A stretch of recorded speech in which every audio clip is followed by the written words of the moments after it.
C 361, 362, 363. Chapter 361, Interrogation, 3. In a way, it was like a cliché from a detective novel. All circumstantial evidence pointed to the culprit, but the most crucial physical evidence was missing. That was my situation. What kind of gift is this? It might have worked before the prejudice against evil spirits set in, but now, I needed solid evidence to prove my innocence. Otherwise, it would only make me look more suspicious. Like this. Say this: I am a woman. Raven's request after distorted trust malfunctioned. Her goal was clear. Although she didn't know why it was happening, she wanted to figure it out by changing the conditions and experimenting. Therefore, there was only one thing I could do. My voice. It seems like I can't speak because it's a lie. Stop messing around. I wasn't messing around. I was trying my best. Is it really this difficult to get past this? Just say anything. I'm really not an evil spirit. Believe me, Raven. The second hand stopped again as I repeated the same thing. But this time, Raven didn't miss the opportunity. I'm a man. It really works, right? So when it malfunctions, it affects everyone, not just me. Another thing I learned. Damn it. Tick, tock. The disc resumed working as soon as the second hand started moving again. I'm a man. It's not working now. You're doing something, aren't you? Why is she looking at me so suspiciously? Well, it was true that I was the cause, but I had to deny it. This is unfair. You brought a defective product and you're blaming me. Defective product? Is it normal for it to stop working when you speak? It was definitely suspicious. I would have also been skeptical if I were in her shoes, but I couldn't just admit it, could I? I raised my voice. I didn't do anything. It's true. Believe me. If distorted trust couldn't distinguish between truth and lies, it meant that the one who shouted the loudest was more likely to win the argument. Just shut up. You're being loud. But why is she glaring at me? This is scary. I instinctively shut my mouth, and Raven also stopped talking, lost in thought, and then, tell me. You were about to say something. Just say it. It was like the primordial era, when there was no magic or science. A time when words were enough to build trust. What a wonderful world. What do you mean you returned? What were you doing before that? I'll tell you everything. I then explained what had happened on Paragon Island after the two of us were left alone. How we defeated Stormgush together. How the essence dropped. So you used that to pull the lighthouse keeper towards you. Yes, I combined it with Bion's transcendence. That's probably true. Continue. I also told her about the fragment of records, the treasure the Lord of Nork had, before moving on to the next incident, and Raven surprisingly accepted it easily. I've heard of it. I didn't know that was the treasure Drow's soul. The legend says it can change the past. Right. It's not a legend, it's true. Well, I couldn't change history, but, you'll understand if you listen. How the fragment of records activated. How I woke up in the past 20 years ago. It's unbelievable, but it does explain why only your equipment was left on the island. It seemed like she was starting to get suspicious, but she didn't interrupt. And, Nibbles, Ench. Raven tilted her head when I told her about borrowing the identity of Nibbles Ench, whose ID card I obtained after killing the looters on the island. Oh, does she remember? I briefly had a glimmer of hope, but reality is reality. That name sounds familiar. Well, she was only 5 back then. How could she remember? Okay, then next, it was time for Dwarky to make his appearance. I then told her about how I tried to change his fate, but realized that history would always flow in its original direction, no matter what I did. The things I did, they had already happened in the original timeline. There has been research on time since ancient times. It's the single-dimensional timeline theory. Never mind, please continue. Alright. I then explained in detail about going down to Nork, spending 6 months there, and my efforts to save Amelia's sister. Of course, I left out anything related to evil spirits. And, I was in Nork when I returned. It was a month before the present. I met Amelia and Erwin believed me. And the reason you didn't reveal your identity was because you found the royal family's announcement suspicious, right? Yes, I don't know if you'll believe me, though. That was the end of my story. Then what would Raven's judgment be? I watched her with a mixture of anticipation and worry, and she said firmly, "That's a ridiculous story, like something a child would believe." It was a somewhat expected reaction. She was a mage, not an ordinary person. She was knowledgeable, so it was only natural for her to find my story unbelievable. But, do you have any proof? I had prepared for this. Why do you think I haven't told you about our encounter yet? This kind of thing works better in a dramatic situation. Proof, of course. You said the name Nibbles Ench sounded familiar, right? Yes, but, of course it would. We met 20 years ago. I explained in detail, watching Raven's confused expression. Our first meeting at the library. How I saved her when she was about to get beaten up for electrocuting people, and how we met every day at the same time and talked about various things. That person was you. Raven's eyes widened in shock. it seems like you finally remember who Nibbles Anch was. I was relieved. She might have forgotten his name, but she still remembered him. Raven didn't say anything for a while. She just stared at me with confused eyes. This is impossible. How can this be? I understand how you feel, but it really happened. You must also remember our conversations. Vaguely. Just that there was someone like that. I was really busy after entering the magic tower, and then that incident happened.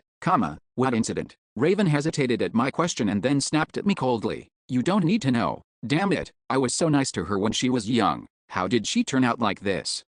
But she was even more rude back then. At least she was using honorifics now. Anyway, do you believe me now? Raven didn't answer and just pursed her lips. And, tick-tock, tick-tock, the ticking of the disc's second hand echoed in the silence. It seemed like less than 2 minutes were left. Well, even though it stopped working whenever I spoke, I hadn't been talking non-stop. Tick-tock, as the pointless time passed. It doesn't matter what I want to believe, Amelia Rainwales, your answer me. Is this story true? Raven, as if belatedly realizing that she could verify it through a third party, shifted her gaze to Amelia. And, tick-tock, Amelia's answer was flawless, even though distorted trust was active. Everything Yandel said is true. Right. Although I had left out a few truths, the experiences themselves were facts. The fact that he and I went to the past 20 years ago, and the things we experienced there, they all happened. It was the final blow. Even if it was hard to believe, there was no way she could deny it now. Okay, I think she's convinced. I was feeling relieved when, but, Raven spoke in a strained voice. That doesn't prove that you're not an evil spirit, huh? I couldn't understand. Why? Wasn't this enough to convince her? Why was she still so persistent? Don't tell me, there's another reason why she suspects me, besides the royal family's announcement? My mouth went dry at that thought. Amelia Rainwales, I'll ask you one last question, ask away. Amelia nodded, and after a brief pause, Raven spoke. Her voice was firm and unwavering. If there's anything you're unsure about, or if you don't know for sure, please just say you don't know, is Bjorn Yandel an evil spirit? Damn it. Amelia didn't answer Raven's question, or rather, she couldn't. After all, how could she? She couldn't lie in front of that damn numbered item. The only option was silence, a heavy silence fell, and in that silence, tick-tock, tick-tock, the second hand ticked away. But it didn't last long. Tick, the second hand stopped, and the light emanating from the disc faded. The effect of distorted trust had ended, but, the suffocating silence continued. It happens sometimes. A moment of silence could be a more powerful answer than 1,000 words, it doesn't matter what I say now. Amelia finally muttered, but Raven didn't speak, and she didn't reactivate distorted trust and ask the same question again. She probably didn't have enough charges. Raven, just, don't say anything. Please, not now, Raven looked at me for a long time, standing in front of the cage. She seemed to be organizing her thoughts, but could it be that she couldn't? I'm the vice captain of the 3rd Magic Corps, and I have pride and a sense of responsibility for my role. I would never betray or deceive those who trust and follow me. Raven started muttering to herself. So, I have to report this. It's not just treason against the nation, it's betrayal and deception against those who believe in me. It was clear who she was talking to, not me, Amelia, or Erwin. Herself. I can't do that. No, I can't. Raven clenched her fists as if trying to organize her tangled thoughts, and then she turned around and walked towards the stairs. Thud, thud. She looked precarious. Yandel, this is going to be a big problem if you let her go like that, Amelia advised me, but I couldn't hear her. Of course, I knew. She would come back with reinforcements next time, but, crack, what could I say to stop her? My companion, who had tried to believe me, had finally realized the truth and turned away. Thump. My heart ached, and I had a thought. If I wasn't an evil spirit, if I had been born in Bjorn Yandel's body and met them as an ordinary person, what would have happened? That's bullshit. We wouldn't have even become companions. I dismissed a meaningless thought, and the guilt I felt towards Raven. This wasn't the time for that. I guess we have no choice but to go with Plan B. Now that the situation had become this dire, I had to focus on surviving, regardless of my reputation. It wasn't just my life that was on the line. Amelia and Erwin were also my responsibility. Therefore, when the troops arrived and the cage opened, I would block their path with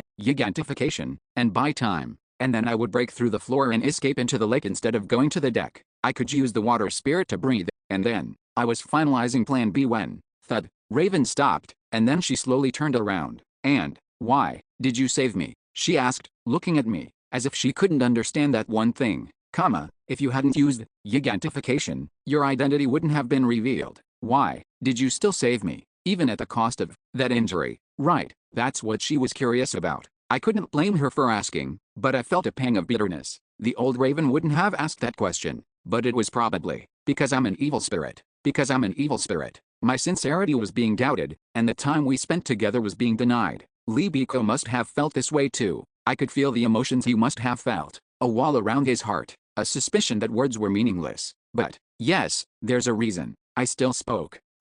I knew there was something else. I might seem like a monster who stole another person's body. Even if everything seemed like a lie. Even though I shouldn't be saying this. You were in danger, Raven, so I saved you. That was the only reason, Chapter 362, Interrogation, 4. Arua Raven turned away. Until the very moment her gaze left him, that man was looking at her, with a desolate and pitiful gaze, It felt like a sharp object was piercing her heart. Why is he looking at me like that? I'm the one who was betrayed. Evil spirits deceive the entire world. That's what she had learned from a young age, and she had witnessed countless examples as she grew up. That he saved her because she was in danger? That can't be true. She shook her head, rejecting the cry of her heart, trying to convince herself that it was the answer. That the man had simply said what she wanted to believe. That there must have been another reason. That she couldn't fall for this. She took a heavy step forward. Thud. With every step she took, memories of their adventures flashed before her eyes. It started with their first meeting in the Crimson Fortress. What the hell is that?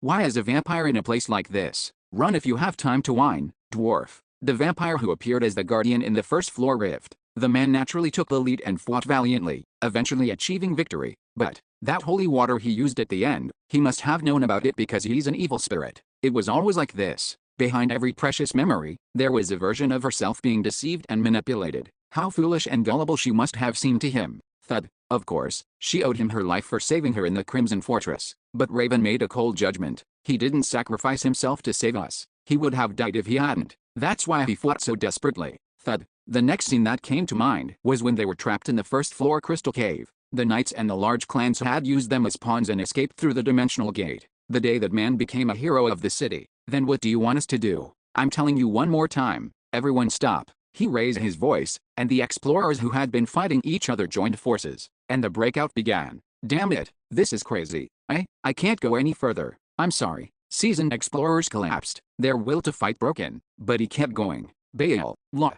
He volunteered for the most dangerous task and fought more desperately than anyone. But Raven judged, he did that, because he had to survive. She took another step. Thud. With each step away from the cage, memories of him, to be precise, the big and small favors he had done for her, came to mind. And each time, Raven thought, that wasn't that difficult. It wasn't something he had to risk his life for. I've helped him a lot too. She was able to dismiss most of them. But, don't tell me, you came all the way here for me? Through that fire? I was taking a walk. The incident in the Imperial City. What are you doing? Are you trying to carry the whole boat? The time he fought the enemy alone on Paragon Island after sending his companions away on the boat. And just recently, you're back. The time he shielded her from the magic attack with his body. But, he did that for himself? Raven soon realized that she was in denial. That can't be true. The memory was vivid, despite the chaos. He had been in excruciating pain, his veins bulging, but he held her carefully, protecting her from his thrashing body. There was no point in deceiving herself anymore. She had tried to deny it countless times. You were in danger, Raven, so I saved you. Those words were undoubtedly true. Creak. The door at the end of the passage closed. She's gone. Yet, it meant that Raven had left for good, and we had to give up on her returning to release us. Evil spirit. I looked to the side, and Erwin was staring at me with a lowered head. You're an evil spirit, right? So that's why she was so quiet. She must have been shocked. Well, I could understand why she was upset. It probably seemed like I didn't tell her because I didn't trust her. Erwin, calm down. I'll explain. That woman knew, but I didn't. I said I could understand everything. I did. Why did you lie to me? Did you not trust me? What do I have to do to make you trust me? Wow, I've never seen her this angry. I glanced at Amelia for help, but she just shrugged and avoided my gaze. She was telling me to clean up my own mess. Well, at least she doesn't seem to care that I'm an evil spirit. I felt a pang of relief and gratitude, as well as a hint of dizziness, at Erwin's murderous aura, having just seen Raven leave because she couldn't accept it. But that was a separate issue. How do I calm her down? It didn't take long to decide. What about Raven? She knew, but she didn't tell me. That woman was dangerous. That she even protected you, revealing her identity. Thud, I grabbed her wrist before she could have a seizure. And, Erwin, you would have done the same if you were in her shoes. I spoke sincerely. After all, I would have done the same thing, even if it was Erwin instead of Raven. But did she find it hard to believe? Lee, liar, you didn't even tell me. You thought that woman was more trustworthy than me. What? Why would you think that? Because I'm like this. I absorbed those essences, and now I'm treated like a crazy bitch. I didn't know she was thinking that. It seemed like she was also struggling with her condition. Erwin, that's not true. Then, why did you hide it from me? Damn it, I told you I would explain. I sighed inwardly and said, because I wanted to protect you. For some reason, Amelia answered for me. Recycling. How efficient. What the hell is she talking about? I ignored her and looked at Erwin. She reacted after a brief pause. Who? Hut. Her shoulders trembled. Me. Okay. Her voice was calmer now. I quickly explained, worried that she might misunderstand again. You saw it, didn't you? Raven asking Amelia a question. Even oral Gabby's gift couldn't prevent that kind of application. That's why I wanted to minimize the number of people who knew. Of course, it was also for my own sake, but it wasn't a purely selfish decision. If something bad happens because I'm an evil spirit, I wanted to give you a way out. If you didn't know, you're a victim, but if you helped me knowing the truth, you'd be considered an accomplice. So, you're saying you care about me more than rain whales? That you hid it from me to protect me. Oh, I unconsciously looked at Amelia. She chuckled and nodded, as if asking what I was so worried about. She was telling me to take care of it. Damn, she's reliable. Right, that's why I only hid it from you. As expected. Erwin clenched her fists, seemingly pleased with my confirmation, and she straightened her shoulders and looked at Amelia with a triumphant smile. This is annoying. Amelia frowned, but Erwin ignored her and turned her attention back to me. Mister, thank you for your concern, but please don't do that again. To leave you behind and escape alone, I wouldn't want that. Erwin glanced at the empty cage where Raven had left. I'm different from that ungrateful woman. Oh, is that so? So, just trust me. Okay. Amelia then changed the subject. But what are we going to do now? Right. We should start preparing. First, pack your things. We can't leave our equipment behind. I went to the corner where I had piled up the items I looted from the lighthouse keeper and squatted down. I gathered the items, wrapped them in his robe, and tied it into a bundle, then wrapped it around my neck. The barbarian peddler mode. I would carry it like this for now and put it in my subspace pocket when I had the chance. Tell me what you're going to do now that you're done packing. You must have a plan, Amelia asked, and I shared plan B with him. We waited, not letting our guard down, and after some time, click, the doorknob at the end of the hallway turned, and the door slowly creaked open, and, thud, Raven reappeared, alone. She's alone. I wonder what she's planning. She should have already reported to her superiors by now. Amelia and Erwin looked wary, gripping their weapons. Raven flinched and stopped as she approached. Why did you come back alone? Raven answered quietly at my question. To confirm, it was a conversation taking place about 7 meters apart. The distance felt even greater because of the echoing voices. But, confirm what? Raven didn't answer. She just resumed walking, closing the distance. Thud, thud. Her expression became clearer as she approached. It was a complex expression, impossible to define with a single emotion. But one thing was clear. Don't tell me, she didn't report it? I asked to confirm, and Raven answered with silence. Thud, thud. Her footsteps continued. It didn't take long for us to be separated by just the bars of the cage.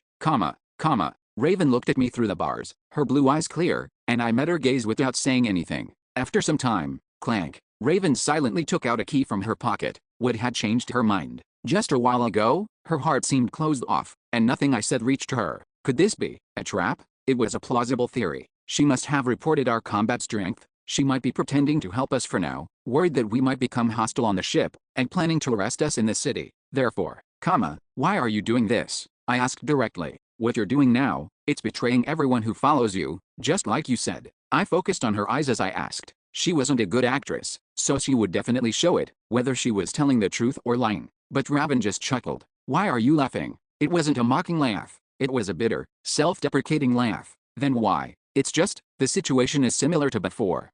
If I didn't know you were an evil spirit, I wouldn't have asked that question. I was speechless, but Raven seemed to have already made up her mind and returned, as there was no hesitation in her actions. Swoosh, the key entered the lock. The iron bars separating me and Raven gleamed in the torchlight, reflecting our images like a mirror. I suddenly felt embarrassed. Honestly, I had given up and was thinking about plan B. My answer is the same. You'll be in danger if you stay here. So I decided to help you. For now. Therefore, click, the key turned. And, come out. We need to talk about what to do next. The door opened. Chapter 363, Responsibility, 1. We were finally released from the cage and taken to the officer's cabin. We needed a secure location for our conversation. You can speak comfortably here. This place is designed for secret conversations. Oh, if you say so. First, I want to hear about the situation. What happened with the ambush? I wanted to know what had happened to Dwarkulus's attack, the information that had been completely blocked while we were trapped. Viscount Lamrain perished. He was killed by Ricardo Liwan Praha, the traitor, during the retreat. My heart sank at the news that our corps commander had been assassinated, but the situation itself didn't seem that dire. The attacks had stopped as soon as the royal forces retreated to the lake and used the dozens of ships as a fortress. It had been 2 hours since then. The command believes that the goal of the ambush was to assassinate key figures using the chaos. Assassinate key figures? That's definitely a possibility. The Blood Knight had muttered this when he saw us. Golden Mage, Arul Raven, one of my targets. Raven must have also been on the hit list. I could roughly picture their strategy. The corpse collector would have spread undead everywhere and used them to track down the targets. Indeed, the number of undead had increased significantly after our battle with the Blood Knight, and their reinforcements had also arrived soon after. Anyway, it's not that urgent right now, so let's talk about that first. What are your plans, Yondel? Plans? I have to think about that now. I hadn't expected Oral Gabis's gift to work like this. It had made things complicated. And Raven trailed off and looked at me. Just so you know, I only helped you this time because I had to. I can't keep doing this. So we weren't companions again? Raven avoided my gaze as I looked at her with a betrayed expression. It's no use looking at me like that. I already took a huge risk by not reporting this incident, and I've done my part. It was a bitter pill to swallow, but I understood. She couldn't just leave us to die, but she wasn't willing to risk everything for us. Helping an evil spirit in this world was a dangerous act. It was a guaranteed path to ruin if you were caught. Therefore, Raven, I don't blame you, so don't make that expression. I'm actually more grateful that you helped us, even if it was just this once. I'll try my best to keep your name out of it if something goes wrong. I smiled and patted Raven's shoulder, trying to act like a barbarian, but then, thwack, thwack, thwack. She didn't react, even though she would have usually screamed and glared at me. She just bit her lip and looked down. Why, are you still being nice to me? Is she worried about that again? She's so sentimental. I understand. You tried to help me, even though you knew everything. That's enough for me. I felt guilty. She was a successful mage with a bright future ahead of her, and now she was risking everything because of me. An awkward silence followed, and Raven, as if regaining her composure, awkwardly returned to the original topic. Anyway, what are you going to do now? Well, I don't think you should hear that, you'll be in trouble if you get involved any further after hearing it. You said this was the last time you would help us, right? Raven flinched as I drew the line, but she also had something to say. You said you would keep my name out of it, but we don't know what will happen. That's true. It's best to avoid getting caught for now. And if that means, I'm willing to help, to some extent. What the hell? So she was going to help us anyway. Raven glanced at me with an annoyed expression as I grinned. Just tell me, what are you planning to do? You must have a reason for coming to the battlefield in disguise. You knew you would stand out, Raven asked, and after some contemplation, I answered. Honestly, like a barbarian, I don't have one. Not yet, There's nothing I can do if I don't have one. I hadn't expected Oral Gabis's gift to work like this. I came here because I needed money, but I was planning to lay low. But it seemed like she didn't expect this answer at all.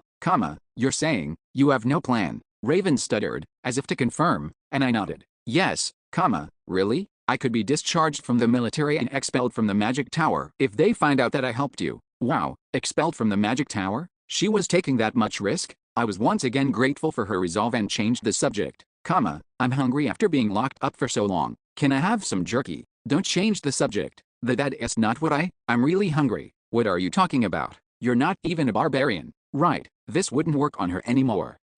I felt a strange mix of emotions.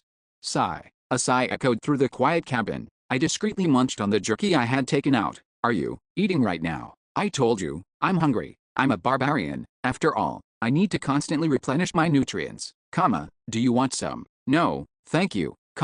Damn it, how could anyone not know he's an evil spirit when he acts like this? Raven sighed again, but I decided to take it as a compliment, as if she was saying that I was good at hiding my true nature. Munch. Phew, I feel better after eating something. Raven, did you know something? Know what? It seemed like you had a reason to suspect me, even before the royal family's announcement. That? Raven's expression darkened, but she must have decided not to hide it. The magic tool that recorded the conversation between Hans Krisen and the dwarf from Nork. She got it. But why that recorder? Raven explained as I looked at her questioningly. It had a limited number of plays, maybe because they used a cheap caller, so it could only play 100 times, and there were 2 plays left, so I started wondering why he had listened to it so many times. I see. I didn't expect that to be a clue. It had never even crossed my mind. But there was something even more decisive. Misha came to my lab about 50 days after Yandel died. What did she say? She said that there would be a rumor going around that Yandel was an evil spirit. Could it be because it was about Misha? My heart suddenly felt cold, and I asked her if it was really just a rumor, since it seemed fishy, considering the recorder incident. Misha avoided answering back then, but ironically, her silence was the most definite answer. Wait, so you're saying she was the one who spread the rumor? Erwin, who had been silent until now, interjected, and Raven nodded after glancing at her awkwardly. Probably. I don't know what her reasons were, though. Erwin gritted her teeth at Raven's confirmation. Reasons? My ass. Yeah, that woman. I knew she would do something like that. Calm down, Erwin. No one knows what kind of situation Misha is in. But I would never do that, no matter what the situation. Aren't you angry, mister? She practically betrayed you. That's why. We don't know yet. Honestly, I was more worried than angry. After all, I had heard something at the round table. Misha was with Lee Biko, and Lee Biko has the Stone of Resurrection. Maybe she had made a deal with him to bring me back to life. Well, it was just my guess, and even if it was true, it didn't change the fact that her choice had harmed me. Damn it, what the hell is she doing? Seriously, mister, why are you so foolish? What is she talking about? Whatever, Raven, so you don't know why the royal family acknowledged the rumor and made an official announcement? No, but I heard something from Captain Febrisk. What did you hear? He came to me as soon as the announcement was made and said that he was already dead, that no one would ever know the truth. Back then, I thought he was just trying to comfort me, but looking back, it was a bit strange. It was like he knew the truth. Maybe we can find something if we investigate him, can you look into it when we return to the city? Yes, I can do that. Raven nodded readily, contrary to my worries. Thankfully, it seemed like this kind of favor was included to some extent.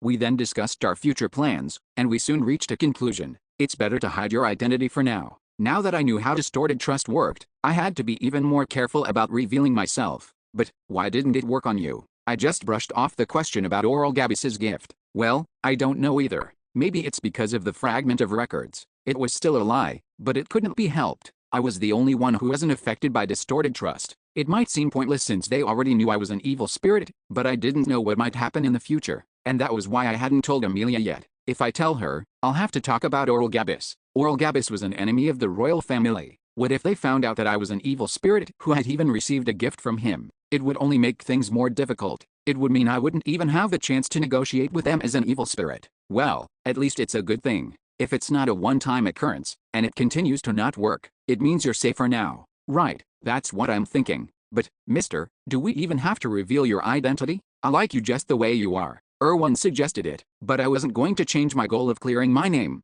I won't be able to get the spirit engraving then. That's why I chose to play as a barbarian. The spirit engraving was essential for maximizing the synergy between my essences, but Erwin couldn't relate. You can just not get it. She asked sadly. Why are you so obsessed with becoming stronger? Everyone looked at me. Come to think of it, you've always been like that. You're only interested in climbing the tower. Raven's eyes were filled with anxiety. While I heard a rumor. They say you can return to your original world if you reach the top of the labyrinth. Amelia seemed to understand, but I wasn't grateful. Damn it, that would only lead to misunderstandings. Don't tell me, you're doing this because of that, you must have a reason to want to go back so badly. Well, it's your home. Mister, can't you just stay here? I'll be better. I won't cause any more trouble. What the hell is she talking about? Erwin, calm down. You're misunderstanding something. Return? It wasn't my priority even before, and it was still the same now. My number one priority had always been survival. But now that I had met people, explored the labyrinth, and experienced so much, my priority had changed a bit. It wasn't just about me surviving anymore. It was about all of us surviving. So, you're asking why I'm so obsessed with becoming stronger. I continued without hesitation. So I can protect you. What I had to protect with this shield wasn't just myself anymore. See 346, 347, 348, Chapter 364, Responsibility, 2, Lihan shoots. Come to think of it, it wouldn't be so bad to live as him. With my current specs, I could earn enough money to retire in a few years, even if I hid my true strength. Of course, I would have to give up on returning. But what's so bad about that? I had already adapted to this world. It wasn't as horrible as before, and I often thought it was better than my original life.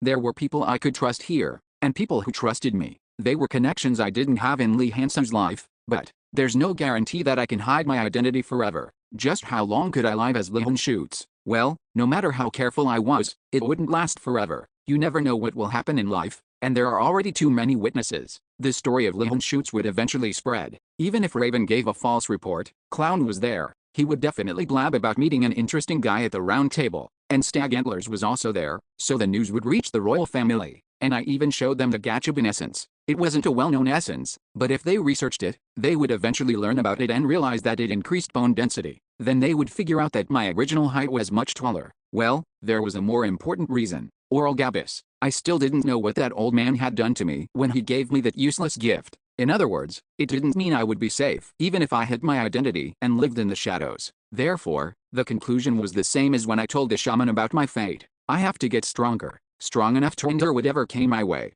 Whoosh! The crystal ball on the desk started vibrating as we were discussing our future plans in the officer's cabin. It's the military message stone that's directly connected to the command center. It seems like we'll have to continue our conversation later. Well, they couldn't focus on us forever during wartime. Honestly, I was also starting to feel a bit awkward. We'll wait outside. No, you don't have to. You're technically my escorts. Just be quiet when I'm talking. Alright. Raven then received a call from the command center and spoke in a professional tone, then summoned the other officers. And, Vice Captain, but who are they? Don't worry about them. They're my escorts. But, we're having a meeting. Do you want me to repeat myself? Wow, she's a natural-born leader. How can she be so intimidating with that small stature and that cold voice? Then let's begin. We just received orders from the command center. They said they can't detect any enemy life signs within the barrier. We stayed by Raven's site and observed the situation. It seemed like the enemy troops that had been surrounding the lake had suddenly disappeared. It happened 2 hours after they retreated to their ships. It could be a trap to lure us out of the ships. Well, I think it's more likely that they retreated. Everyone be quiet. Speculation is meaningless. The command has decided to send out search parties from each unit. Raven didn't hesitate and assigned some of her officers to the search parties. And after some time, we received real-time updates from the search parties. We can't find anything around the lake. The lakeshore, which had been swarming with clowns undead, was empty. And the second search team found traces of a large-scale magic spell. They found traces of magic. It was a multiple teleportation magic circle. You couldn't enter the barrier from the outside with teleportation magic once. Wall of 1,000 gold was activated, but it wasn't the other way around.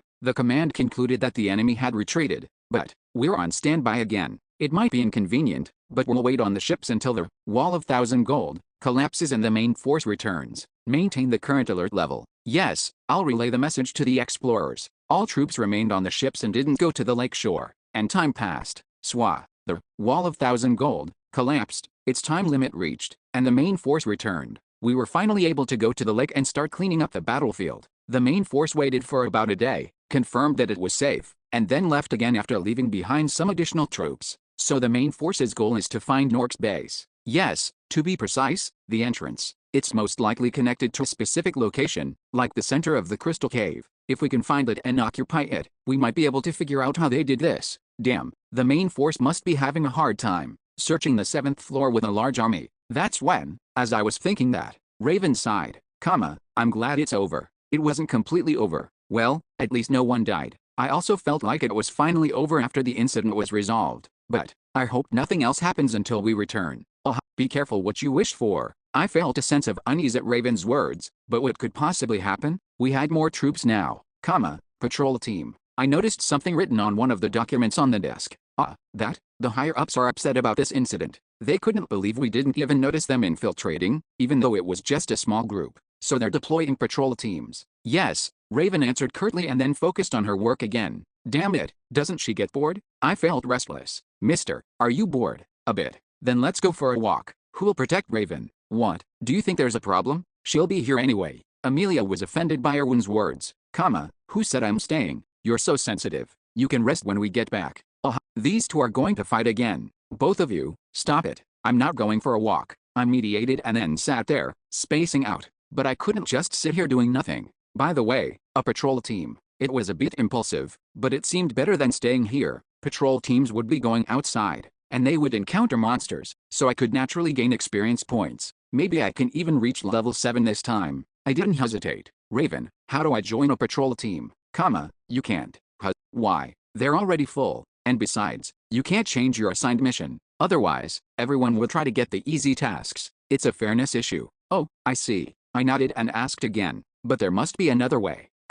You can change your mission with the permission of your unit commander. What the hell? She was just teasing me. How mean. You're the commander. Just change it. That's why I said you can't. Because I won't let you. Huh? I'm saying I won't let you. Who knows what kind of trouble you'll cause while I'm gone. Raven drew a line coldly, not even looking at me. Well, it wasn't a big deal. I wasn't the type to give up. Haha. That's the problem. Raven tilted her head as I chuckled, as if it was nothing. What's with that look? This is why bookworms are so useless. Their brains are too stiff. You're saying the problem is that you're not there. Then just come with me. Raven narrowed her eyes and scanned me from head to toe as I presented my solution. And, just out of curiosity, are there barbarians or similar races in your world? I was caught off guard by her unexpected question. As a result, I was able to join a patrol team. Raven was a rationalist. Do it for me. Do it for me. I promise I won't cause any trouble. Do it for me. I activated the barbarian parrot mode. I had used this mode effectively in the crystal cave. I kept repeating the same phrase, and Raven, who had been ignoring me at first, eventually had to react. Damn it, you're so persistent. Then do it for me. I told you no. And I didn't even answer for over 4 hours. You should know when to stop. I don't know, so do it for me. Sigh. A sigh meant resignation. I kept pushing, and Raven finally gave in. She judged that it was better to endure a few days of annoyance than to deal with my constant nagging.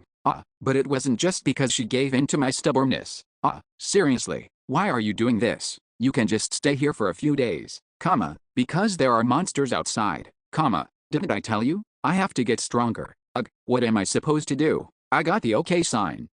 Of course, it wasn't on the condition that she came with me. I wanted her to, but she said the command center wouldn't allow it. I'm the only mage here who can use Wall of 1,000 gold. I have to stay here just in case. Right, she was a valuable asset. Then I'll leave Emily or Owen behind. You don't have to do that. I was fine even when wasn't here. I'm still worried. I'm really fine. So just go and don't cause any trouble. Especially don't use gigantification. And don't neglect your patrol duties just because you're hunting monsters. And also, I listened to her instructions, like an elementary school student going on a field trip, and then Raven finally contacted her superiors and changed my assignment, and I was able to leave the tent. There was a patrol team that was just leaving. You're the new member. It's an honor to meet you, Terja. The squad leader greeted us and then checked our specs. The Blood Spirit Marquis is an archer and a spirit user, so you'll be in the center. Are you two melee? That's right. The squad leader then asked for more specific information about our roles, and Amelia, who is an agility-based damage dealer, was assigned to the left flank, and I, judging by your heavy armor and shield, you must be a tank. Hey, where's he going to hit me with his small body? I quickly cut him off before I was labeled as a tank. I'm a smasher, Then what about your shield? It's for show. I put my shield away and grabbed Crawl's Demon Crusher with both hands. I'll be on the right flank. I wouldn't be able to use gigantification anyway. It wouldn't hurt to play as a melee attacker for once.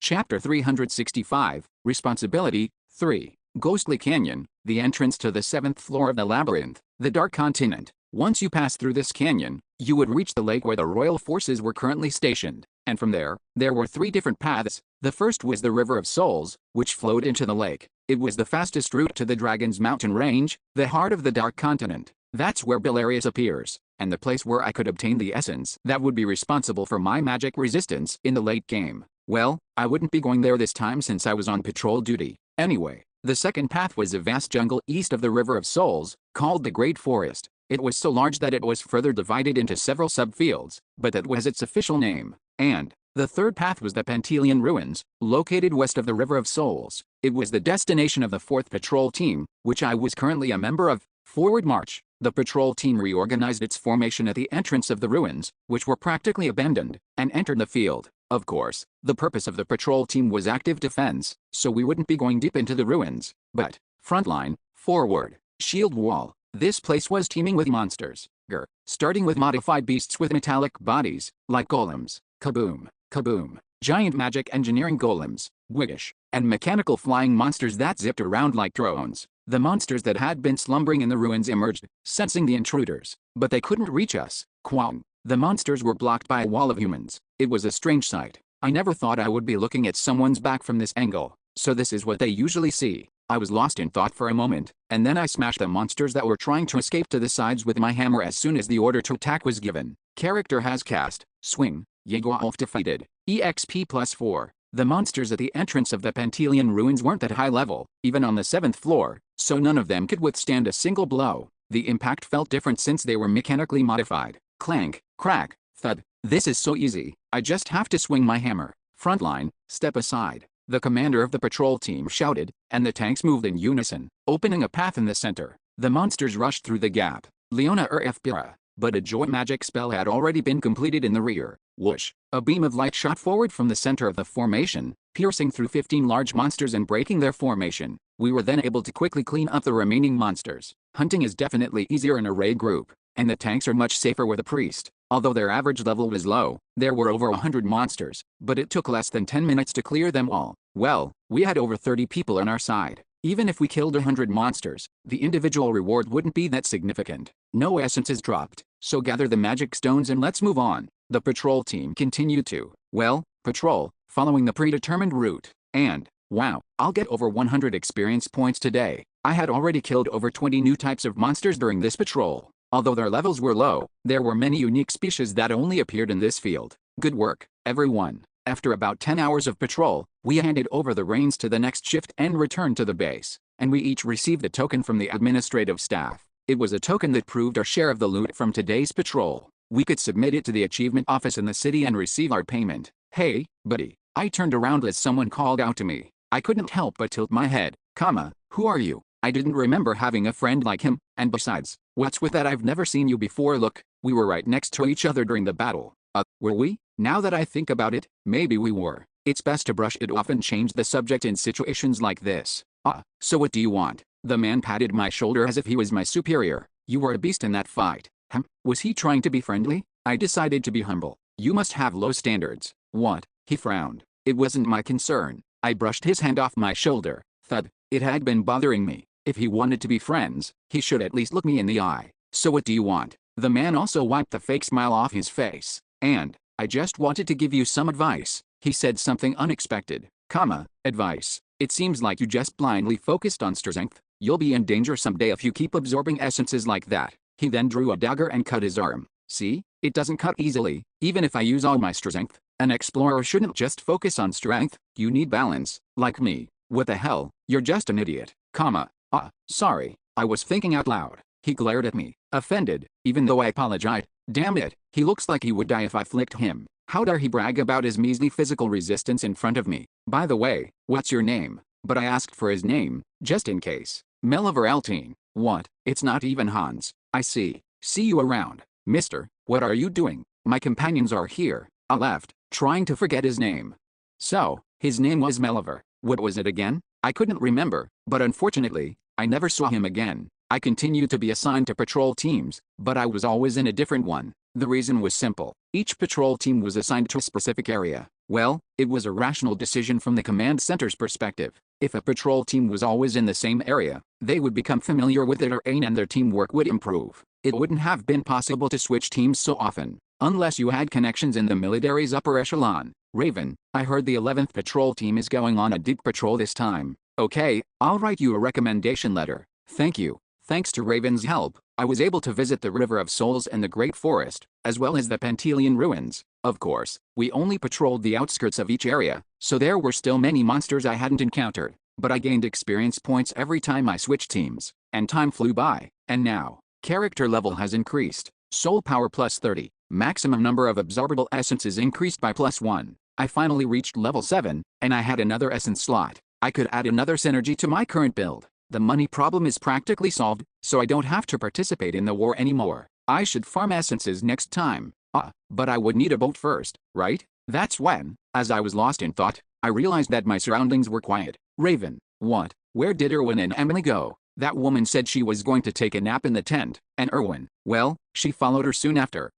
I see. So that's all you wanted to ask? Raven was already reading another document, not even looking at me. Geez, at least give me time to answer. Come to think of it, it's just the two of us. I stepped back, trying not to disturb her work, and I felt a strange sense of unfamiliarity. Whenever I met Raven after our reunion, Amelia or Erwin was always with us. Maybe I should ask her about something I've been curious about. Raven, what is it now? What was that incident you mentioned before? Raven's hand, which was writing something, flinched as I cautiously asked, and she glanced at me. What incident? Don't play dumb. You said it before, in front of the cage. That something happened after you entered the magic tower. I don't want to talk about it. It's not important. Is that so? Then I can't force you. I gave up on my curiosity, even though I was usually shameless, especially since it seemed like a sensitive topic. And then how's your mother doing? Is she well? I decided to just chat with her. It was also a slightly sensitive topic, but I was involved this time. Did you know something? I tilted my head at her strange reaction, and Raven quickly tried to change the subject. It's nothing. But why are you suddenly asking about my mother? I don't think you should be curious about that. Why not? I'm the one who persuaded your mother to send you to the magic tower. Raven flinched at my casual remark. What did you say? I don't know if you remember, but you came to the library after your mom beat you up. You were crying and asked me to help you. That never happened. You said you barely remembered what happened back then. Even so, I believe it never happened. Oh, really? Don't tease me, and just tell me, is that true? You persuaded my mother. Yes, I then told her what had happened in the past. I had glossed over it back then because we didn't have time. I wanted to have this kind of conversation. To be precise, I wanted to know how much of a positive impact I had on causality. After all, I might have to use the fragment of records again someday. But I shouldn't tell her about that part. But I omitted part of my conversation with her mother. There was a simple reason. She'll abandon me. She'll look down on me after becoming successful. And then she'll leave for her own world. Just like he did, because she's his blood. Isn't this wrong? Why is her life so easy? She's my daughter, but I've never met anyone who helped me like that. But why is she? How could I tell her that? Especially not in front of her. Let's forget about what happened at the library. Just tell me what you talked about with your mother that day. Nothing special. I just persuaded her to send you to the magic tower and said I would pay for everything, and she refused. Refused. To be precise, she refused the money. She said the magic tower had already sent someone a few days ago. You caught their eye because you were using magic on everyone at such a young age. I see. So that's why she suddenly changed her mind. Ahem. It's a bit awkward to say this myself, but in a way, I'm your benefactor. Raven ignored my subtle attempt to appeal to her. How rude. So, how's your mother doing? Are you two getting along now? Raven answered coldly as I changed the subject. I wish we could. She's dead. I see. I'm sorry. I didn't know she was sick or anything. I was so flustered that I stuttered, desperately trying to salvage the situation, but it was too late. It wasn't a health issue. It wasn't an accident either, and she didn't die of old age. Then, she hanged herself. It was about a month after I entered the magic tower. I went home for a week because of an assignment my master gave me. Raven spoke in a flat voice, as if reading from an old diary. There was a rotten smell coming from her bedroom. That was the last time I saw her. Don't make that expression. It's all in the past. It's not like it's a big deal for someone to die. Raven tried to comfort me, but I was speechless. Her words only made me remember more vividly. Isn't it strange? I've spent my entire life working for just this one room in this shithole. Our last conversation, and after our conversation ended, what was the point of my life? The way she staggered towards the back alley, her spirit broken.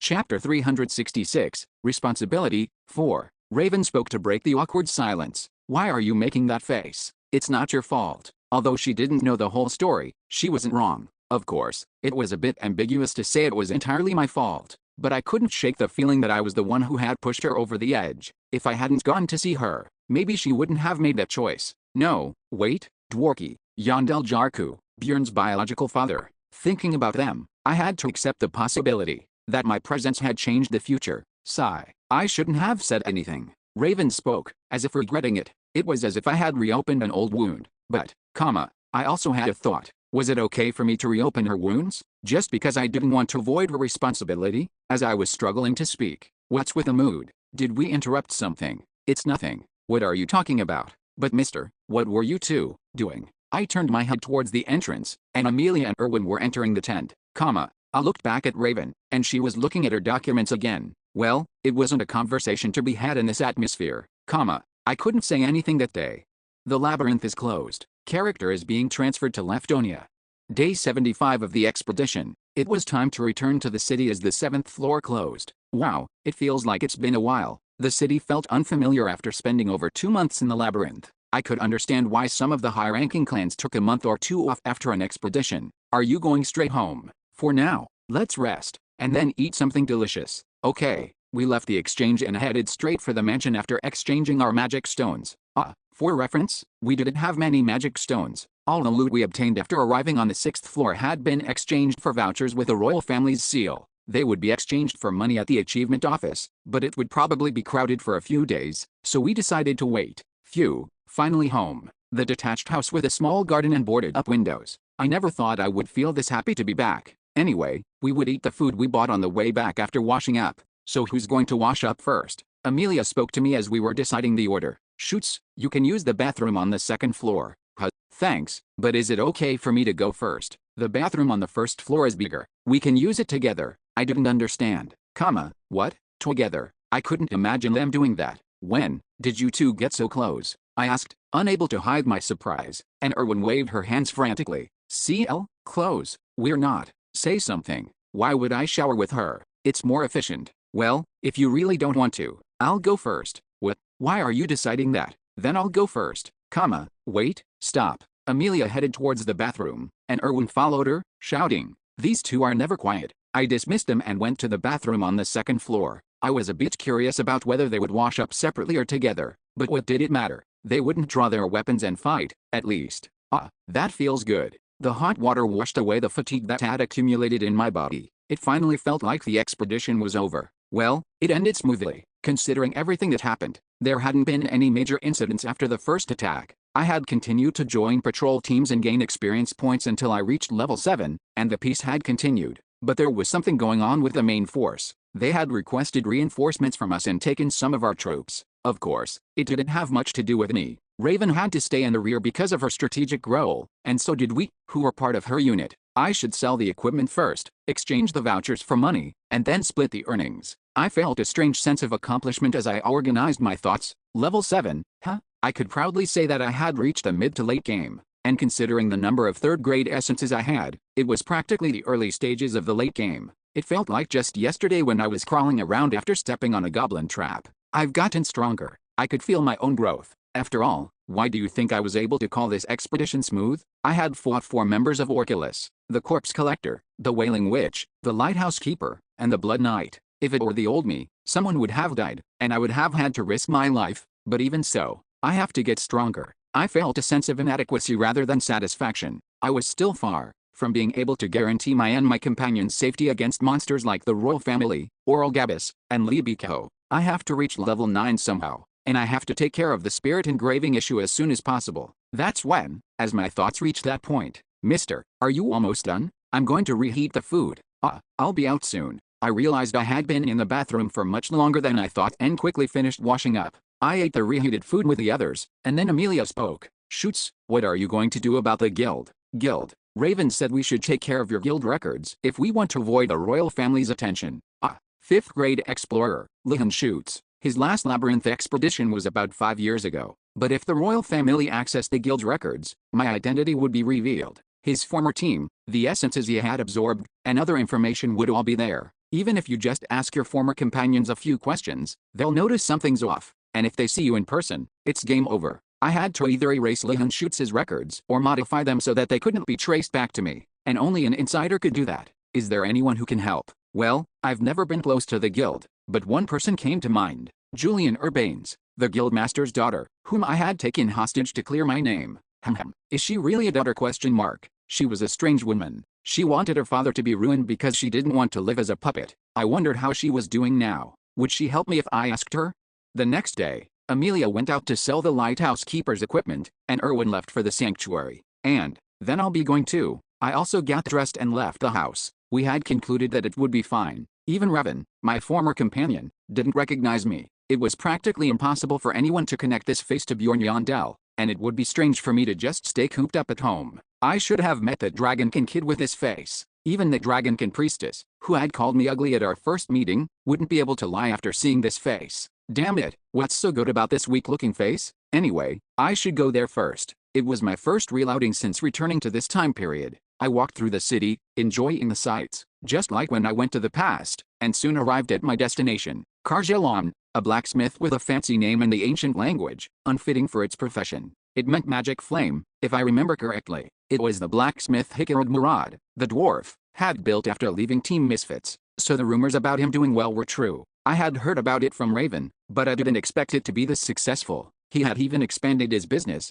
taking over the neighboring buildings. Should I go in? I entered the blacksmith out of curiosity, and as I was looking at the displayed equipment, the items on display are just samples for custom orders. Tell me if you're looking for something else. I turned around at the familiar voice, and a familiar face was there. Hikarid Murad. Oh, you know my name? Ha ha ha. It seems like I've become famous. The dwarf laughed heartily and then looked at me, his smile fading. Huh? What's wrong?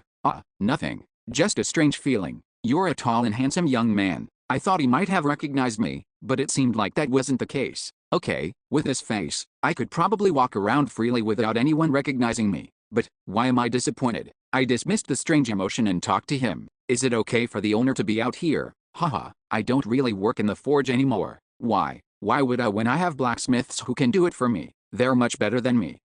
I see. It seemed like he had given up on his dream of being a blacksmith and had become a businessman. No wonder he was doing so well. Damn, he's even wearing a mithril necklace. Honestly, I was shocked. He was completely different from the dwarf I knew. Well, the final blow was his last words. Oh, damn it. I wasted my time explaining everything because you looked rich. He immediately wiped the smile off his face and kicked me out as soon as I said I was just browsing. Get out if you're not buying anything. You're blocking the other customers. I was dumbfounded as I was pushed out. What the hell happened to him? He was so obsessed with money. Well, at least he's doing well. I left the blacksmith and headed towards a training center. It was the place where Rottmiller, that old man, taught explorers navigation skills. It's closed. I wanted to at least see his face. It wasn't open today. Where should I go now? I thought about going back home, but I didn't have anything to do there, so I chose a new destination, Central Library of Revision. There was no better place to go when you had nothing to do. I entered the library, and I saw the familiar desk. But, what the people sitting at the desk were all different. There was supposed to be only one sleepy librarian at that large desk. Welcome. We're happy to have you here. There were over 20 staff members working at the desk. It was like the library 20 years ago. Where's the librarian who used to work here? Who are you talking about? Rana Retaniel Pepbrook. The librarian tilted her head, confused, and then went to the desk and asked the other librarians before returning. My seniors said she retired before the library renovation. When did she retire? Right before the renovation, so about 2 years ago. 2 years ago. Well, she didn't have the specs to be a librarian forever. She was practically doing the work of dozens of people with her vast monopool. Is there anything else I can help you with? No, thank you. Just cast the detection spell, and I'll take care of the rest. The book detection spell fee is 3,000 stones. Damn it, they even charge a fee now? I felt the changes that had occurred during my absence, but I paid the fee and found a few books, then sat down at a table. After some time, snore. Who the hell is snoring? Snore. I couldn't take it anymore and looked up. Sir, we received a complaint. Can you please wake up? A librarian was shaking a large barbarian who was snoring, practically begging him to wake up. Snore. That guy is embarrassing all barbarians. Hut. The barbarian sat up, wiping his drool, and I couldn't help but flinch. Sorry. I must have dozed off. Blonde hair tied into a messy braid. Golden eyes that seemed to be filled with stubbornness.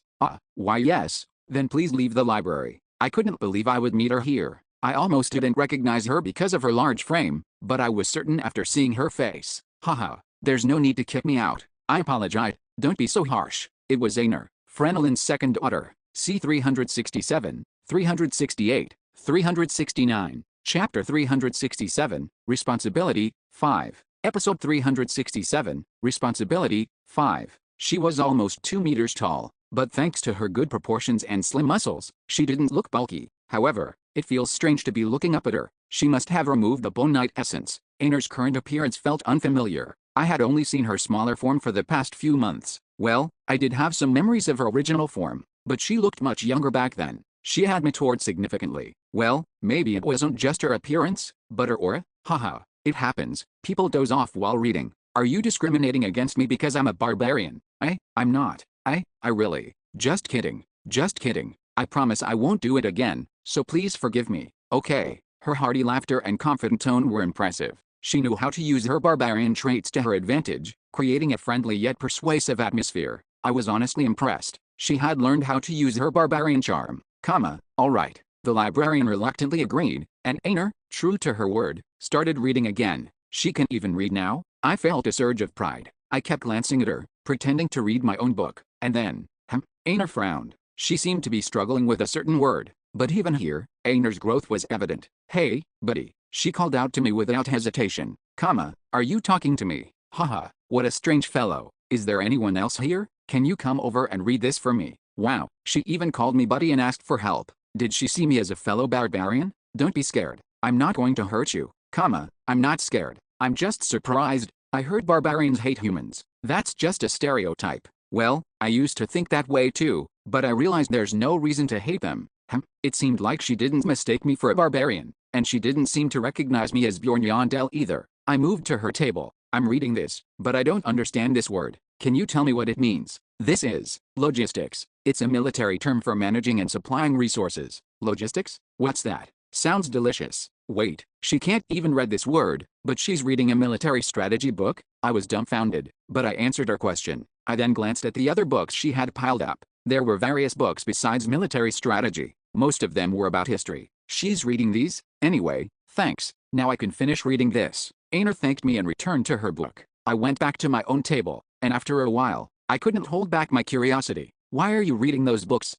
Are you picking a fight with me? No, I'm just, haha. Don't worry, I know I'm a bit different. Wow, she's good at controlling the conversation. Aner laughed heartily and then continued in a serious tone. The warrior I respected the most loved reading books, well, I can't even compare to him, but someone has to do it. Her voice was tinged with sadness. I remembered what Erwan and Raven had told me about Aner. She declared that she would become chieftain after I died. It was a bold declaration, made in front of her grieving tribe. At first, they were skeptical, but as time passed, they started to accept her. She was practically the next chieftain now, but it's a bit disappointing. Aner suddenly looked at me and clicked her tongue, what do you mean? You would have been quite handsome if you were a barbarian, really. Anyway, it's fate that we met, so let's introduce ourselves properly. I'm Aner, Frenelin's second daughter. You, Lihan Shoots. I told her my alias, and Aner repeated it as if memorizing it. Then she handed me a few books. Here, take these. Why are you giving me these? It's a gift for becoming friends. Seriously, who gives library books as a gift?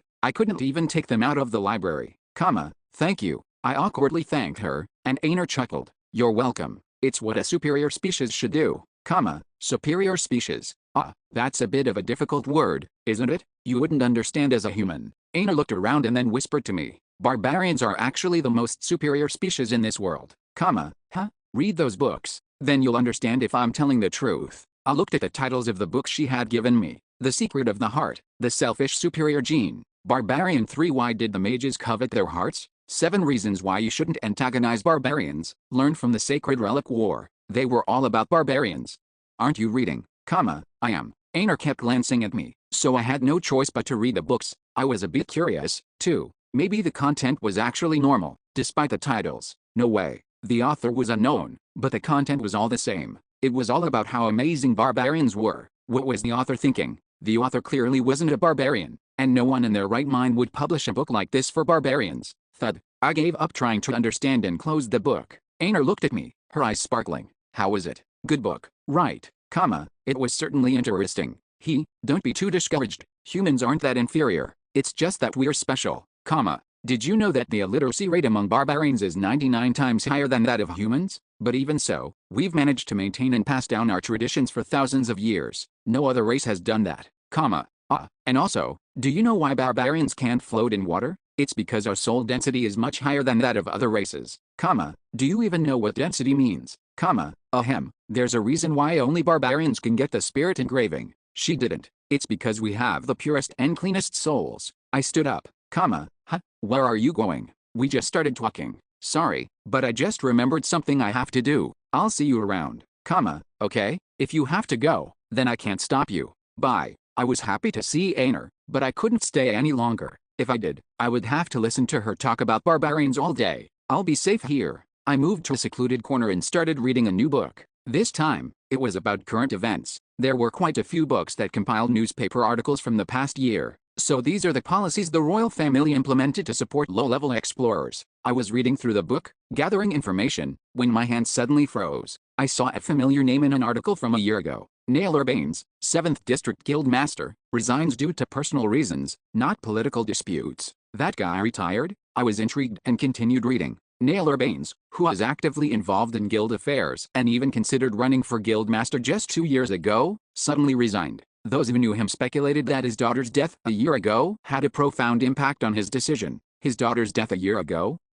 Was she his only daughter? I didn't know. We weren't close. Well, I should at least check. I found a book with articles from a year ago and started searching, and I soon found what I was looking for. Julian Urbanes, eldest daughter of the Urbanes family, announces engagement to Almanis Trading Company executive. First, there was an engagement announcement, and then, Julian Urbanes dies on her wedding night. 3 months later, there was a death announcement. The cause of death was a fall. She had fallen from the third-floor terrace, head first, while drunk. Neil Urbanes insists it was an accidental fall, not suicide. After receiving compensation claim, I felt a bitter taste in my mouth. We weren't close, but I knew her circumstances. I couldn't help but feel responsible. I shouldn't have looked into it. 1 day, 2 days, 3 days, 4 days. Time flew by in the city. Well, there were a lot of things to do at the beginning of the month. Exchanging vouchers for money, selling equipment, and so on. And then it was time for the payout. This is more than enough to pay off the debt. Then we don't have to sell the house. That's what I was going to talk about. I'm thinking about postponing the repayment. Why? There was still plenty of time until the due date, and I had to invest this money first. If you say so. I can't stop you. But why are you going to use that much money? I'm going to buy a ship. A ship. Erwan was confused, but Amelia seemed to understand. That's a good idea. If you're not going to participate in the war anymore, it would be convenient to have a ship. Exactly. I'm planning to explore the 6th floor next time. I had joined the war as a mercenary, but we had already earned enough money to buy Valhirchen's essence. There was no reason to keep fighting. We would make a lot of money, but I had other priorities. Explore the 6th floor? Where are you going? The submerged island. Submerged island? Was there an island with that name on the 6th floor? Even Amelia didn't seem to know about it. Well, Raven would definitely know, but anyway, I briefly explained the characteristics of the submerged island, and both Erwan and Amelia seemed to have heard of it. An island hidden beneath the sea. I think I heard about it. I think my sister told me about it. But can we even go there with just the 3 of us? We don't have a navigator. That's why we are looking for one now. Looks like we'll be busy again. Thankfully, they agreed to my exploration plan without any objections, and from the next day, we started searching for a ship and a navigator. Time flew by. Where's Erwan? She's sleeping. Really? You didn't have to come. I came just in case. If you don't like it, I won't come next time. I didn't say I didn't like it. Ahem. Thank you for coming. How is that a thank you? Well, if you think so. I chuckled and checked the clock on the desk. And then, I'll be going then. Okay. As soon as I closed my eyes, the world was engulfed in a white light. Character's soul resonates and is drawn to a specific world. Okay, let's turn on the computer first. Chapter 368, Black Star, 1. Click. I checked the chat rooms first, using the mouse. It was one of the first things I always did when I logged into the community. Long live Korean independence, 0 users online. The Korean chat room where I first met Lee Biko. As expected, there was no one there. Well, it would be nice to meet him and talk, but I moved to the free forum. The forums were usually flooded with posts after the community opened. It was the best time to catch up on the events of the past month. Breaking news, Viscount Lamrayan dies during expedition. I heard the captain of Orculus took him down with 4 others. They're saying the chief of staff, who is acting commander during the expedition, is the most likely candidate to take over the vacant position. These 99, the weakness of Wall of 1,000 Gold, has been revealed, so the rear isn't a safe haven anymore. Securide 7, it's still a safe haven. They barely lost anyone. The only difference is that there will be more patrol teams. Steven Crystal, wait, isn't the chief of staff that Altorator Syrian guy? Yeah, the prime minister's son. Steven Crystal, damn it, I'm never going to the 3rd caller. I've never had a good experience with that guy. As expected, the forums were mostly filled with posts about the war. Anyone heard about the Blood Spirit Marquis? She killed that lighthouse keeper guy from Orculus. Is it true? I heard the Blood Knight, the Corpse Collector, and the Wailing Witch were also there. Marcelone, it's confirmed information. It wasn't a solo kill. She worked with a golden mage. Wow, really? They used to be companions. I guess they're not on bad terms. Marcelone, there are a lot of speculations because the enemy was so strong. It doesn't make sense for even the Blood Spirit Marquis to have killed the Lighthouse Keeper, who has a support class, against those opponents. Damn it, there are people who are suspicious. If there were doubts even here, then there might be an investigation going on outside. Click. I continued reading the posts, and after some time, ding, I received a message. Sender, Ghostmaster. The sender was Ghostmaster, the GM's nickname, but I wasn't surprised. System messages and announcements were usually sent under that name. 90% of the messages in my inbox were from the GM, but I can't help but feel nervous. I clicked on the message, knowing it was inevitable, and as expected, I apologize for the late reply. Things were a bit hectic last time. Let's meet if you're free. I had received an invitation from the GM. It wasn't surprising. I had expected him to contact me. It was actually stranger that he waited this long. Honestly, I thought he would contact me immediately after the last session. I had revealed his identity at the round table, and Soul Queens would have told him, but he waited until the next session. There were two possibilities. He wanted to meet me after carefully considering the situation, or he wasn't in a position to receive messages while the community was active. Well, it wasn't important, so what should I do? I contemplated, staring at the message. I didn't think the GM would ban me even if I refused his invitation. After all, I had acted like a big shot while wearing the lion mask. He wouldn't want to make an enemy out of me, especially since he almost died after banning Libiko. Let's just meet him. I closed the message window and entered the secret chat room's password. 0720? Is it some kind of anniversary? I had a thought, but it wasn't something I had to worry about. Swah. The monitor flashed, and I opened my eyes. I was in a luxuriously decorated study, the faint scent of books. It was a familiar place. I had been here once. It was when the rumors about dimensional collapse were spreading. I had come here to get information from a man, life.Well, the man with that strange nickname. I didn't know he was the GM back then. Well, it must be the same for him. It's been a while, life.Well, or should I call you Lion? It doesn't matter. I ignored his probing question and sat down on the sofa across from him. He smiled fakely. Your tone has changed a lot. Or is this your true self? I ignored him again, you've become quite taciturn, then I'll ask you directly. I don't believe in fate. What do you want from me? What I want? Why do you think I want something from you? Your first meeting with me might have been a coincidence, but the second one definitely wasn't. Right, that's how he interpreted it. It really was a coincidence. You were the one who invited me to the chat room. Yes, I did. But looking back, it was strange. You specifically asked about the Terudine school and the mage, Chanel per gang, in your post, I can't help but think that you were trying to lure me in. You deliberately posted something I would be interested in. This guy is funny. What would I even gain from that? It's a bit creepy. Now that I think about it, you knew that much about me. It was a ridiculous leap in logic, but I didn't bother refuting him, you didn't call me here to talk about this. Are you avoiding the question? Avoid? Damn it, I can't tell him the truth. Think what you want. I will. So why did you call me here? I firmly took control of the conversation. He chuckled and answered. That's a strange question. You're the one who called me. What is he talking about? I remained silent, confused, and he continued. I don't know how you found out my real name, but you told Soul Queens my name because you wanted to meet me, didn't you? Oh, this is embarrassing. I was lost in thought, but as always, I didn't hesitate. Indeed, if that's how it's going to be, you're not an idiot. Let's change the strategy.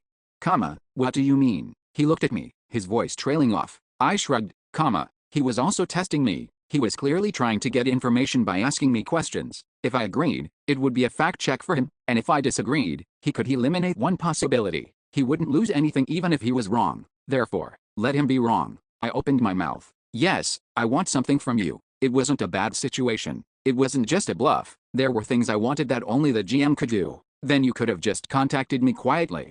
That's no fun. He interpreted it as he wanted, well, I think you did it to threaten me, but, well, think what you want. I got back to the main topic. So, aren't you going to ask?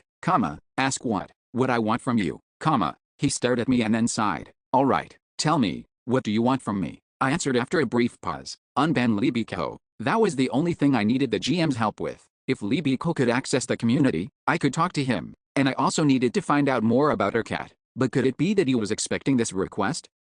So that was your goal. The GM's expression was surprisingly calm. Well, it wasn't unusual for players to form groups based on nationality. So Libiko told you about my identity. He seemed convinced that we were in cahoots. There was no reason for me to answer. Well, what are you two planning? There's no reason why I can't tell you.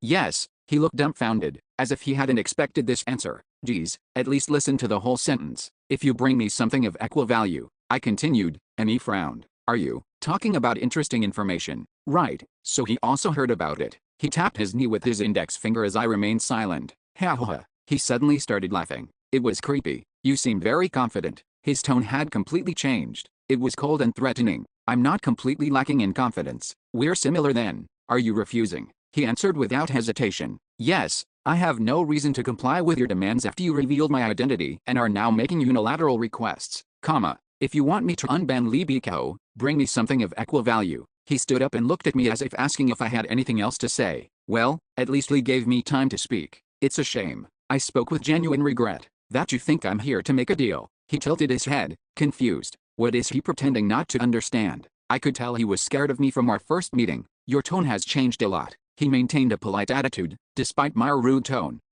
Well, I think you did it to threaten me, but he felt threatened by my actions. Then you could have just contacted me quietly. And he expressed disappointment rather than anger. Therefore, I'll give you 3 months, comma, are you threatening me? I didn't answer. As always, the interpretation was up to the listener. He then said, comma, even Lee Biko couldn't do anything to me. Damn it. Saying that in such a small voice only made him seem more pathetic. And there was something I had to correct. To be precise, he almost killed me, comma, do I seem as soft as him, comma, he didn't answer. Therefore, remember, 3 months, comma, I'll come find you after that. It was my turn to leave.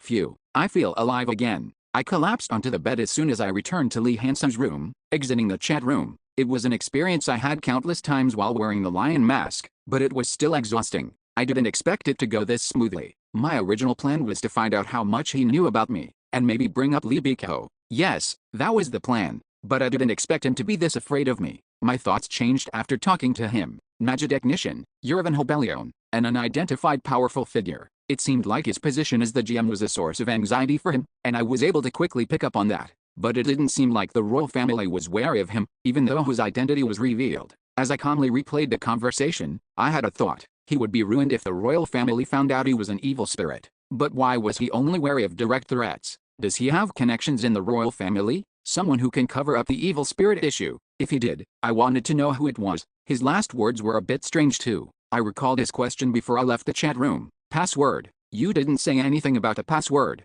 It was a rather unsettling experience. Why was he asking about a password? It seemed like it meant something, comma, I didn't understand, so I remained silent, and he interpreted it as an answer, comma, so you're really not connected to him, comma, sorry for keeping you. I'll see you again soon. Damn it, that was creepy. 0720. What was he trying to confirm by mentioning that number, comma, chapter 369, Black Star, 2. I couldn't dwell on the GM for long. It wasn't a topic that would yield any answers, no matter how much I thought about it. It was more efficient to focus on what I could do. For example, browsing the internet. Click, click. Unlike in the modern world, browsing the internet here wasn't just for entertainment. It was a precious time to gather and organize information for my survival next month. Comma, Q.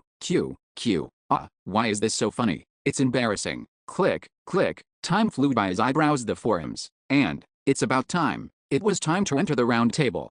A study with an antique atmosphere. The white man sitting there was deep in thought, his fingers interlocked. I can't believe he's on Lee Biko's side. He had considered the possibility, but it wasn't a desirable situation. Lee Biko alone was a headache, practically uncontrollable, and now there was another variable, comma, just who is he? Elf Nuna joined the community about 3 years ago, and Lion appeared at the round table around the same time. In other words, he deliberately pretended to be a newbie and infiltrated the community. Then why did he join? His combat power seemed to be on par with Lee Biko's, and judging by his superior information network, he must have built his own faction. Watchers of the round table. The man had tentatively concluded that his goal was to enter that secret chat room, nicknamed 0720, an otherworldly evil spirit who had secretly infiltrated the community, created the club Watchers of the Round Table, and even recruited big shots like the Corpse Collector. He suspected that he might be connected to Lion, but he didn't seem to know anything about it. He thought Lion would react somehow if he saw that password, but he didn't. He didn't react at all, even when he mentioned it at the end of their conversation. He seemed completely clueless.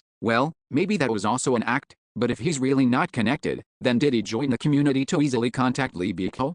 Maybe. The man considered various possibilities. That's when, sorry, there was a problem with the forums, so I couldn't come right away. A white woman appeared in the study. Her nickname was Soul Queens. So, what did you call me for? She sat down on the sofa across from him and asked, and the man briefly explained what had happened. I met with Lion, comma, I see. How did it go? He threatened me to unban Lee Biko. So, what are you going to do? It was a question the man had been constantly pondering. He didn't know anything about Lion, except for the fact that he was a player from Korea. Clench. The man unconsciously clenched his fist. Those damn Koreans. It was unfair. He had only met a few Korean players since creating this community. Korean players were rare. They were outnumbered by most Western countries. But what about their results? Lee Biko, who had joined much later, had become an unstoppable force. And now there was Elf Nuna. And Elf Nuna is also highly likely to be Korean. It made him wonder if they were genetically superior. Damn it, I forgot to ask if he chose that nickname because he was related to Elf Nuna. Well, he probably wouldn't have answered anyway. The man believed that Elf Nuna was the most likely candidate to clear the original version and enter this world. She was the only one who consistently played the original version, while everyone else was looking for shortcuts and playing the cheat versions. Master.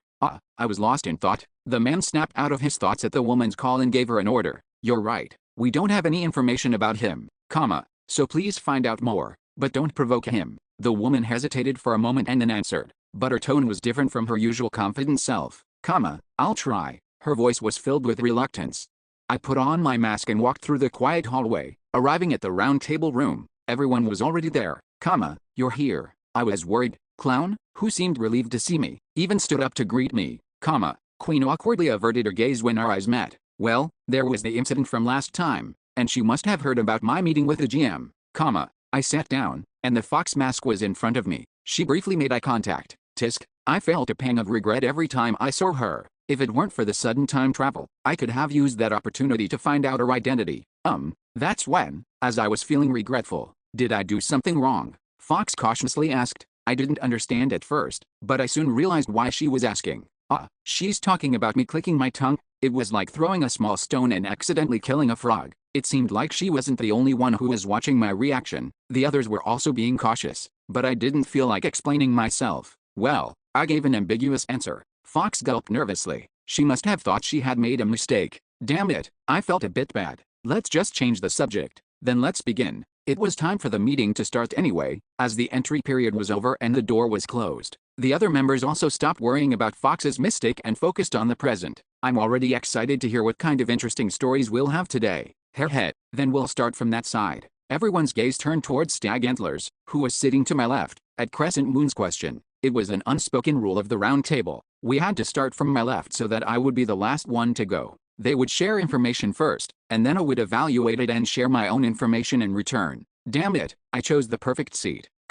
I'll go first. Stag Antlers calmly shared the information he had prepared. The issue of integrating evil spirits into the nation was brought up at the Royal Council meeting for the first time in 150 years. Of course, it was immediately dismissed due to opposition. It was a difficult statement to understand unless you had experience in government. In other words, what the hell is he talking about? I didn't understand either. But it wasn't a problem. There was always someone at the round table who would ask questions when they didn't understand something. Integrating evil spirits? What do you mean? Goblin asked timidly, and Soul Queens explained. It's a proposal to accept evil spirits as citizens instead of treating them as enemies. It was proposed 150 years ago, but it was rejected for various reasons. I see. But it's strange to hear that from the royal family.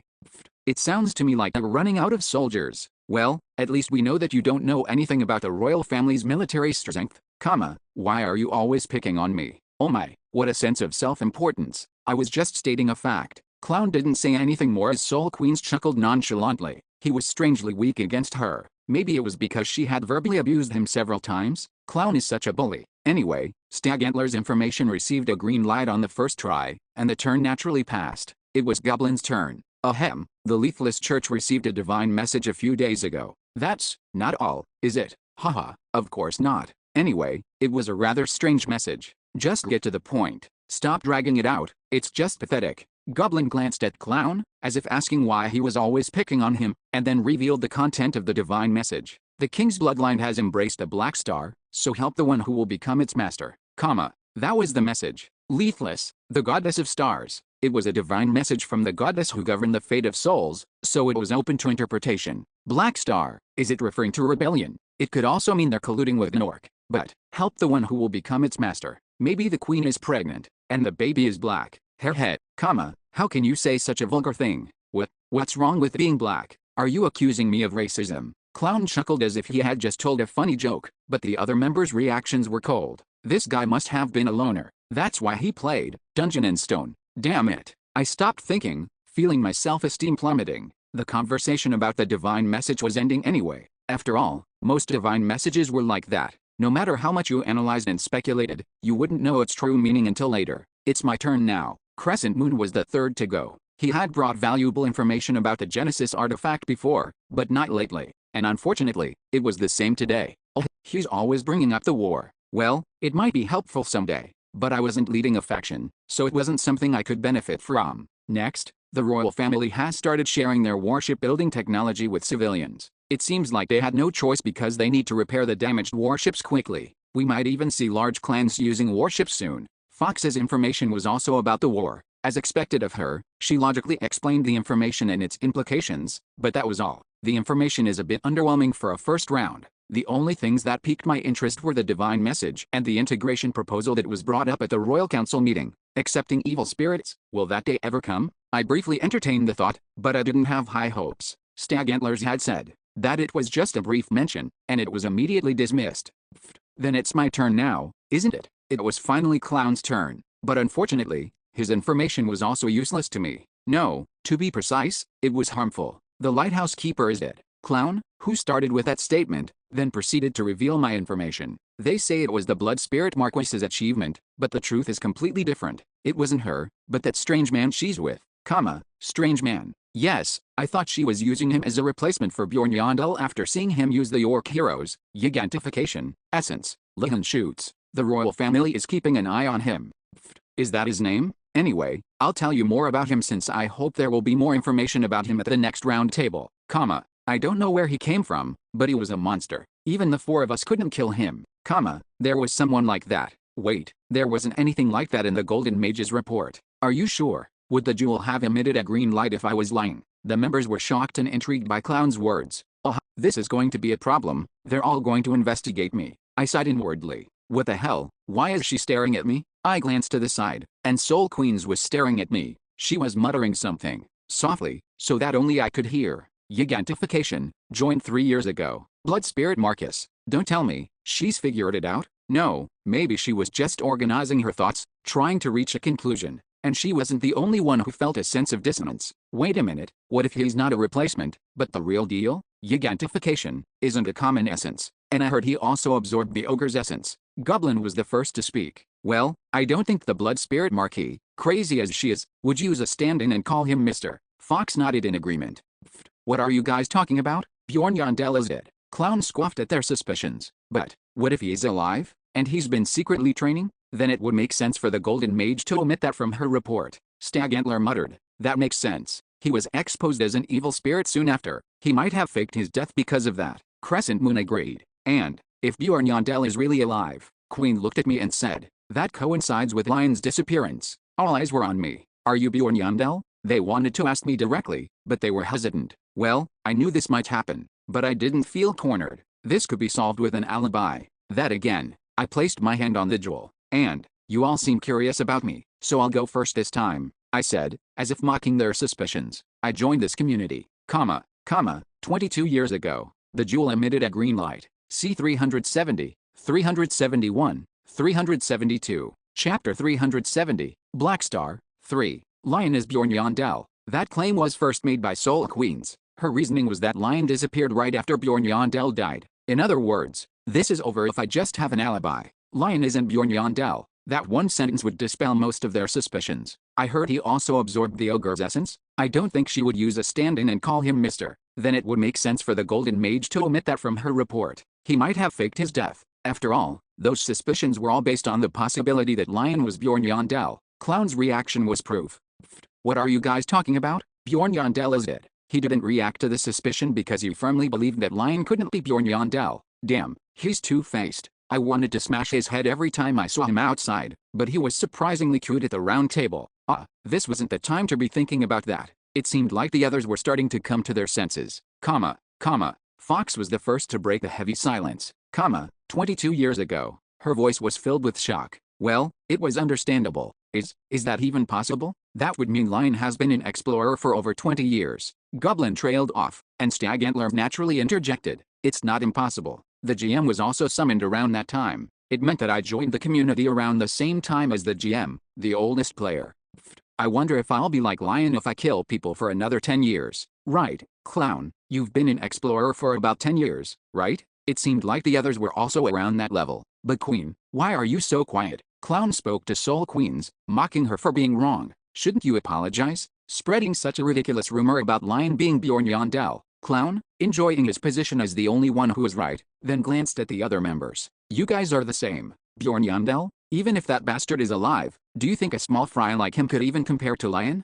Haha, we were just thinking out loud, we didn't really believe it. Goblin laughed awkwardly and trailed off. Stag Antlers, on the other hand, took responsibility for his words. Now that I think about it, it was a bit of a stretch to assume that Bjorn Yandel is even alive. I actually don't believe that Bjorn Yandel is an evil spirit. There are some suspicious aspects to the royal family's announcement, and I've met him in person. Fox met me in person? She was a high-ranking official who escaped through the dimensional gate, wasn't she? Maybe they met by chance at another time? I'll think about it later. Clown then agreed with Fox. I agree. That barbaric idiot, an evil spirit? That's ridiculous. Even Stag Antlers, who is usually at odds with Clown, agreed to some extent. Well, it was hard to believe that his behavior at the title bestowal ceremony was an act. You're talking about the incident where he pushed Marquis Kudo in front of the Prime Minister and all the other nobles.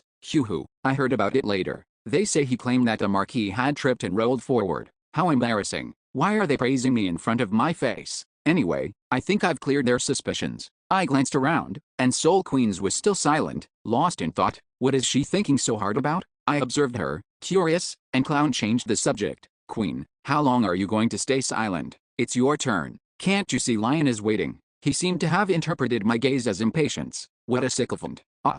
Yes, that's right. I should go. Anyway, did Clown's urging work? Soul Queens seemed to have snapped out of her daze. She took a deep breath and slowly spoke. The royal family knows the GM's identity. It was an interesting piece of information. The magitechnician, Yurvan Hobelion, the head of a school and an idol to countless crafting mages. But that was just on the surface. His true identity was different. The GM, the leader of Ghostbusters, the evil spirit community, and a legendary figure among players. But, the green light on the round table proved that Soul Queens' information was true, and that it was something more than half of the members didn't know. The royal family knows about him. It meant only one thing. Not only had the royal family intentionally let the GM go, then they were probably working together, the GM and the royal family, but they were also cooperating. It would also explain why the GM didn't seem concerned about the royal family's threats during our meeting. Then why did Soul Queens reveal this information at the round table? I soon found out. The GM is just like the rest of them. No wonder there were no rumors even though I told them to spread them. It was probably a warning. She was telling them not to waste their time spreading rumors since it was pointless. Wait a minute, but isn't this strange? The GM clearly considered the royal family as an enemy. Goblin pointed out the contradiction, and Crescent Moon answered with a bitter smile. There's nothing more futile than believing in eternity, especially not when it comes to humans. He was saying that no one could be sure if the GM's initial intentions had remained unchanged. This could destroy the entire community. Stag Antler's sighed. Yes, all players will be anxious if they find out that the GM has sided with the royal family. Even me. The other members also looked at Soul Queens as Fox stared at her. Queen, tell us. You're part of the management team, aren't you? Why did the GM join forces with the royal family? I can't tell you that. Then you're saying we should interpret it ourselves. But I can confidently say this. Soul Queens cut Fox off. And, let's start with me this time since my turn is over. She placed her hand on the jewel. The GM is someone who acts for the sake of the players more than anyone else, he would never sacrifice another player to the royal family, and it's technically impossible with the community's current functions. The jewel emitted a green light as soon as she took her hand off it. Haha, I feel a bit relieved now. Goblin laughed awkwardly, breaking the silence, and the interrogating atmosphere disappeared. It's a good thing it's technically impossible. That was probably the deciding factor. The GM's heart might change later, but at least the worst-case scenario was technically impossible. Well, if he could find out our identities with his authority, this wouldn't have happened. It seems like he's in a mutually beneficial relationship with the royal family, not completely under their control. It's your turn now. Soul Queens quickly ended the conversation, not wanting to talk about it any further, and passed the turn to Clown. This is interesting from the very beginning. Clown trailed off, as if choosing what information to share. But did he find something suitable? This is perfect. He clapped his hands dramatically and placed his hand on the jewel. I just learned about this recently, but it's quite shocking. You said dragging it out is just pathetic. But Goblin and I are different, aren't we? Clown shrugged, and Stag Antler nodded slightly. Why are you nodding? Goblin muttered, as if hurt. But no one cared about Goblin. Clown had started talking. The Dark Continent is a real place. His words were difficult to understand.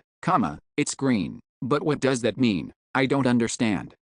It means what it says. I went outside and looked around, and I realized this land we're standing on is exactly like the 7th floor Dark Continent. Well, there might be some minor differences in the terrain and structure, but it was information that piqued my gamer curiosity.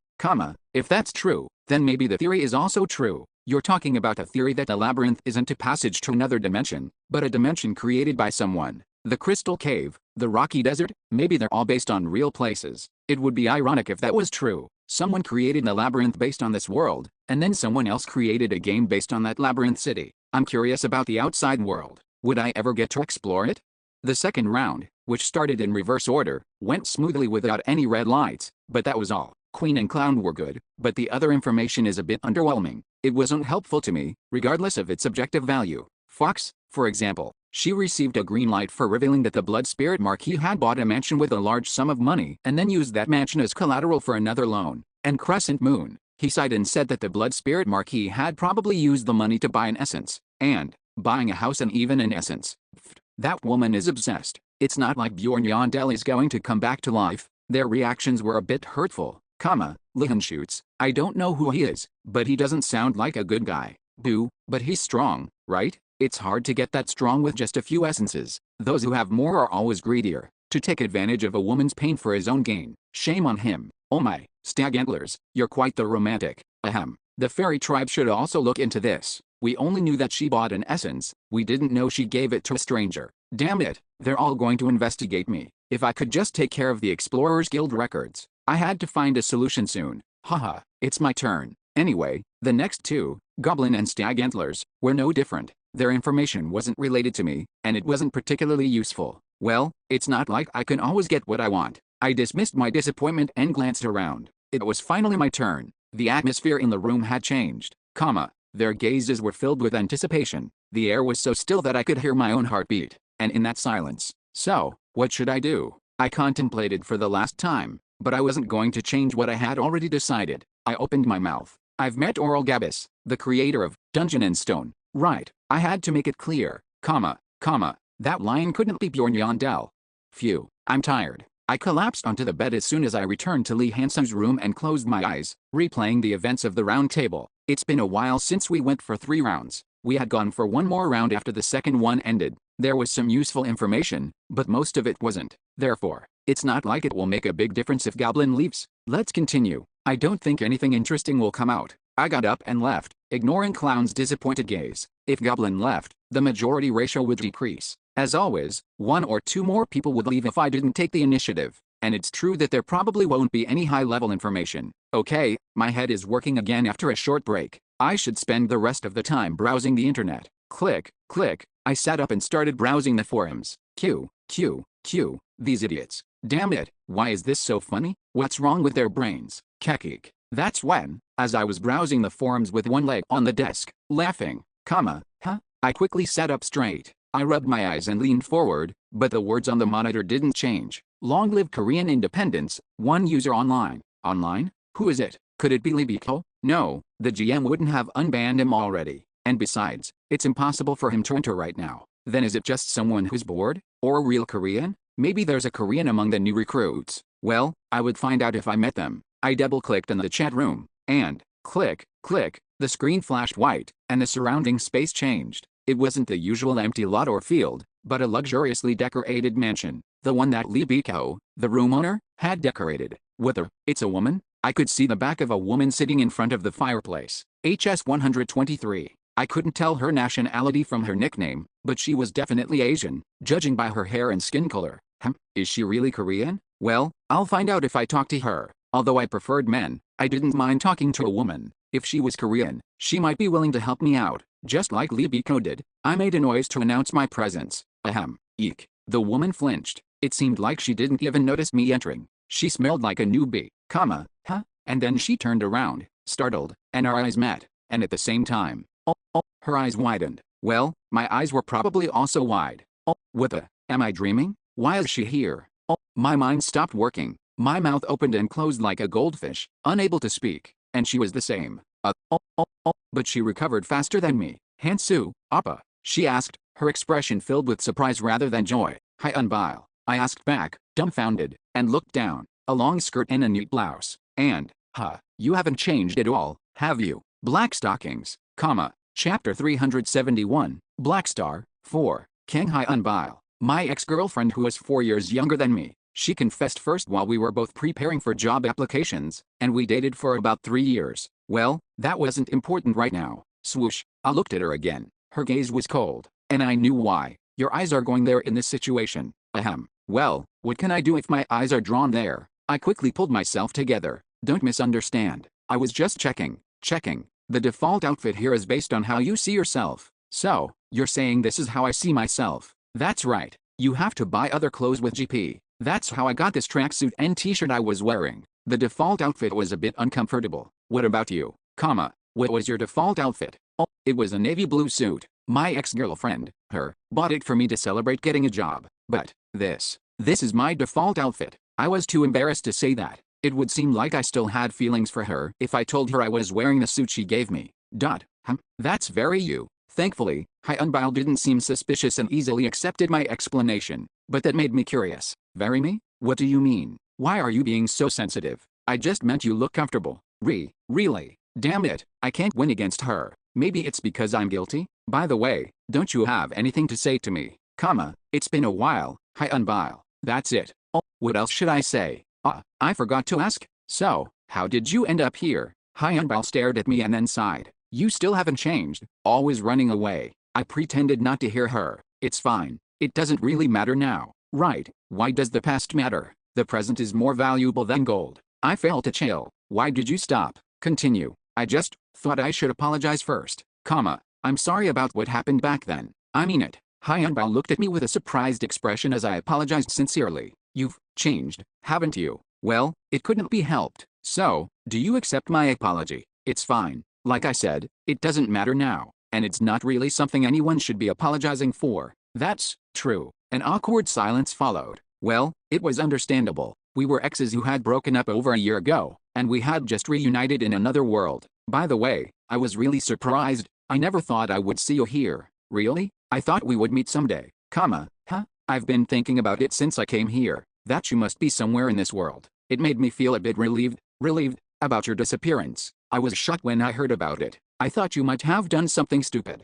I guess that's understandable. I felt a sense of gratitude. She was worried about me even though it had been over a year since we broke up. So, how did you end up here? It was my third time asking. You're not exactly the type to be interested in games. Hyunbao finally answered. Well, I became a bit curious after we broke up. How fun that game must be for you to be so obsessed with it. It was a strange feeling. When we were dating, she used to nag me about playing that game on 3 computers. Wait a minute. So, you cleared the original version? There's no way I could clear that. I played the cheat version after you disappeared. Then, what difficulty did you clear it on? 30 times. 30 times. 30 times was a high difficulty. There were countless players who couldn't even clear the normal difficulty and switched to higher difficulty. You must have played a lot. No, I cleared it after about 10 tries. It was easy since I had played the original version, and I learned a few things from watching you play.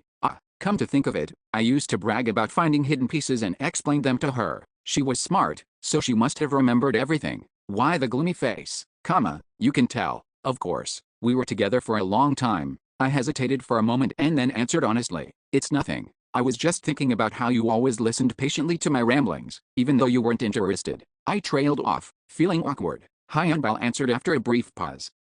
You've really changed, haven't you? A lot of time has passed. Yes, that's true. The atmosphere almost turned awkward again, but it was short-lived. Hyunbao told me what she knew about my disappearance. To summarize, my company filed a missing person report after a month, and the police came to see her, so she found out about it. And, you met my mother. Yes, at the police station. What did that woman say? She didn't talk to me directly, but something must have happened. It's okay, tell me. Hyunbao hesitated for a moment and then spoke cautiously. She talked about the inheritance for a long time, and then she asked the police if there was a way to file a death certificate before the missing period expired. I expected it, but it still felt disgusting. How much money did I even have? I was stupid to even have a glimmer of hope. Crack. I clenched my jaw, and Hyunbao tried to comfort me. Well, you still have 5 years. It wasn't an accident, and there's no evidence that you were a victim of a crime, so they couldn't process it as a special disappearance. What's the difference? For special disappearances, inheritance is possible after just 1 year. I see. That was a bit of a relief, and it was also a bit funny. Hell, it was a typical Hyunbao-style consolation. She always tried to find a silver lining and comfort me logically instead of offering empty words of sympathy. She had a significant influence on my current personality. So what happened next? I don't know. I was dragged here 3 months after you disappeared. What? I was genuinely surprised. Time was messed up because of the fragment of records, but it had been 3 years and 9 months since I became Bjorn Yandel, and the time ratio was 5:1. 9 months have passed in reality since I disappeared. In other words, it meant that Hyunbal had survived in this world for over 2.5 years. But why are you only here now? I'm not an explorer. They probably didn't notice me. You're not an explorer. No. Do you think I would fight those monsters in real life just because I played a game? I got a decent job and made money. You're truly human, aren't you? I was speechless at her question. Could I tell her this kind of personal information? But she sensed my hesitation. Right, you don't want to tell me. Hyunbal's eyes crinkled at the corners. It was a familiar expression, one I had seen several times when we were dating. I used to be flustered and try to appease her, but there was no need for that now. We were strangers. Hyunbal, who is always rational, wouldn't forget that. You drew the line first. Yes, okay, I won't ask again. Happy, she accepted it coolly, as expected of Hyunbal. But could it be that she was a bit disappointed? But don't expect me to tell you my story. I won't tell you even if you die. Damn it, she's right. I nodded, unable to refute her. Hyunbal bit her lip. You're really not curious at all. I'll have to tell you my story if I hear yours. I answered honestly instead of making an excuse. She knew when I was summoned here. If I told her my race, the number of candidates would be drastically reduced. We stared at each other in silence. Let's sit down.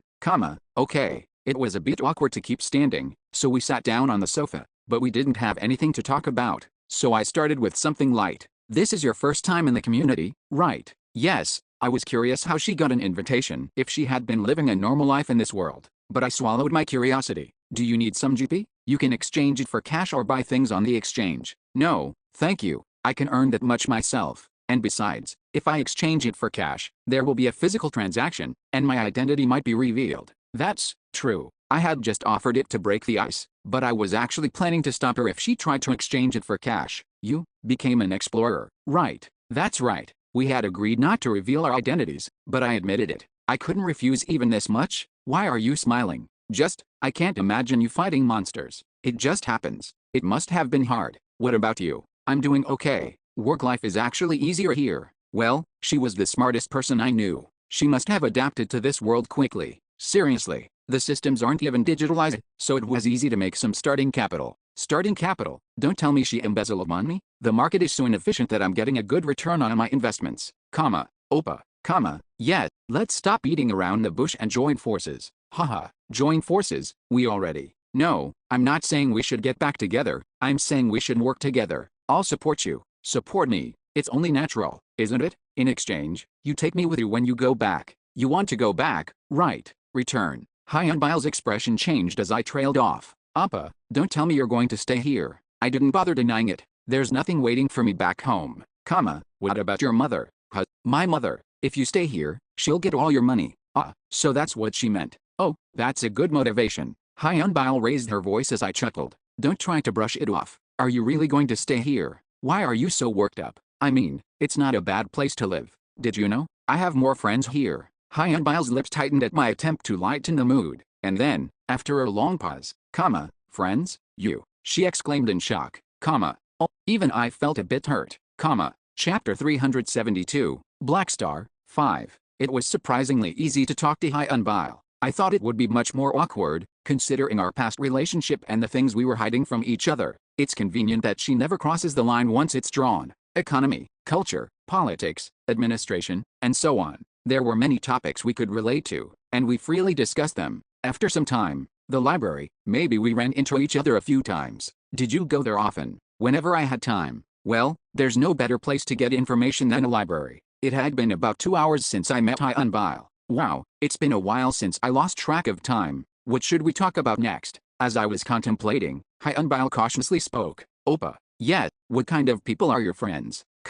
Suddenly, I tilted my head, and Hyunbal spoke nonchalantly. Just curious. It's all your fault that you didn't have any friends, isn't it? What? Are you going to hit me where it hurts? Hyunbal quickly added. No, I mean, it was up to you whether you considered someone as a friend or not. I'm sure there were people who considered you as a friend, like those who contacted you on New Year's Day or your birthday. Those aren't friends, they're acquaintances. That's what I'm saying. Your mindset was the problem. Although I had a lot to say, I didn't refute her. I understood what she was trying to say. That's why I'm so surprised. You consider your current friend as a real friend, right? That's right. Honestly, I don't understand how someone like you changed. What kind of people are they? Is it really that strange for me to have a friend? I felt a strange sense of bitterness, but I answered her question. They're trustworthy. I wouldn't be worried even if they were holding a knife behind my back. So you were able to build a deep bond because you often risk your lives together. Probably. But isn't that just a companion, not a friend? Oh, well, considering the setting of this world, a companion is socially considered to be a closer and more trustworthy relationship than a friend. So they're just companions. I didn't answer. What did it matter whether they were friends or companions? The important thing was that they were important to each other. What's with that look? Come to think of it, you didn't have any friends either. There were tons of people who considered me as a friend. I know, but she was similar to me, wasn't she? Prioritizing her own judgment over what others thought. So, did you make any friends here? I don't need any. I'm going back anyway. Really? Then it can't be helped. Hyunbao looked up at me with a frustrated expression as I chuckled. But it was short-lived. She suddenly flinched. I just heard a ding sound. You got a message. Message? Did you post anything on the exchange? No, but I sent an offer to someone who was looking for information. I thought it would be nice to earn some GP. How do I check my messages? You can't check them here. You have to go back and use the computer.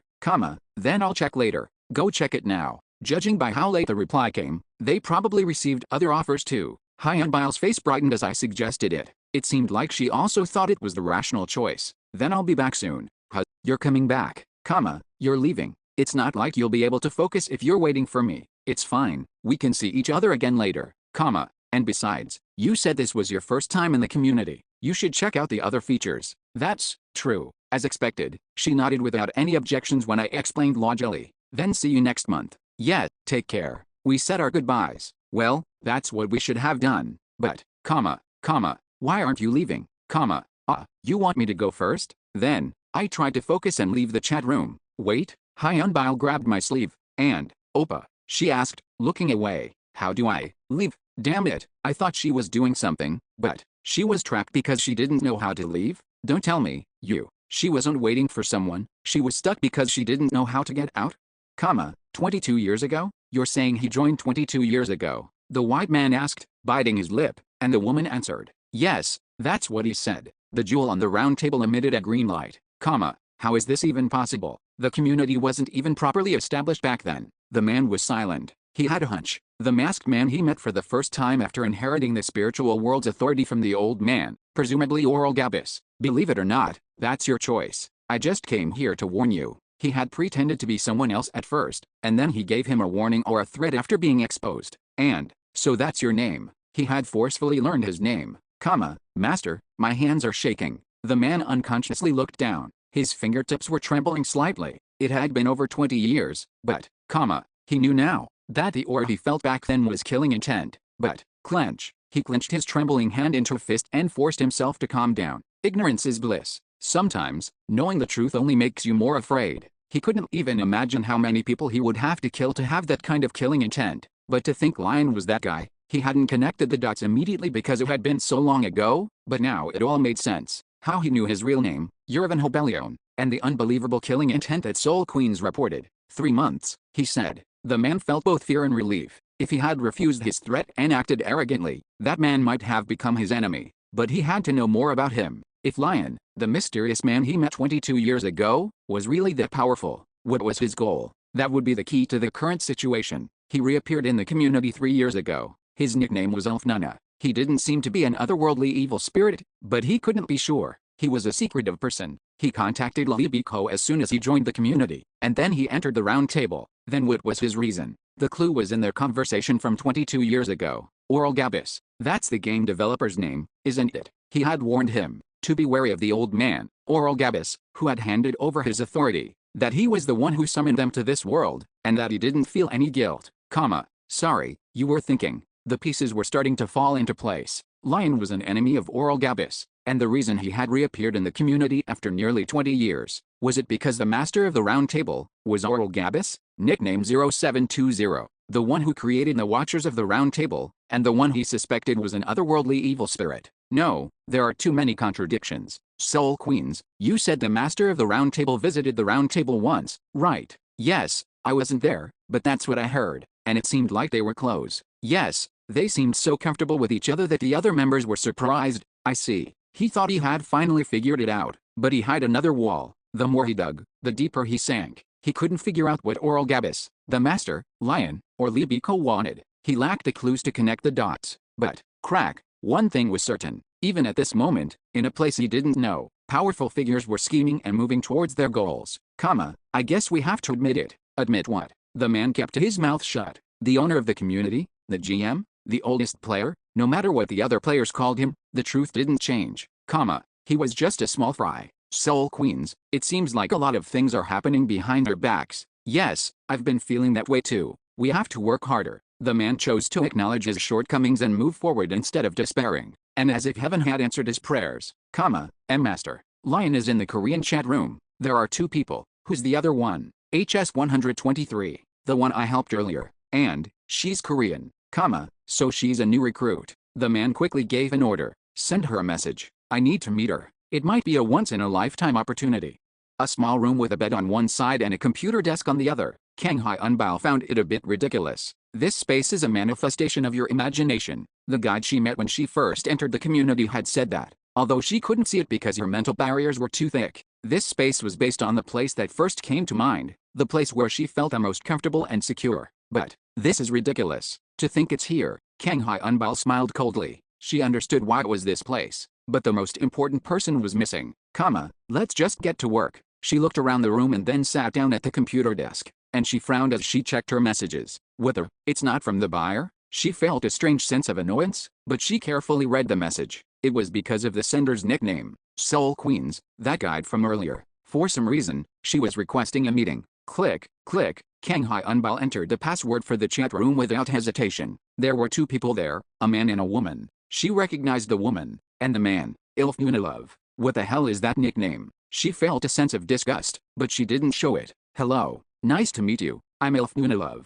Hello, but what is this about? I have something to tell HS 123. Just call me you. It's a bit awkward to be called by that name. I understand. It is a bit strange. The man laughed good-naturedly at her request, but she was dumbfounded. He knows that, and he still chose that nickname? She glared at him coldly and then quickly made a judgment. He's acting so humble. There must be a reason. She wasn't going to underestimate him. He might seem stupid, but it was foolish to judge someone based on their appearance. Soul Queens was part of the management team, and there was no way the man who was standing next to her, acting like her assistant, was an ordinary person. Could he be the GM? There was no need to think about it. The timing of the message, that creepy nickname, his humble attitude. There was only one possibility. He must be related to Hansu Oppa. And she was right. You're Korean, right? I'm sorry, but can we get to the point? I don't have much time. Haha, I understand. It's your first time here, so there's a lot to check. Kang Hyun-Bao didn't answer. As always, it was an effective method. You're quite blunt.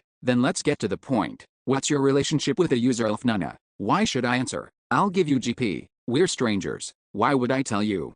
The man with a strange nickname, life.Nuna, seemed to be contemplating her words, and then he revealed his reason for calling her here. I want to buy information about life.Nuna. You're asking me to investigate him? I just met him today. Any information will do. I heard Koreans are close. He'll probably lower his guard if you approach him. What's the reward? The man answered curtly at Kang Hyun-Bao's cautious question. Anything you want. You know what I want. We have the power to grant your wish, whatever it may be. Is that true? Kang Hyun-Bao smiled, dismissing her cold demeanor. It was only natural. She had no intention of refusing and leaving. That would be foolish. Oppa is so careless. I don't know what he's been doing, but to have someone like this behind him. Her smile widened. C 373, 374, 375. Chapter 373, Treasure Hunter, 1. 3 days after the community closed, as I was spending my days looking for a ship to use on the 6th floor and a navigator to sail it, I received good news from Amelia. Shoots, you don't have to worry about the guild anymore. Don't worry, I found a suitable target and took care of it. What? I asked for details, and it was a typical Amelia-style solution. She had found a guild executive who had committed embezzlement and tax evasion, and she had used that information to blackmail him into erasing all guild records related to Leon Shoots. It would have been safer to modify the records instead of erasing them, but that was too difficult. Is there a chance that the erased records will cause a problem? Not usually. It's more common than you think for administrative records to be lost or damaged.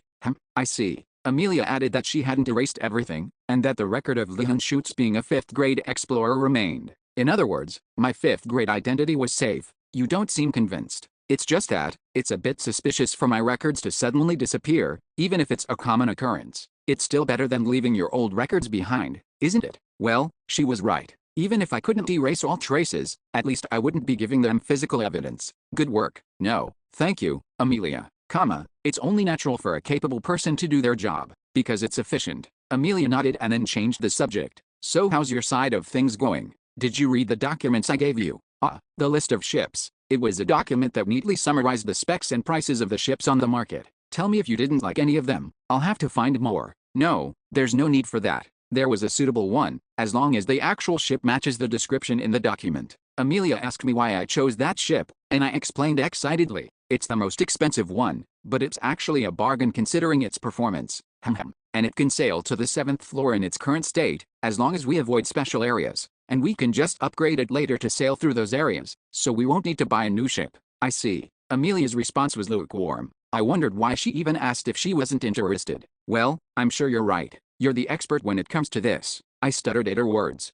Is that so? We're already on the same boat, and you're the captain. It was a bit embarrassing, but I also had another thought. Was she trying to boost my confidence? Well, I had been stuck at home lately, relying on them for everything. Maybe it was her way of being considerate. Then I'll be going now that the ship is decided. I should be able to make an offer before the exchange closes if I hurry. I wanted to ask if she really said that because of me, but Amelia had already put on her coat and left. Well, it wasn't important. Anyway, that takes care of the ship. I could have gotten a better ship if I had more money, but I wasn't disappointed. The one I chose was good enough. The problem is the navigator. People are always more troublesome than things.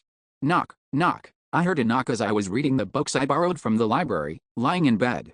Is it dinner time already? Come in. The door opened as soon as I gave permission. As expected, it was Erwin. Amelia was probably negotiating with the seller. What is it? I put down my book and asked, and Erwin answered in a slightly dissatisfied tone. We have a visitor. Visitor. I tilted my head, and a woman appeared at the door, flowing platinum blonde hair and blue eyes. It's me. It was Raven. Unlike the last time I saw her, she wasn't wearing her Magic Corps uniform, but casual clothes, and her hair was down. Damn, the atmosphere suddenly changed. Can I come in?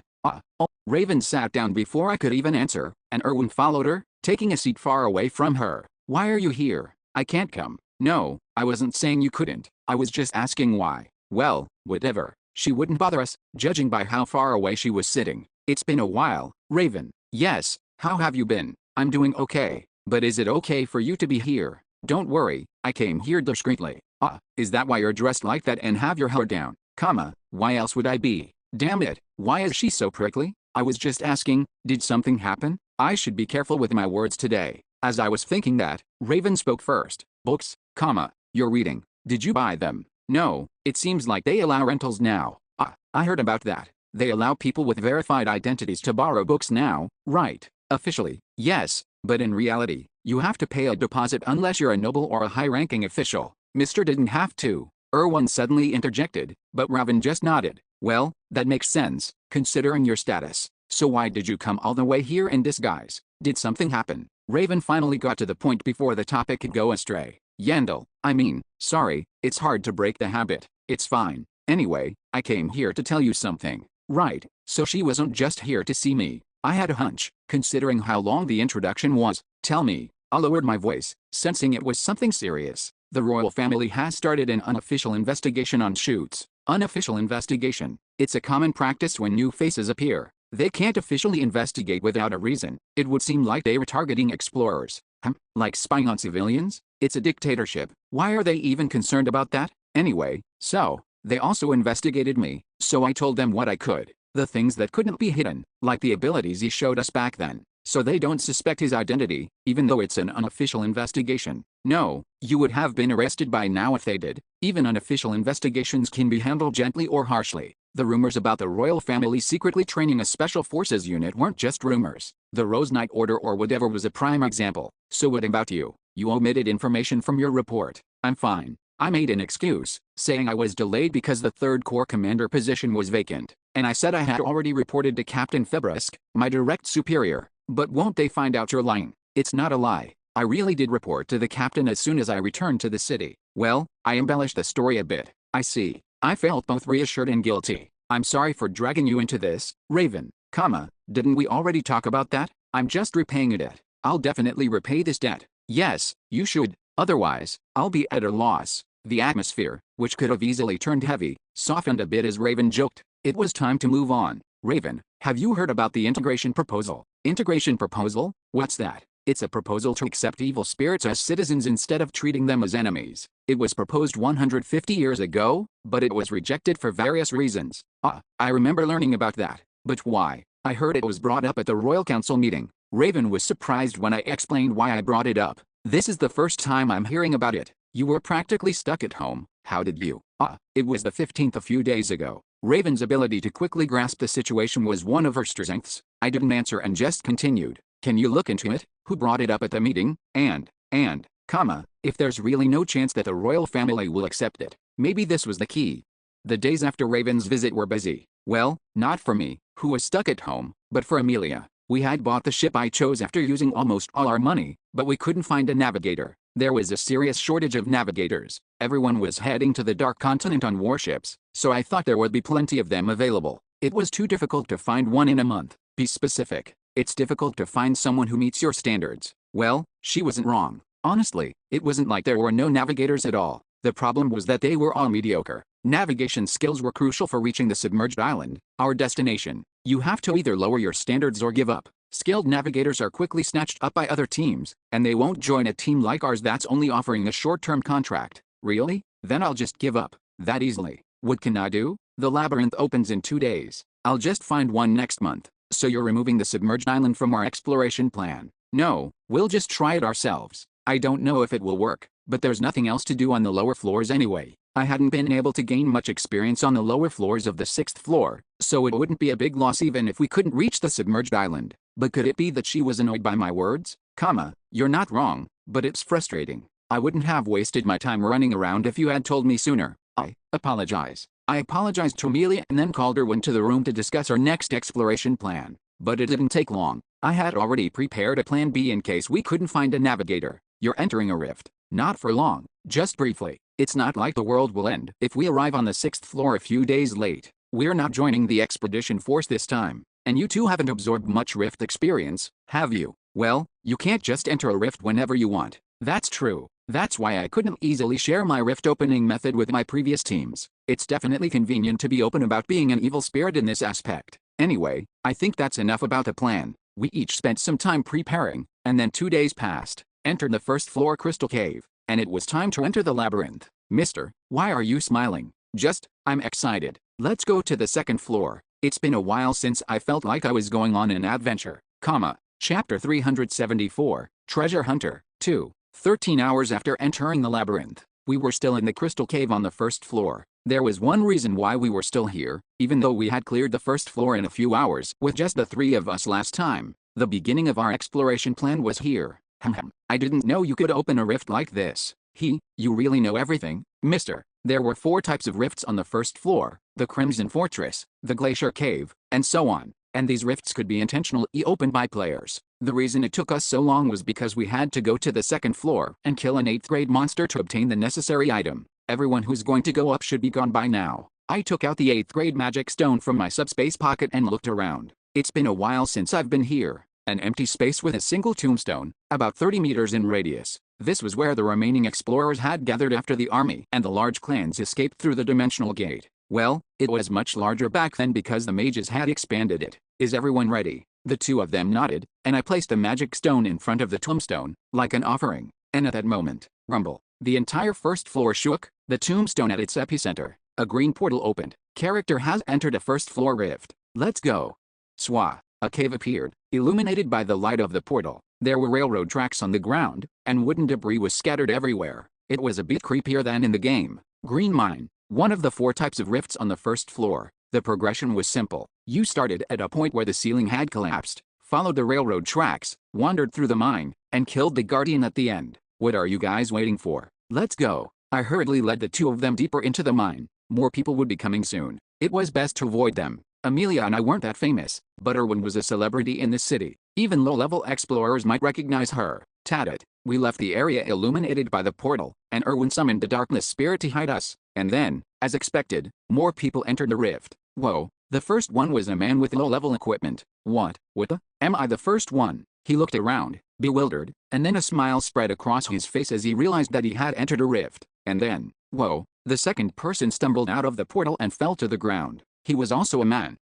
Nice to meet you. Okay, they're both men, so nothing should happen. I turned around, dismissing my worries, and they won't be able to hear us from here. Let's run. Okay, we started our exploration, running through the mine. The first monster we encountered was, as expected, a goblin, but it was different from the ones we had seen on the first and second floors. Growl. Its height was similar to ordinary goblins, but its build was different. It had a broad back and well-defined muscles, and it was wearing a miner's helmet and carrying a pickaxe. Goblin Miner. It was 8th grade, a monster that only gave experience points in first floor rifts. Kaya. The macho goblin charged towards us, swinging its pickaxe, as if it didn't even care that it was outnumbered. It was a powerful attack, much stronger than an ordinary goblin's. But that's disgusting. Would that work? Any one of us could easily clear a first floor rift. Thud. Erwin didn't even bother with an arrow. She used the wind spirit to pierce its forehead. Goblin Miner defeated. EXP +2. 1 shot, 1 kill. It was a natural result for explorers of our level, but I was impressed by the way she summoned the wind spirit and shot it with a flick of her finger. Is that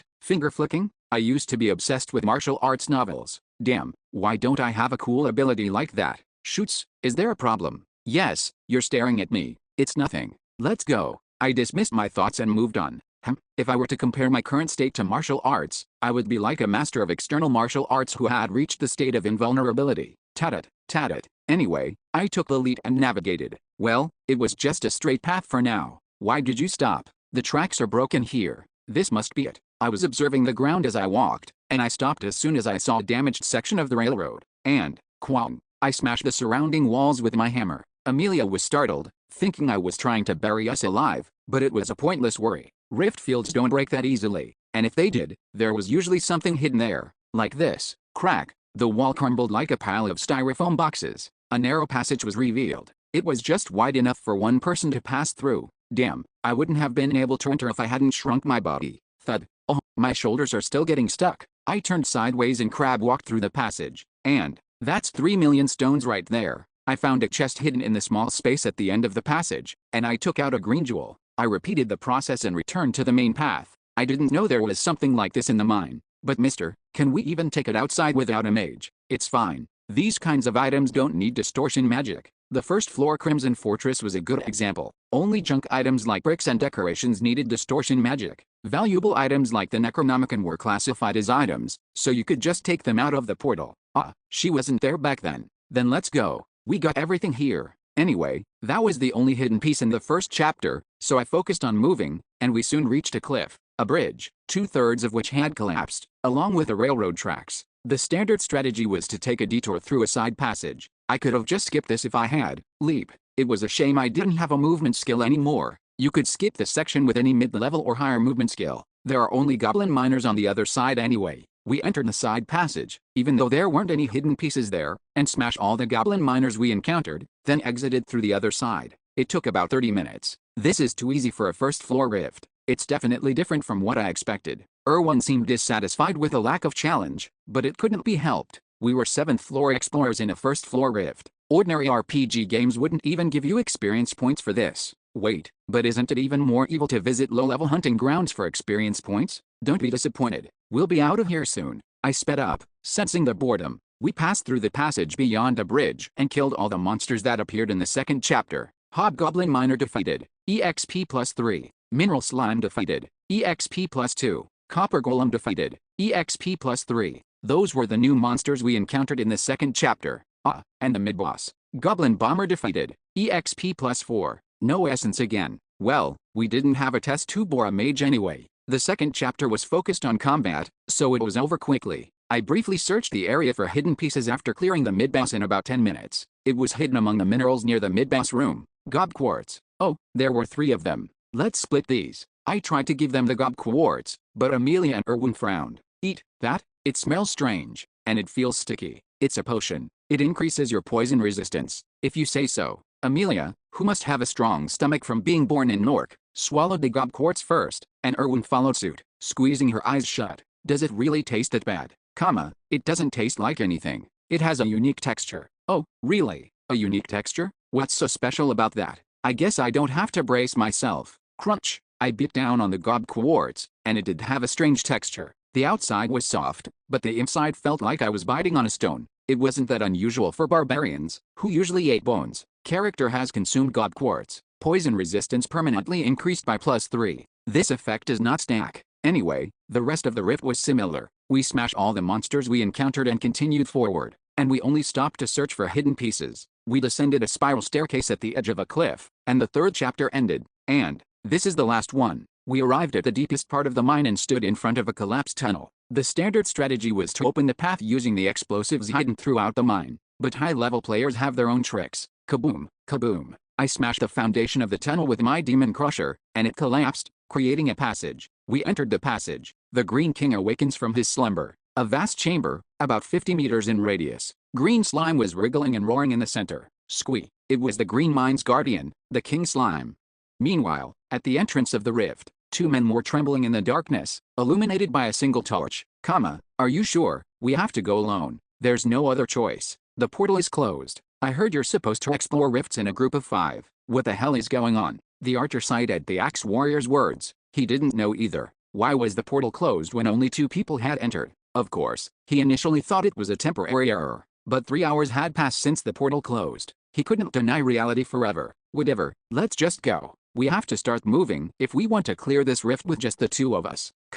Alright. The axe warrior, who was timid despite his size, took the lead, and the archer followed him, providing support. This damn buggy game. The archer considered himself lucky. Well, he did find this game by chance and ended up here. But other than that, his life had always been easy, even after waking up in this unfamiliar world. His first exploration was a good example. He was lucky enough to absorb an essence from the start, and he earned his starting capital by looting a dead explorer and a looter during his second exploration. He was able to steadily grow thanks to that. But I was hoping to explore a first floor rift for the 3rd time, and this happens. He grumbled inwardly, but he quickly focused. He had to survive. Wait, what's wrong? Something strange. We should be seeing goblin miners around here. You seem to know a lot about rifts. Just a little. I like to study. He lied. He was an experienced player who had played the original version, although he couldn't get past the early stages and quit, and then cleared it later after finding out about the cheat version. He was still familiar with the beginning. After all, you had to read Elf Nunna's Guide for Newbies countless times if you wanted to play the original version properly. Let's keep going. I don't know why we haven't seen any goblins yet, but he decided to move on since waiting wouldn't change anything. And, oh, there's a passage over there. He noticed a hole in the wall where the railroad tracks were broken. Someone was here before us.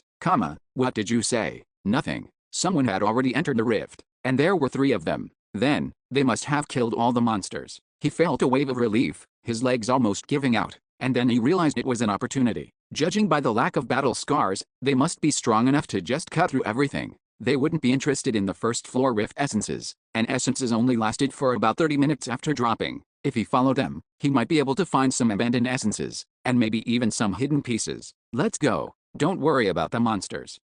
What do you mean? There probably aren't any monsters ahead. I can go first if you don't believe me. The archer then started running through the dark tunnel. But they took the gob quartz. There was nothing left in the 2nd or 3rd chapters. The bastards who entered first were so thorough that he couldn't even find anything they had missed. I didn't even know about that. It's broken, so there must have been something hidden inside. Anyway, he finally reached the boss room after running for a while. It took about 40 minutes. If the guardian essence had dropped, and they hadn't absorbed it, it might still be here. He entered the boss room with the axe warrior, and, they saw an essence floating in the air. Greed flickered in their eyes. But there was a difference. An essence, indeed. Don't tell me that's the guardian's essence. The axe warrior, who was in the lead, seemed more surprised than greedy, but the archer behind him was the opposite. Whoosh! He drew an arrow and stabbed the axe warrior in the shoulder. Arg! The axe warrior screamed and collapsed to the ground. Of course, he tried to fight back, but it was futile. Clank! His axe slipped from his grasp. It's useless. I coated the arrowhead with paralyzing poison. I'll give you the essence, so please. The warrior begged for his life, sensing his defeat, but the archer's eyes were cold. Why are you so afraid of dying, NPC? An NPC? What do you mean? No, wait, please spare me. I have a daughter. Dragoons are Protus. The archer chuckled and pulled out the arrow. And, Hans Eleben, that's my name.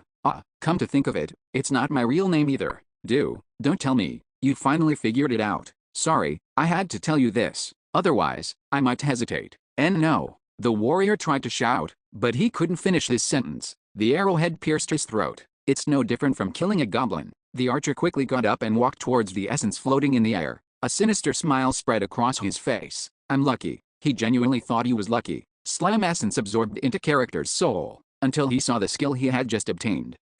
Chapter 375, Treasure Hunter. 3. The Guardian of the Green Mine, the King Slime. It was a decent essence to have, at least until the mid-game. Well, none of us would absorb it even if it dropped. But it didn't drop anyway. King Slime defeated. EXP plus 4. Guardian kill bonus. EXP plus 3. I clicked my tongue, watching the King Slime disappear into particles of light. Wow, it really didn't drop anything. I was hoping for at least a numbered item, but how can it not even drop a riftstone? The individual drop rate should be 33.3%. Come to think of it, we didn't get any essence drops on the way here either. That's why I had a glimmer of hope that the Guardian might drop a decent numbered item. At least we got one essence. I chuckled at Amelia's attempt to console me. That's not an essence, it's trash. Slime, a 9th grade monster. It decreased your physical stats like bone density, physical resistance, strength, and agility, and gave you a bunch of useless stats like poison resistance, sixth sense, and digestion. And the skill was mediocre. It was occasionally useful, but it wasn't worth the penalties, so it was considered one of the worst 9th grade essences. For reference, the essence dropped from one of the trash mobs that appeared while we were fighting the King Slime. Damn it, I'd rather it not drop anything at all. Then at least I could hope for a jackpot next time. Mister, the portal is open. Are we leaving now? Of course. I led my companions towards the portal. There was no hesitation in my steps. One slime essence from the rift? What a garbage room. Entered the first floor crystal cave. Let's get out of here. I don't want to get any more bad luck. We didn't waste any time after exiting the rift. We headed straight for the upper floors since we were done with the lower floors, and we reached our target floor on day 26. Entered the great ocean of the 6th floor. Starting island Lamia. It wasn't crowded with explorers and soldiers like last time, and neither was the coastline filled with warships. The expedition force had already departed for the Dark Continent on day 25. That's why we deliberately arrived a day late. Let's go to the coast. There was no reason to waste time on an empty island, so we headed straight for the coast, and I took out the ship from my subspace pocket. It looked completely different from the previous one, which didn't have a sail and required us to row. This is more like it. It was a ship similar in size and shape to the fishing boats you often see in Korea. It had a large square sail in the center and a monopropulsion device at the rear, so we could increase the speed by adding magic stones. In other words, it could even sail through windless zones as long as we had enough magic stones. Well, I don't think we'll be going to a windless zone without a navigator. Amelia stood at the helm, gulping nervously, as we all boarded the ship. But Erwin seemed uneasy. But, can she even sail this ship without a navigator? She said she had experience sailing a small boat, so she'll be better than me, who only knows how to row. And she said she learned the basics while buying the ship. Right, Amelia, don't talk to me. I'm thinking, damn it, this is making me nervous. Amelia, who had been staring at the helm with a serious expression, as if running a simulation in her head, finally started giving orders. First, we have to row away from the island. We need wind to sail. We need wind. If you're unhappy, you can. No, I'm not. I'll do as you say, I decided to follow her orders instead of micromanaging her. Of course, I wasn't going to actually row. What was the point of buying this expensive ship? Swoosh, the ship started moving forward as I inserted a magic stone into the monopropulsion device. Amelia seemed surprised by the speed, but she quickly regained her composure and turned the wheel. And now, the sail. Unfurl the sail. The ship caught the wind and started sailing as soon as the sail was unfurled. Phew, so she can do it. What's our heading? East. Don't worry, I see. Amelia sighed in relief at my words, but her hands were still tightly gripping the wheel. It was a refreshing sight. The woman who didn't even flinch when killing people was this nervous about sailing a ship. I can see it. An island appeared on the horizon after about 15 minutes of sailing east. It was the closest island to the starting point after Paragon Island, where we had fought Stormgush, Gurkha Island. There was no real reason to visit this island. The monsters here were low level, and they all appeared on the lower floors. I had already gotten all the experience points I needed, but we don't have a navigator, so it can't be helped. We couldn't sail directly to our destination with our current navigation skills, so we had to island hop. Well, there was another reason. Mister, are you okay? Damn it, this seasickness. It was a bit better than before, but my stomach was still churning. Shoots, we can take a break if you're not feeling well, please. We anchored the ship and took a break. That was one of the good things about this barbarian body. Even though the seasickness was severe, it only lasted for about 10 minutes. Alright, let's set sail again. We resumed our voyage after recovering. Our next destination was Ennis, the second island on the eastern route. It will take about 3 hours to get there. Can you really do it? Don't worry. Just keep sailing northeast. Who said that? The book. Erwin, who had never experienced this kind of haphazard navigation, looked dubious, but Amelia seemed to have a knack for sailing. An island appeared on the horizon after about 3 hours. Amelia clenched her fist. We found it. But why is it east of us, not in front, it's within the margin of error. Damn right, it's within the margin of error. Amelia turned the ship, and we soon arrived at Annis Island. Unlike Gurkha Island, which we had skipped, we had business here. There weren't any hidden pieces or treasures, but we had to get the remaining experience points, and it was also getting late, so we were planning to camp here for the night. But before that, Blieg, I had to empty my stomach. Ripple Monkey defeated, EXP +3. War Snake defeated, EXP +4. Nigel Fencer defeated, EXP +4. Bilgaro defeated, EXP +5. Black Tree defeated. Annis Island, where 99% of the island was covered in jungle, except for the coastline. We set up camp on the beach and started exploring the next day. We circled the entire island, killing monsters and gaining experience points, and then it was nighttime again, so we had to camp for another night. Damn it, I thought we could clear it in half a day and move on to the next island. The reason for the delay was the last monster we hunted. We had to search for it until nightfall since it didn't appear even after we circled the entire island. Mister, the stars are beautiful, don't you? Snore. He's asleep. We set sail early the next morning and headed for the next island, and thankfully, we arrived safely, and the process continued. This is the 7th island. It's called Peona Island, right? We arrived at the 7th island on the eastern route after 10 days of sailing. Honestly, it was a miracle. We had made it this far without any problems, even though we had a navigator who only knew how to go forward, stop, and park. I thought we might miss an island or something. Is sailing really that easy? I had been observing Amelia as she sailed, learning the basics. I was also getting used to the seasickness. Wow, it's a beautiful island,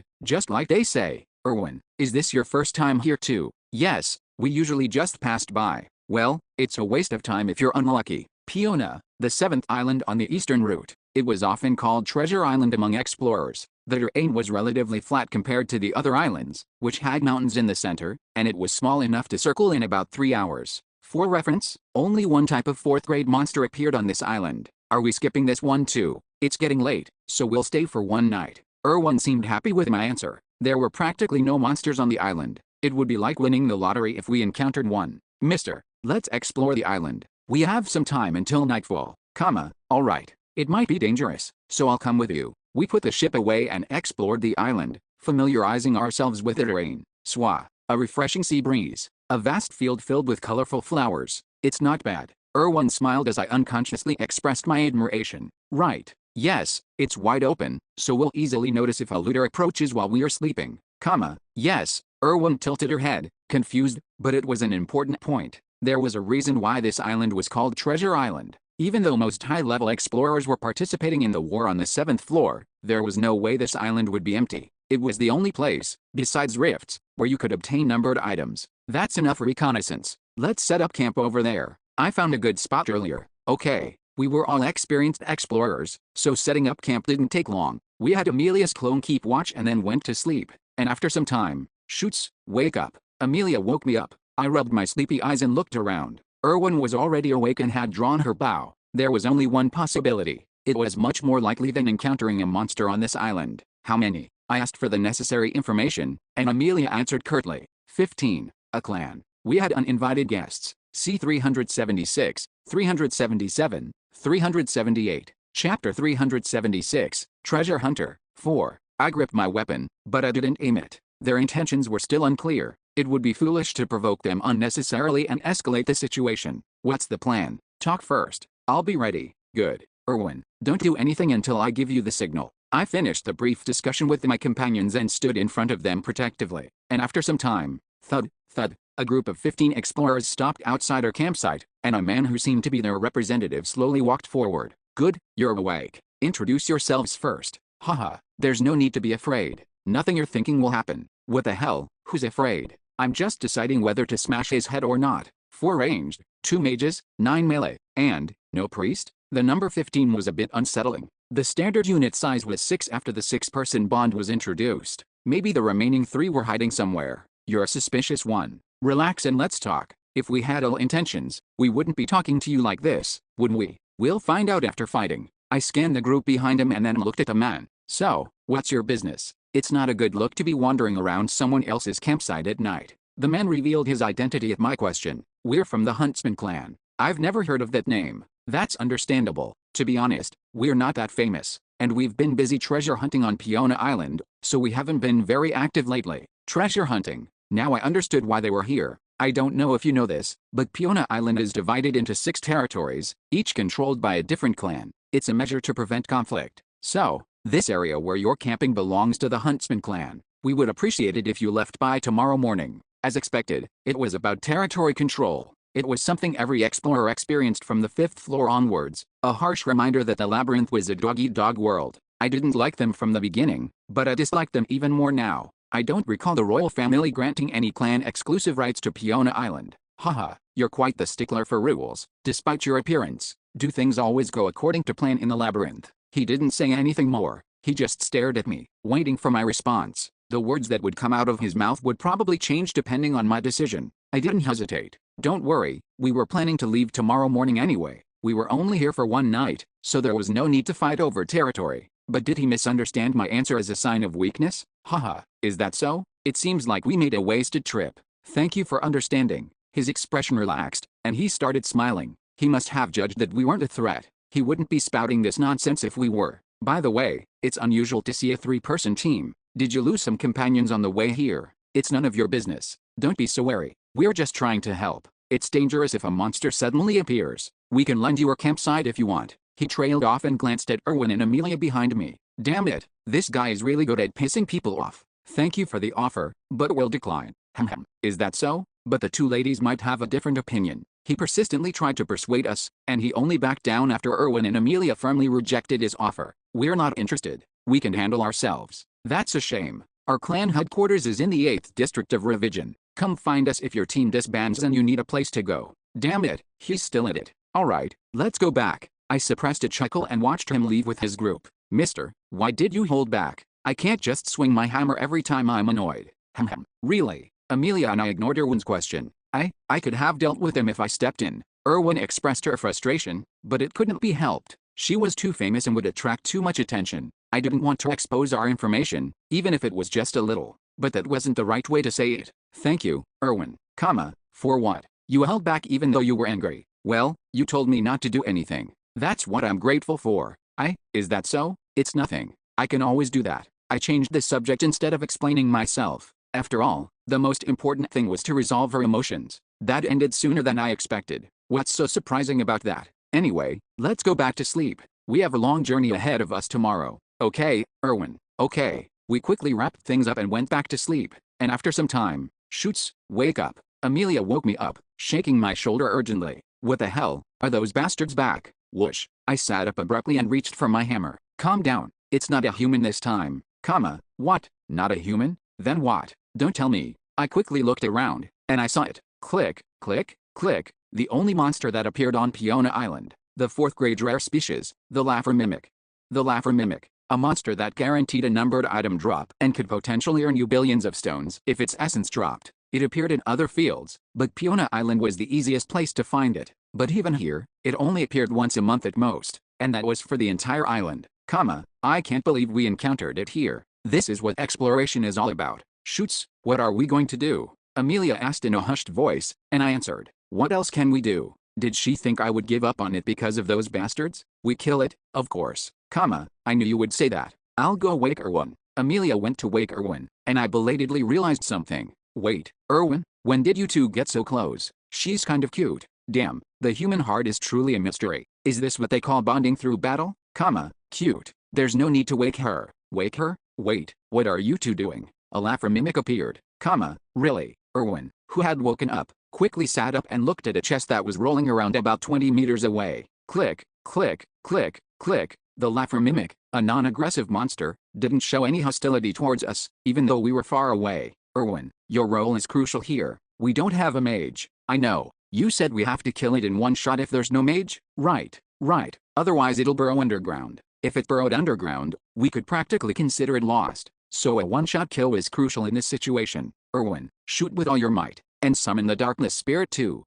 You know its real body is the chest, right? Don't shoot the stem just because it looks like a body. Don't worry, I'll definitely kill it. Good, I trust you. I had no choice but to trust her. She was the strongest damage dealer among us. Then, I'll go ahead. Erwin slowly drew her bow, and at that moment, Erwin Fortitude Tertia has cast elemental fusion, fire, water, wind, earth, and darkness. All 5 elements were combined, creating a powerful aura, but the Laffer mimic was still nonchalant. Click, it tilted its head, as if curious. I felt a pang of guilt, but that was all. We were explorers. Our job was to kill monsters and earn money. Thud. Erwin released the arrow. Whoosh. The arrow flew towards the Laffer mimic at an incredible speed. CL. Click. The Laffer mimic finally reacted, but it was too late. Kaboom. The arrow pierced through its open mouth and exploded. But, CL. Click. It was still alive. The chest was shattered, and its body was mangled, but, click, click, it tried to burrow underground. But Erwin was faster. Erwin Fortitude Tertia has cast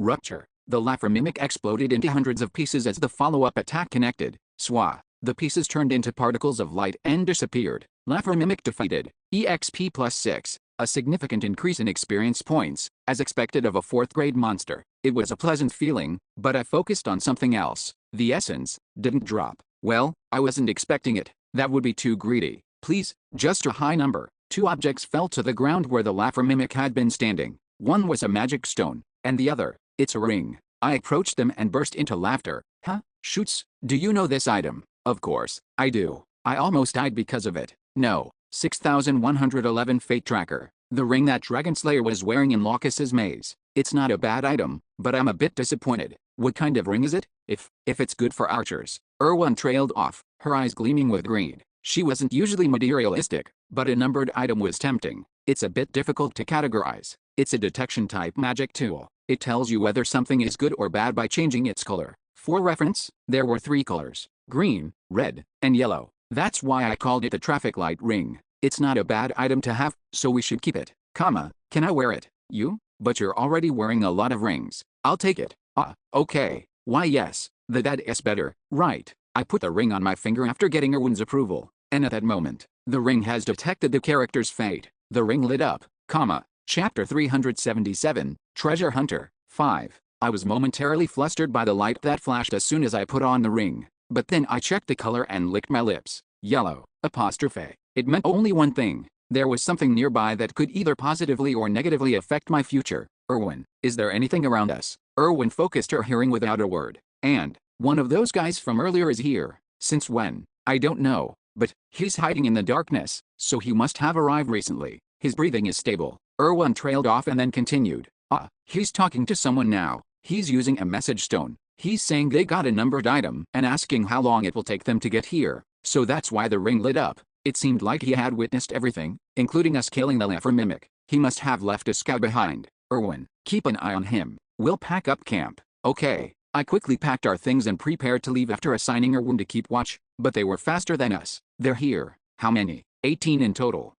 They're discussing what to do with us right now. I see. What are they going to do? I don't know. It sounds like they used magic. I can't hear them anymore. Sorry. It's okay. We'll find out soon anyway. As soon as I said that, a bright light erupted from their hiding spot, illuminating the area. Hey, buddy, what was your name again? I don't think I asked earlier. He didn't ask because he didn't tell us his name either. Well, I don't think we're close enough to exchange names. Haha, you're shy, despite your appearance. He was smiling, but his eyes were cold, and he had been standing with his hand on his hip, his posture aggressive. It was the closest position to the weapon on his waist. So, what do you want? One of our members saw you kill a Laffer mimic while on patrol. That's quite a coincidence. That's life. Anyway, I'll get straight to the point. Hand over the loot. Why should I? Like I said, this is our territory, and you agreed to it earlier. Agreed. I scoffed, but I could understand their position. They had probably been searching for a Laffer mimic on this island every day, and we, who had just stopped by, had taken the prize. But too bad. You wanted us to leave by morning, and we agreed. That was the extent of our agreement. That's sophistry. It's not sophistry, it's common sense. He gritted his teeth, his jaw clenching. I could understand how he felt. He must have thought we had agreed to hand over the loot. No, in the first place, he probably didn't even think a monster would appear while we were here. There are unspoken rules in the labyrinth. No one can blame us if we harm you for violating our rights. It was a blatant threat. I stared at him intently, and he met my gaze. The atmosphere was tense, and either of us could draw our weapons at any moment. Gulp. The group behind him tightened their grips on their weapons as the silence continued, ready to attack as soon as I gave them a reason. But I wasn't going to be intimidated. I don't know about unspoken rules. I spoke firmly. Anyone who tries to take what's mine is a looter. You're choosing violence. He shrugged, not even bothering to listen. Where are they? Well, at least the situation is clear now. I gave them my final ultimatum. Attack me if you're going to, or get lost. The situation was completely different from our first encounter. He had looked down on us and tried to boss us around when I said we would leave in the morning. But now, he was speechless, unable to handle my aggressive attitude. He must have been confused. He couldn't understand why we were so confident when we were outnumbered 5-1. And it's probably because of her one. They didn't seem to have recognized her yet. But they must have heard that the fairy archer in our team had killed the laugher mimic with a single arrow. They would sense that we weren't pushovers, but he still seemed hesitant to make a decision, perhaps because of his clan members. Therefore, I'll help you choose, I'll count to 3. If you're still here after that, I'll assume you're attacking, what? He looked dumbfounded, but his face paled as I started counting. 3, 2. I counted quickly, not giving him time to think, and just as I was about to say the last number, there's no need for bloodshed, he surrendered. Leader, why did you back down? Exher-Melech, the leader of the Huntsman clan, frowned at his subordinate's outburst. One of his lieutenants quickly spoke up for him. They killed a laugher mimic without a mage. That fairy archer is at least a third-grade explorer, and judging by the fact that they're together, the other two must be similar. Even if they were all third-grade explorers, we still outnumber them. Rimilton, have you ever fought a third-grade explorer? They're monsters. But they didn't have a mage. We could have one. Half of us would have died. Is that numbered item worth it? The man who had initially objected trailed off, and the clan was divided. But this will make us a laughingstock. It hasn't happened yet, and I think the leader made the right decision. But who is that fairy? She killed a laugher mimic with a single arrow. A silver-haired woman. Could it be the Blood Spirit Marquis? We would have been in big trouble if it was really her. The Blood Spirit Marquis? Are you guys crazy? Why would she be here? She's probably obsessed with the war and slaughtering people right now. The arguments intensified, and the clan members naturally formed factions based on their opinions. That's when, leader, they're leaving the island on their ship. A scout reported, and the arguing clan members all looked at Exher-Melech. Their gazes were asking him what he was going to do. Exher-Melech sighed, making sure no one saw him. Damn it, leading a clan was like captaining a ship. Even when a typhoon raged, waves crashed, and lightning struck, the captain had to show his crew that he could overcome it. Therefore, everyone, pack your things. He made a decision. Leader, are you saying, we're going after them? The aggressive faction cheered, but those who had been advocating for a peaceful solution expressed their concerns. But they're strong. 3 explorers, presumably third grade. But the man wasn't worried. I understand your concerns, but we can't lose in a naval battle, so that's why you let them go. The aggressive faction was impressed by his strategy, and the other faction also seemed to agree to some extent. They were confident in their naval combat abilities. But there was still one question. But, is a single numbered item worth it? Exher-Melech chuckled at a clan member's cautious question. Well, a single numbered item isn't worth it, you're saying. But that's not all they have, is it? The Huntsman clan. They were currently stuck on this island, searching for treasure. But they were once pirates who roamed the great ocean of the 6th floor, hunting people and earning money. Dawn approached. Swah. A refreshing breeze filled the sails, propelling the ship forward. The stars twinkled in the dim sky behind us, and the sun, hidden beyond the horizon, cast a faint glow in the east. It was a picturesque scene, but we didn't have time to enjoy it. Mister, there are ships following us. 3 of them, no emblems. We had a tail as soon as we left the island. It was obvious who they were, so they were planning to attack us all along. No wonder it ended so abruptly, even though the ring had emitted a yellow light. They probably let us go on purpose. They had 3 ships, so they must be experienced in naval combat. They probably judged that they could fight us more effectively at sea. But there was one thing I didn't understand. Why yellow, not red? Would red be more appropriate if we were going to be attacked? What was so positive about this situation? I was interrupted by Amelia's question. Shoots, what are we going to do? We can't shake them off, can we? Probably not. They were fast, even with our monopropulsion device active. The distance between us was actually closing, so we only had one option left. Emily, stop wasting magic stones.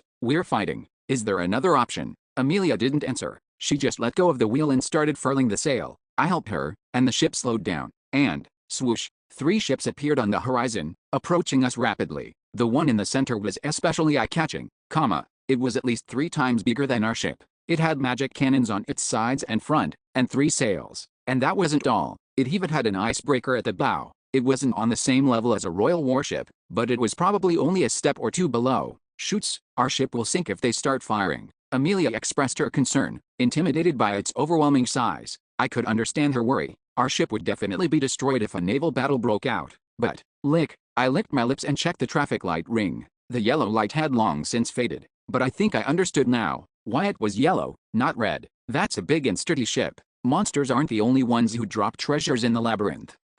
Chapter 378, Atlant, 1. The three ships stopped about 400 meters away from us. They seemed to be wary of Erwin's arrows. Erwin, can you intercept them from this distance? Yes, but they'll probably react at this range. Well, they did have a mage. They would have enough time to counter before the arrow reached them. Boom. The magic cannon on the bow of their flagship fired. Damn it, I thought they would at least try to negotiate first. It seemed like they decided to talk after winning the battle. Or maybe they were planning to sink our ship and loot the bodies later. Whoosh. The magic cannonball flew towards us. Shoots. Amelia shouted my alias, but it was Erwin who answered. Mister, I can take care of this. She drew her bow and fired an arrow. Quang. The arrow, imbued with the wind spirit's power, collided with a magic cannonball and exploded in midair. Erwin, how many can you block? About 4 or 5 at once. Wow, really? We wouldn't even need an anti-ballistic magic circle with her around. Good job, Erwin. Keep doing that. Okay. Erwin, who had been praised for her ability, waited for more cannon fire,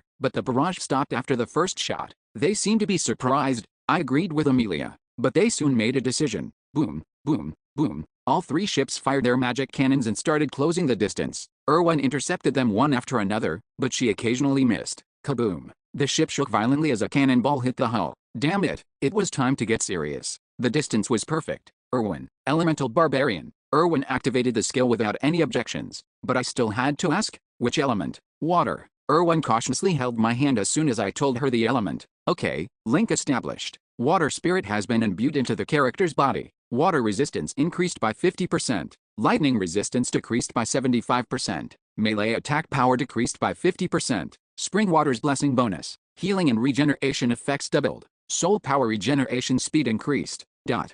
Come to think of it, this was my first time using elemental barbarian, water, in a real battle. Swoosh. I looked down at my body. There wasn't any noticeable change. My skin was just a bit moist and shiny. Emily, I'll be back. Where? Where else? The best defense is a good offense. Well, maybe I should tell them this first. And one more thing. If it's too difficult to protect the ship, just abandon it and jump overboard. What do you? I didn't have time for a detailed explanation. And, tat-it, I jumped over the railing and into the churning sea. It wasn't a diving posture. There was no need for that in my current state. Spring water's blessing bonus. A one-line bonus with no explanation. It allowed the character to breathe underwater and walk on water. Like this. Thud. I stood on the surface of the water, defying gravity. The barbarian jet ski, leap, mode. Tat-it, tat-it. I landed on the water and charged forward, roaring. Boom, boom, boom. The enemy ships, momentarily stunned, started targeting me with their magic cannons. Kaboom, kaboom, kaboom. I shielded myself with my shield, but the relentless barrage was powerful. They were magic cannonballs. After all, my physical resistance didn't reduce the damage. Every hit made my bones ache. But, Erwin, don't bother blocking the cannonballs. What do you? Erwin couldn't finish her sentence. She saw the skeletons rising behind me. Character has cast. Risk. The inherent ability of the skill is unlocked by the power of the transcendent. The damage immunity effect of probabilistic retaliation is removed, but the activation probability is fixed at 100%. Magic cannonballs use mana as fuel. In other words, reflects 30% of the received damage to the enemy. Reflects 30% of the received damage to the enemy. Reflects 30% of the received damage to the enemy. It meant that every hit would be reflected. Boom, boom, boom. Skeletons appeared and fired back as soon as I was hit by the magic cannons, but their attacks didn't damage the ships. A magic barrier was protecting them. It easily blocked the weakened magic cannonballs, so the enemy continued their barrage without hesitation. And then, powerful luck, reflects 300% of the received damage to the enemy. Oh, a critical hit. Gadget. The skeleton let out a hearty shout, and a massive magic cannonball flew towards the flagship. Boom. The magic cannonball, much larger than usual, easily shattered the barrier protecting the flagship. And, what the hell is that monster? Abandoned ship. Everyone escape. Come over here. One of the ships started to sink. Damn it. It sank with just one hit. How much would the damage? Flash. The ship, its crew evacuated, disappeared in a flash of light, returning to its subspace pocket. I could just repair it later. Sink the other ship first. They then turned their cannons towards Amelia's ship. Damn it, I knew they would do that. Erwin tried to block them, but she couldn't protect the ship. She was too busy dodging the magic attacks. Mr. Magic, hide behind me, just in case. I shielded Erwin, who was linked to me, with my body. She was intangible while in elemental barbarian state, but she was much more vulnerable to magic. If elemental barbarian was deactivated, she would sink. Reflects 30% of the received damage to the enemy. Reflects 30% of the received damage to the enemy. Reflects 30% of the received damage to the enemy.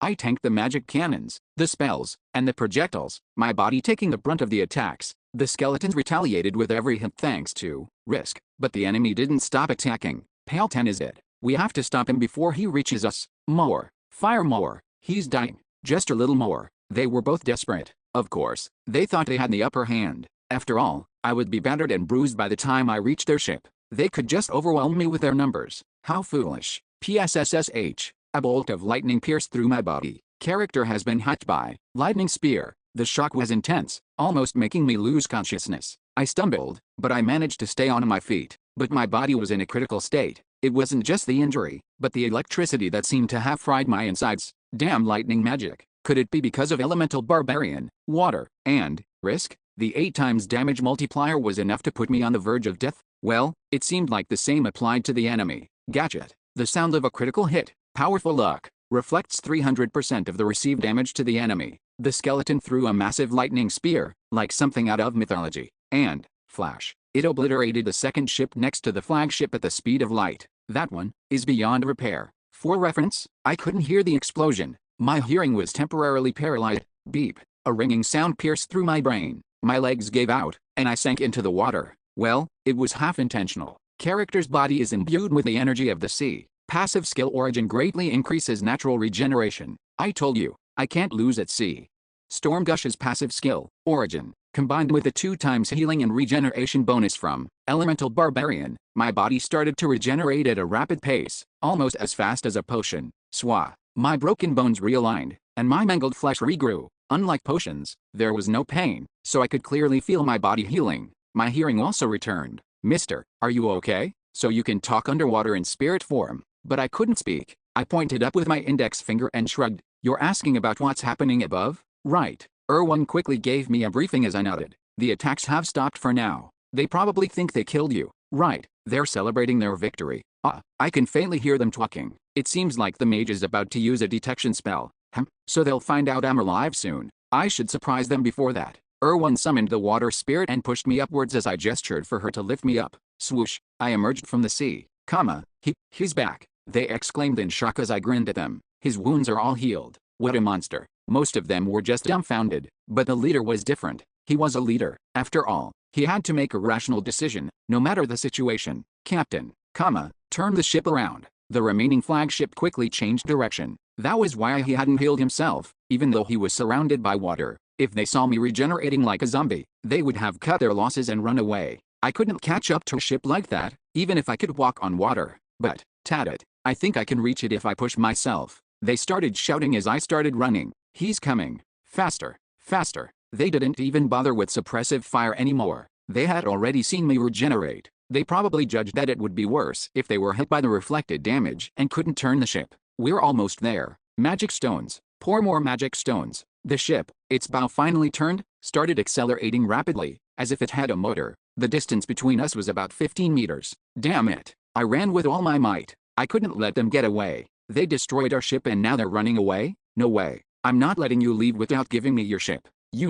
I roared and pushed myself even harder, and the distance between us started to close. It seemed like it took some time for the ship to accelerate. We're going to be caught. Pour more magic stones. Fear appeared in their eyes as the distance closed. They looked like they were being chased by a monster. Whoosh. Erwan shot an arrow, and one of the explorers standing near the railing fell into the sea. It wasn't a fatal blow since she avoided his vital points. Help me. He screamed and thrashed in the water, but his companions didn't even try to save him. I was too busy running to care. I took a giant step forward. 9 meters, 8 meters, 7 meters, 6 meters, 5 meters. The distance was closing, but that was it. The accelerating ship was now faster than me. 5 meters, 6 meters, 7 meters, 8 meters. Relief appeared in their eyes as the distance widened again. Damn it. I missed my movement skill. Shield barbarians usually got a movement skill at level 8, but I had been lucky enough to absorb the manticore essence. I would have already boarded their ship if I hadn't removed leap. Am I really going to lose them? I slowed down, feeling resigned, but it wasn't because I thought I had lost them. Erwan, shoot our ship. You can damage it a bit. Our ship? Just do it. Erwin shot an arrow at the stern of the ship. Kaboom! And it exploded. That's going to cost a bit to repair. It was where the monopropulsion device was located. It was smooth sailing after the monopropulsion device was destroyed. The distance between us quickly closed, and I was able to successfully board their ship and kill him. They didn't surrender. The battle began. They were a 6th floor clan, so they weren't easy opponents. But what are they going to do about it? The outcome was already decided. Erwin, in elemental barbarian state, took them down one by one, and I protected her. And when my injuries became too severe, splash, I just took a dip in the sea and came back up. I did that 3 times, and they finally lost their will to fight. They dropped their weapons and surrendered. 7 of them were left, so over half of them were dead. Tisk, tisk, they don't even know the value of life, wasting it so carelessly. We're sorry, please spare us. What the hell, you're already dead. Crack, the leader slammed his head on the deck as soon as he surrendered, and I smashed it with my hammer, and I tied up the rest and took control of the ship. Who's the navigator? I am. Phew, so the navigator is alive. Hey, you're a mage, right? Just nod. Can't you answer? Why yes, I'm a mage. I separated the mage, who was the only one left. You're the one who was sailing the other ship, right? Why yes, I also separated the guy who owned the other 2 ships. And the rest of you, just go. Where? On a ship. Where else? Crack, crack. I took care of the remaining 2, who are useless. I then went to the stern and checked the ship's condition. The monopropulsion device was completely destroyed. Damn it. I was furious. You guys destroyed my ship. Sorry. Is sorry enough to solve this? They all hung their heads in shame at my mumble. Damn it. What's the point of being angry at them? Splash, splash. I heard splashing sounds from below. What's that? I looked over the railing, and I saw Amelia. Did she swim all the way here? A survivor. I said so and threw her a rope. Amelia grabbed it, and I pulled her up. And, shoots, you really? Just take one hit. She punched me in the chest. C 379, 380, 381. Chapter 379, Atlant.To. After Amelia joined us, we first looted the bodies. After all, one of them had fallen into the sea. You'll be punished if you waste money like that. Navigator, sail the ship. Where to? Peona Island. We returned to Treasure Island after the naval battle ended. It was practically impossible to continue sailing without repairs. It had been a close call even getting here. The ship is in worse shape than I thought. We had to constantly bail water as we sailed back, using the sails and oars since the monopropulsion device was destroyed. It seemed like it wasn't the only thing that was damaged, finally, some rest. It was a fun experience. Fun? She has strange tastes, but it was a good experience, regardless of whether it was fun or not. Erwin had even figured out how to use the water spirit to reverse the flow of water and bail it out. We wouldn't have to go through trial and error next time. Right, that's how you become a veteran explorer. Anyway, we returned to the island, unsummoned the ship, and then went inland and summoned all the damaged ships. And this time, I checked their condition properly. None of them were intact. Emily, what do you think? Would it be more profitable to repair them and sell them, or just sell them as they are? Well, even Amelia, who is usually good at buying and selling, couldn't give me an answer. It meant that it was difficult to estimate their value. They'll still be worth something. The materials alone are expensive for ships like these. That's true, but, hey, navigator. Yes, repair the ships. It wasn't a question, but an order. The navigator tilted his head, confused. Damn it, he's hopeless. Can't you do it? The navigator flinched and then shook his head frantically. I'll try. No, I can do it. His answer was filled with determination. He must have thought he would be abandoned like his companions if he was useless. Good, tell me if you need anything. Thank you. The navigator then ran towards the ships and started examining them carefully. He seemed to be figuring out how to repair them. I left the ships to him. Mage, yes, I want to transfer the ownership of the ships. Can you use that magic? I can. Oh, really? I had a hunch, seeing him hanging out with those pirates, but I didn't expect him to actually be able to use it. It was a rare magic. Good, then get ready. Alright. Wow, that tone. You don't want to do it. No, I want to. You should have just said that from the beginning. I transferred the ownership of the ships after persuading the mage. The first one was the flagship, whose owner had died, and then the 2 ships owned by the other 2 men. But I can't transfer this one. What? Why? It's too damaged. It was the ship that was hit by the lightning spear that was amplified by 300%. The core magic circle is broken. It's impossible to. The magic circle is broken, but summoning and unsummoning worked fine. Honestly, I don't even know why those functions are still working. Then we have no choice. I had to give up on one of the ships since the experts said it was impossible. We needed materials to repair it anyway. The navigator, who had been looking at the flagship with a dejected expression, suddenly ran towards us. Can I take some planks from this? Go ahead. And, can I also have some help? You can have all three of us. Thank you. The navigator then started repairing the ships after receiving manpower support and consulting with a mage. And we, swoosh, started organizing the loot we had dumped on the ground. This is a jackpot. I wouldn't know the exact amount until we sold it in the city, but the equipment was all high quality. Well, he was a 6th floor explorer, so it was only natural. Anyway, this should be enough to pay off the debt and even buy another mansion. Is it really this easy to make money? It felt surreal, remembering the days when I mined magic stones worth a single rock by killing goblins. I felt a strange mix of emotions. Mister, then we don't have to sell our house. Of course not. Let's get a better bed too. A bed. Beds are important. They improve your quality of life. Then can I get a new weapon too? There's something I've been wanting. Amelia also mentioned something she wanted to buy, sensing an opportunity. Of course. This was worth it. But, how much is it? Amelia glanced at Erwan and then whispered in my ear. Stones. It was double what I expected. I gasped but didn't take back my words. Okay, buy it. It wasn't a waste to invest in my companion. Hoo-hoo. So you're going to forget about leaving me behind on the ship. And I owed her a lot.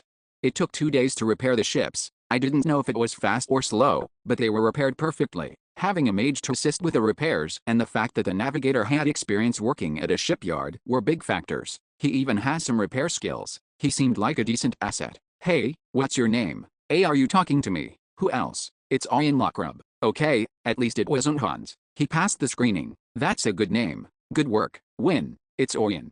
Is that so? I patted the navigator's shoulder, praising him for his work, and then we launched the repaired ships. And, what are you waiting for? Get on board. Yes. The navigator boarded the ship with a look of dread. The mage was next. You too. All right. The remaining 2 looked at me nervously after the mage boarded. I had brought them to the island alive because they had the ship summoning engraving. I couldn't kill them on the ship because their ships would be released. But I had only taken their equipment and left them behind because we needed help with the repairs. We'll get on. Yes, me too. They sighed and headed towards the ship as I stared at them. But, stop, you two can't come with us. They weren't skilled enough to join us. Thud. They stopped, blocked by my shoulder, and looked at me with a strange expression. So, we're staying here. They looked conflicted, as if they didn't know whether to be happy or sad, but one of them was quick-witted. Please take us with you. We'll be useful. Maybe he would be. But I didn't change my mind. Just rest here. Damn it. How common. It was probably the most common last words I had heard since coming to this world. Crack, crack. I crushed their heads and threw their bodies into the sea. The sea monsters would take care of them. Now, let's go. Splash, splash. I walked through the blood-stained water, climbed the rope ladder, and boarded the ship. Everyone else was already on board. The navigator, who had witnessed his former companions being abandoned, trembled as our eyes met. Geez, he's so easily scared. Well, it's good to be a bit tense. I patted his shoulder and then took out the map of the eastern sea that they had. I pointed at a spot with my finger. We're going here. Of course. He answered immediately before I could even finish my sentence. It was a satisfying attitude for a subordinate. Right, a subordinate should be positive. Well, I'll have to fix his habit of interrupting. Thud, thud. I walked to the bow of the ship after seeing the navigator take his position at the helm, and I shouted, "Set sail." I've always wanted to do that.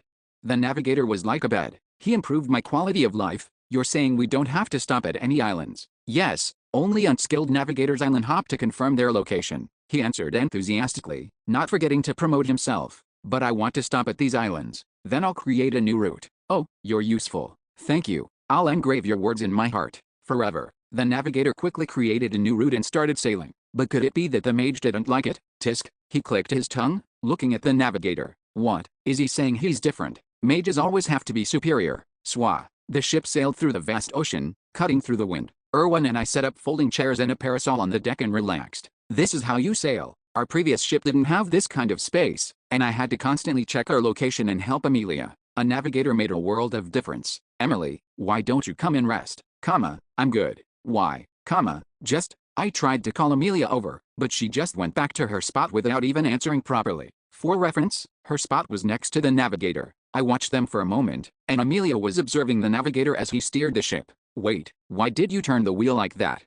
The sail is slightly tilted, see? It's called an angled wind, and you have to slightly adjust the wheel when. Amelia was asking questions and actively engaging in conversation with the navigator. She even had that look in her eyes. She was listening intently, nodding her head. I chuckled. No wonder she looked a bit disappointed when I said I would let her sail the ship from now on. It seemed like she enjoyed steering the ship. Well, she would deny it if I asked. She would probably say she was just learning the skills for emergencies. Anyway, time flew by. It was a peaceful journey. We sailed with the wind, stopped at islands when the navigator said we had arrived, killed monsters, and then moved on to the next island. Amelia diligently learned navigation, and Erwan and I fished to kill time. I found some fishing rods on the ship. It's good to experience everything. You never know, we might have to rely on fishing for food someday. Oh, I got a big one. Surprisingly, you could catch something even on a moving ship if you left the fishing rod out. Wow, you're amazing, mister. Most of the things we caught were ordinary fish. Well, to be precise, they were zero-grade monsters, like the deadmen we hunted in the Crimson Fortress. They didn't drop magic stones or essences when killed,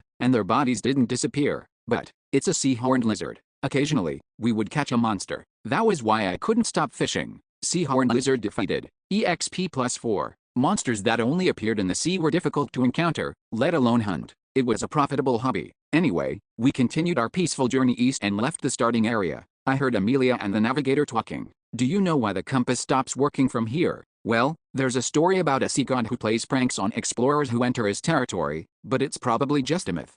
Is the sea god Leviathan? I would have to kill him someday. Anyway, it's difficult to navigate from here, so the navigator's skills are crucial. This is where most novice navigators hide a wall. Then how do you find your way? The stars, the sun, the temperature, the weather, they're all clues. Of course, experience is the most important. That's fascinating. Can you tell me more? Of course. We've caught the wind. Do you want to try steering the ship? Is that okay? Of course. I'll help you if you need it. Okay. When did Amelia get so close to the navigator? Is she trying to recruit him? Amelia wouldn't do that. I chuckled and then took a nap. When I woke up, the wind had stopped. We were in a windless zone, one of the special areas in the Great Ocean. It's most convenient to use the monopropulsion device here. We passed through the windless zone using the magic stones we had accumulated, without having to row. For reference, we had replaced the propulsion device Erwan destroyed, not repaired it. The other 3 ships also had propulsion devices. We took all 3 of them and installed them on our ship. It seemed like we needed 3 small propulsion devices to match the original output. Since our ship was a mid-sized vessel, there's wind. After 2 days of sailing through the windless zone, we reached an area filled with reefs. The Grand Rock, the easternmost region of the sea, where 99% of the islands were either rocky or volcanic. I smiled, looking at the sea, which had its own unique charm. We actually made it here after finding a navigator. It was time to explore the submerged island, Atlant, Chapter 380, Atlant, 3. The submerged island, Atlant. It was located in the Grand Rock, the easternmost region of the 6th floor, and it was the place where I could obtain my second core essence after gigantification. It wasn't difficult to reach. You needed a ship that could sail to the Grand Rock, the ability to freely dive deep into the sea, whether it was through magic, spirits, or skills, and most importantly, the patience to endure repetitive tasks. Those 3 things were all you needed to reach Atlant. Time to grind. We entered the Grand Rock and carefully navigated the ship, avoiding the reefs and searching the area. There was something we had to do before we could reach the submerged island, hidden beneath the easternmost region. Do you happen to know where we're going? The navigator couldn't contain his curiosity and asked, and I hesitated for a moment before answering. I didn't see the point in hiding it anymore. A red rock island. The navigator tilted his head at my answer. Yes, big enough for about 20 people to stand on. 3 red rock islands were randomly generated in the Grand Rock every time the labyrinth opened, and we had to complete the unlock event on all 3 islands to reveal the hidden submerged island. Okay. Surprisingly, the navigator didn't question my orders, so that's where we're going. It seemed like he knew about the submerged island event. He must be an experienced navigator. Then I'll focus on searching and create the most efficient route. I'll leave it to you. The navigator, who now knew my goal, steered the ship with a more proactive attitude, and we found the rock island we were looking for on day 4. Splash. A flat rock island, partially submerged in water. We went to the center of the island and checked a crevice, and there were ostrich egg-sized eggs neatly arranged inside. Eggs? What do we do with these? Erwan, who was right behind me, asked curiously, and I chuckled. That's how hidden elements in Dungeon and Stone work. Crack. If it looks suspicious, you break it. That's what exploration is all about. The character has destroyed the mermail's nest. After smashing all the eggs, we waited. Something's coming.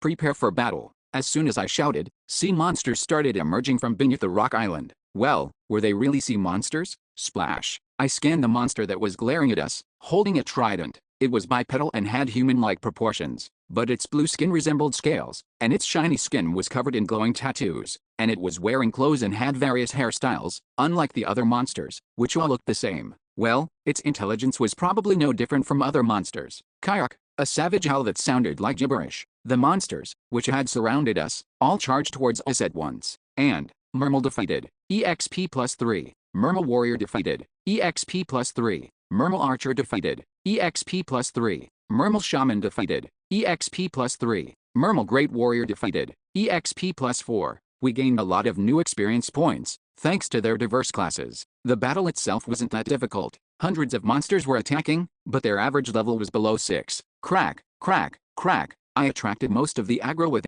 gigantification, and we were able to clear them all without any casualties. But could it be that our performance was impressive? To think you did that against these monsters. It's no wonder you're in that state. The mage muttered in disbelief, and the navigator nodded in agreement. Damn it, there's no point in regretting it now. Mage, gather the magic stones if you have time to talk. Alright. We used the mage to gather the magic stones scattered around after the battle ended, and essence dropped. What should we do with it? Leave it. It's not worth much, a Mermal essence had dropped, but we didn't bother taking it. We had a mage, and he even had a test tube, but it wasn't cost effective. We couldn't waste our 2 test tubes on this. Rumble. What the? Why is the ground shaking? Mister, wait a minute. We stopped and observed the situation as we were about to board the ship. The tremor, which was traveling through the water, lasted for about a minute and then stopped, as if nothing had happened. But I think I knew the reason. An underwater city has emerged from the depths of the sea. Someone had already cleared another rock island. Then we didn't have to waste time finding the other 2. Is this good luck or bad luck? I couldn't tell. We had saved time, but the fact that the events on the other 2 islands had already been completed meant only one thing. There was another competitor who was after the submerged island. Of course, it wasn't 100% certain yet. Maybe they just cleared the event on their way to another location. But I'll find out when we get there. I decided to think about it later. I had no intention of changing my plans, even if there was another competitor. So, what about the members? I thought about it one last time, but I concluded that it was best to take everyone. We needed someone to store the essences in test tubes if they dropped. I had to take the mage, and I also had to take Erwin, who could breathe underwater, and Amelia, who is a guide. Well, I didn't need the navigator, but it would be unsettling to leave him alone. Mage, you said you could use underwater breathing magic, right? Yes, but how long can you maintain it? For how many people? 3, including you. Erwin and I could breathe underwater with elemental barbarian, so we just needed to cover Amelia. We could also use the water spirit to help her breathe, but it was better to conserve our resources. About 4 hours, if I don't cast any other spells. That's shorter than I expected, but it should be enough. Everyone, get ready. We're going down, The navigator and the mage nodded, gulping nervously. Geez, they're so dramatic. They're not even going to fight. Splash. I jumped into the water first. I didn't feel any discomfort, even though we were underwater, since I was linked to Erwin through elemental barbarian, and my vision was clear, as if I was wearing goggles. Whoosh. My body, which was naturally buoyant, quickly sank to the bottom. I looked up and saw Amelia following us. She had tied a rope to the navigator and the mage and was holding it like reins. For reference, the navigator's feet were shackled with heavy iron chains. Thud. My feet touched the ground after about 10 minutes of descending. Amelia and the others soon arrived. Click. It was pitch black, so I activated a light gem and attached it to my helmet. I hadn't turned it on before because monsters would attack if they saw the light while we were descending. Swah. The light only illuminated a small area. Whoosh, whoosh. I couldn't speak, even though I could breathe, so I gestured for them to follow me. We were in the dark depths of the sea, where even compasses didn't work, but finding our destination wasn't difficult. We had Amelia, the guide. Deep diver defeated. EXP +4. Sea worm defeated. EXP +3. Shell armor defeated. EXP +4. Madclopter defeated. EXP +5. Marymore defeated. We killed various sea monsters as we traveled, and after about 2 hours, we reached our destination, a submerged and ruined city. We entered the city, and the remaining pillars emitted light, illuminating the surroundings. Swah. Wow, Erwin, the only one who could speak freely, gasped. I felt the same way, even though I couldn't express it. It's really magnificent in 3D. It felt like a real adventure. It would have been even more thrilling if I had stumbled upon this place without knowing anything about it. Whoosh, whoosh. We passed through the deserted ruins and climbed the stairs, entering the temple, and, we arrived at a small room at the top of the pyramid-shaped temple. Erwin's eyes widened in surprise. It's a portal? Didn't I tell you? I had expected her to know, considering I had Amelia, the guide, lead the way. I just shrugged and entered the portal since I couldn't answer anyway. Character has entered Atlant. I hope the essence drops on the first try. The submerged island, Atlant. A hidden island you could reach by diving into the deep sea after clearing the rock island event. Unlike ordinary islands, you had to go through a portal, but that didn't mean it was a rift. There was no guardian. The drop rate was the same as outside, and there were no rift stones or numbered items, so I called it a hidden field. Lorcas's Maze, where I first encountered the Dragon Slayer, and the other world, which I entered with the mirror I obtained after killing Millilorden on the 5th floor, were prime examples. Field effect, Atlant activated. Status effect, hyperventilation applied. Character is not affected by water, but all resource consumption is doubled. Status effect, Challenger applied. Character cannot escape during battle. As expected of a special field, changes occurred as soon as we entered. A red aura shimmered on the ground beneath my feet. That's the Challenger effect. And although hyperventilation didn't have a visual effect, it was already active. I could talk properly now. You can deactivate Elemental Barbarian now. Phew, I can finally breathe. It was frustrating to communicate with hand gestures. But Erwin hesitated. Mister, you can talk underwater. I told you, didn't I? You can deactivate it. This is a strange place. Erwin deactivated Elemental Barbarian, and the mage, after glancing at me, also dispelled his underwater breathing spell. This feels strange. I'm clearly underwater, but I don't feel any discomfort, and I can move freely, just like on land. Amelia, as always, started examining her condition as soon as the environment changed. This is the submerged island, Atlant. I've been on the 6th floor for over 10 years, but this is my first time here. The mage and the navigator also expressed their admiration, but then they seemed to get nervous. What should we do now? We won't be much help in battle. The navigator cautiously asked for my opinion, and I chuckled and gave them an order. All 4 of you, wait here and then slowly follow me in 5 minutes. Huh? The navigator tilted his head, confused, and the mage frowned. And, shoots, you said 3rd grade monsters appear here, right? Yes, that's right. Even you can't handle it alone. Amelia and Erwin expressed their concerns. It was an understandable reaction. The submerged island was one of the most difficult areas on the 6th floor, and there were so many monsters that it was usually cleared by an expedition force. But, just listen to me. Have you ever seen me do anything dangerous?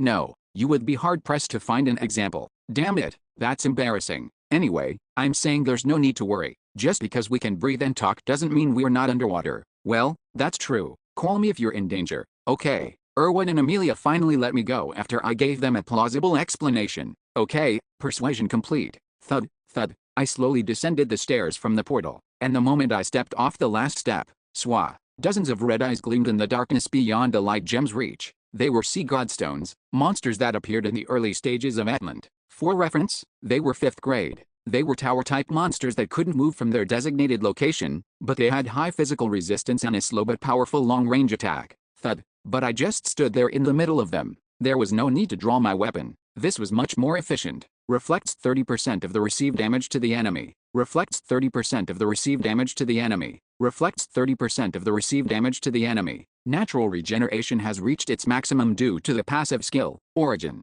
Powerful luck. Reflects 150% of the received damage to the enemy. Gadget. Sea Godstone defeated. EXP +5. Now, let's start the free EXP grind.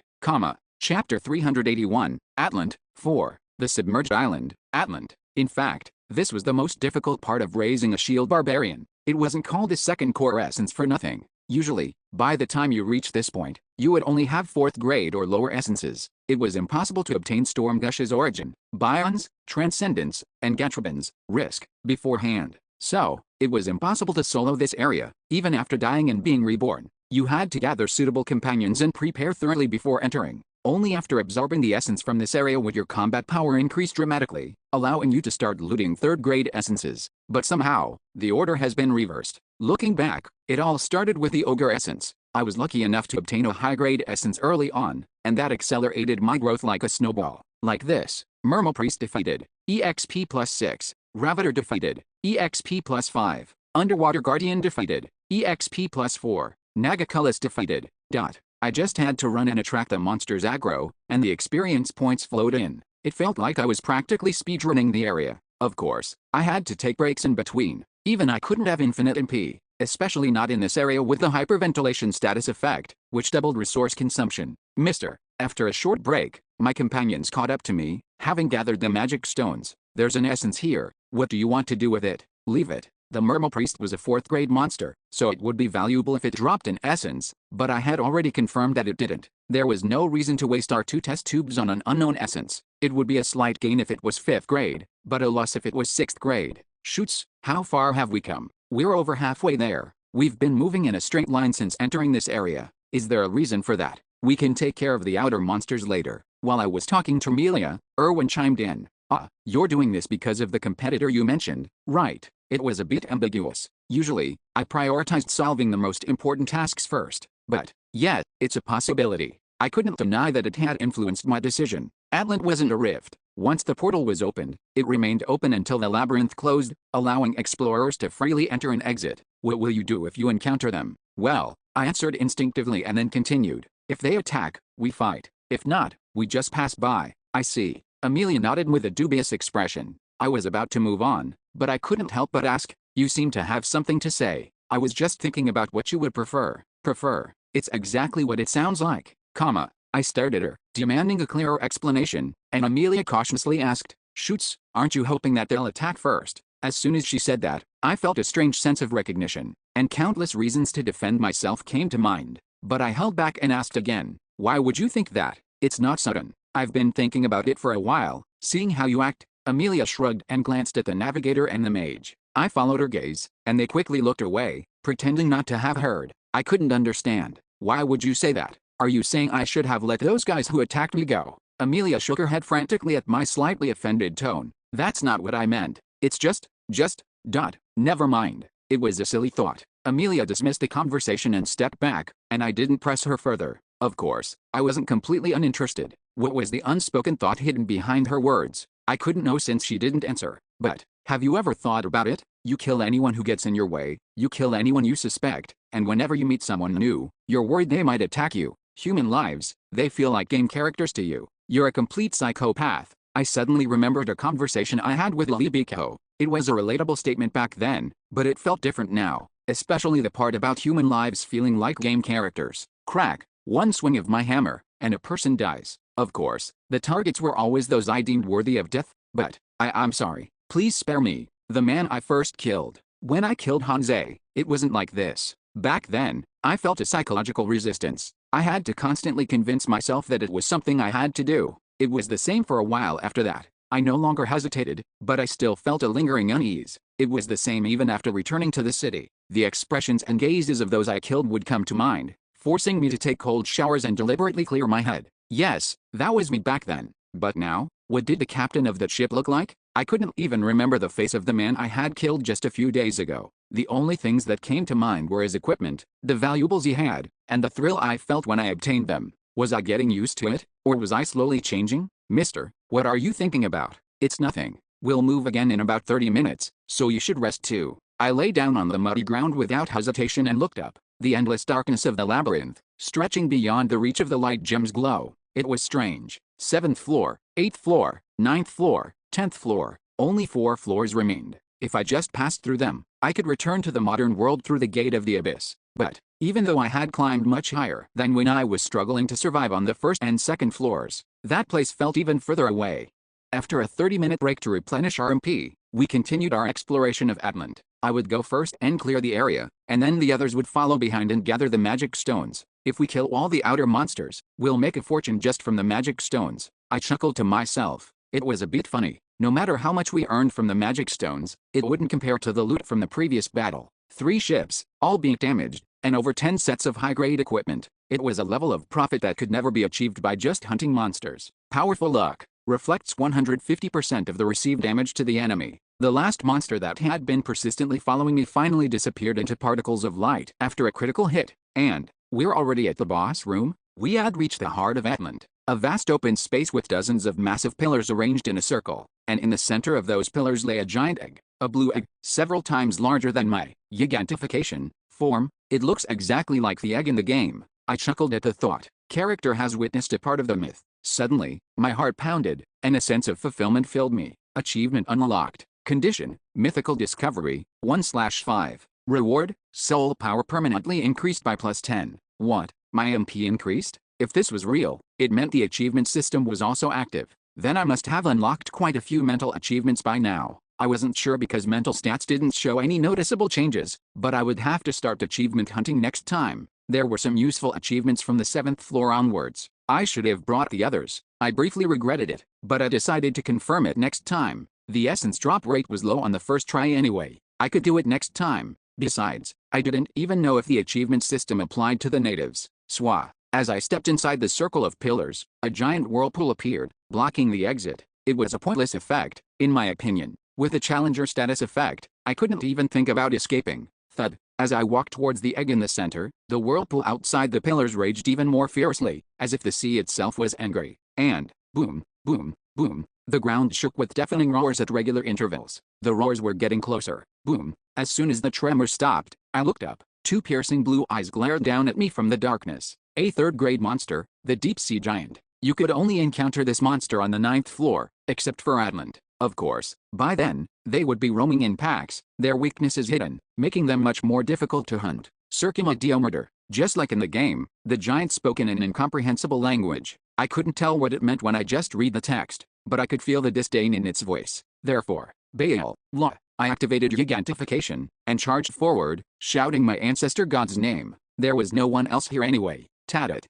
Of course, I wasn't charging towards the giant. I was heading for the egg in the center. That was the key to defeating this monster. Thump. The egg pulsed, as if it were alive. Or rather, was it a heart that looked like an egg? Boom. I swung my demon crusher at the heart with all my might. The giant roared and slammed its hand down, but I quickly dodged. Risk only reflected damage from skills that consumed resources. There was no reason to tank a normal attack. Deep Sea Giant has cast Blade Torrent. As soon as its attack missed, the giant cast a skill. Hundreds of water jets, sharp like bullets, shot towards me in a straight line. I had to tank this. Powerful luck. Reflects 150% of the received damage to the enemy. What? A critical hit from the start? Gadget. I shielded my vital points and took the hit, and a skeleton appeared behind me, shouting triumphantly. And, swah, a torrent of water, much thicker than the one the giant had unleashed, shot back at the giant. Grower. The giant staggered, as if it had taken significant damage. It then swung its hand again. Normally, I would have dodged. Boom. But I had already absorbed several 3rd-grade essences.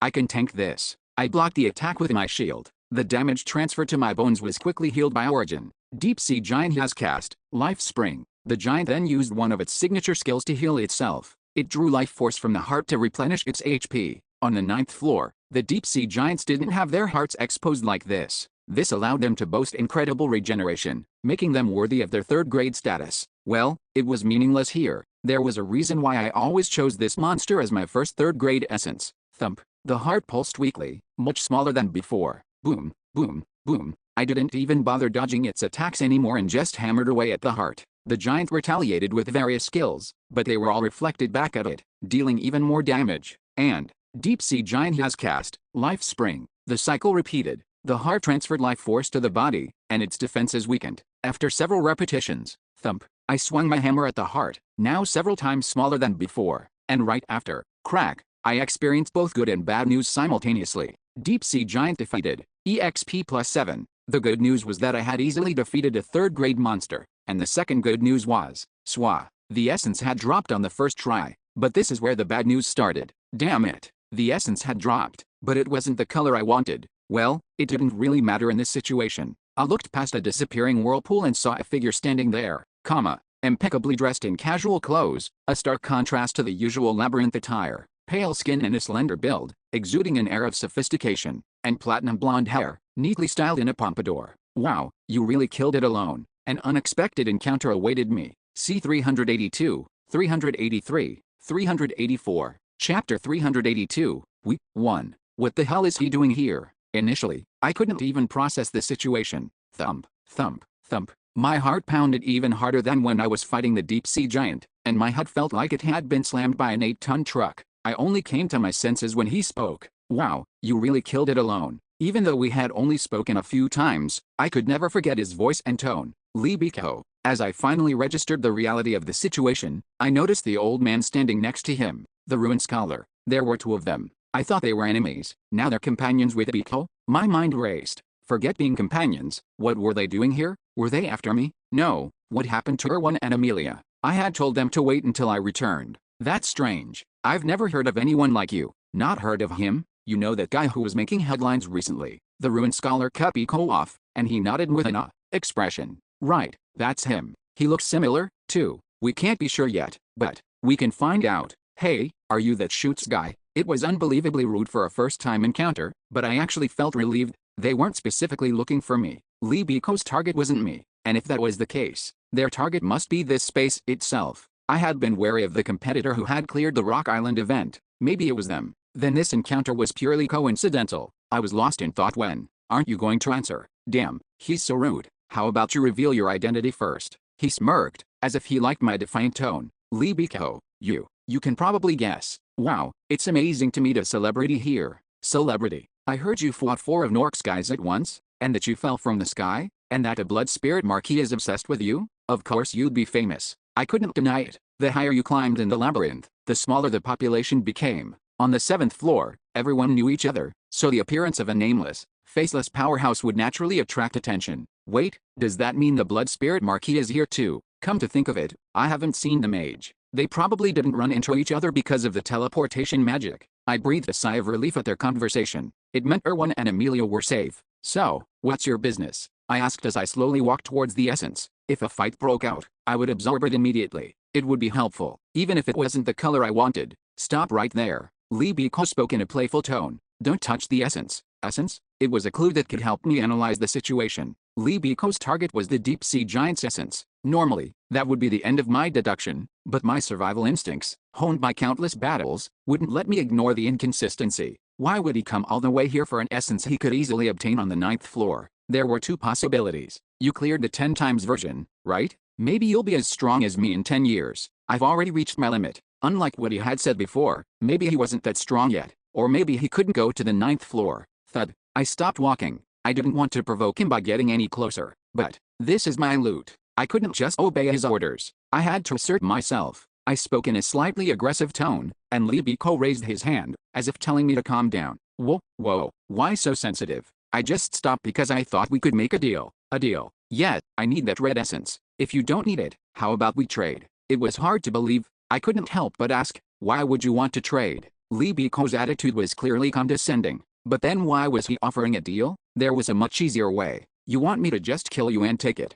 Lee Biko gave an unexpected answer. Honestly, I'm pissed that I came all the way here for nothing, but you didn't cheat or anything, and it'd be pathetic to whine about you getting here first.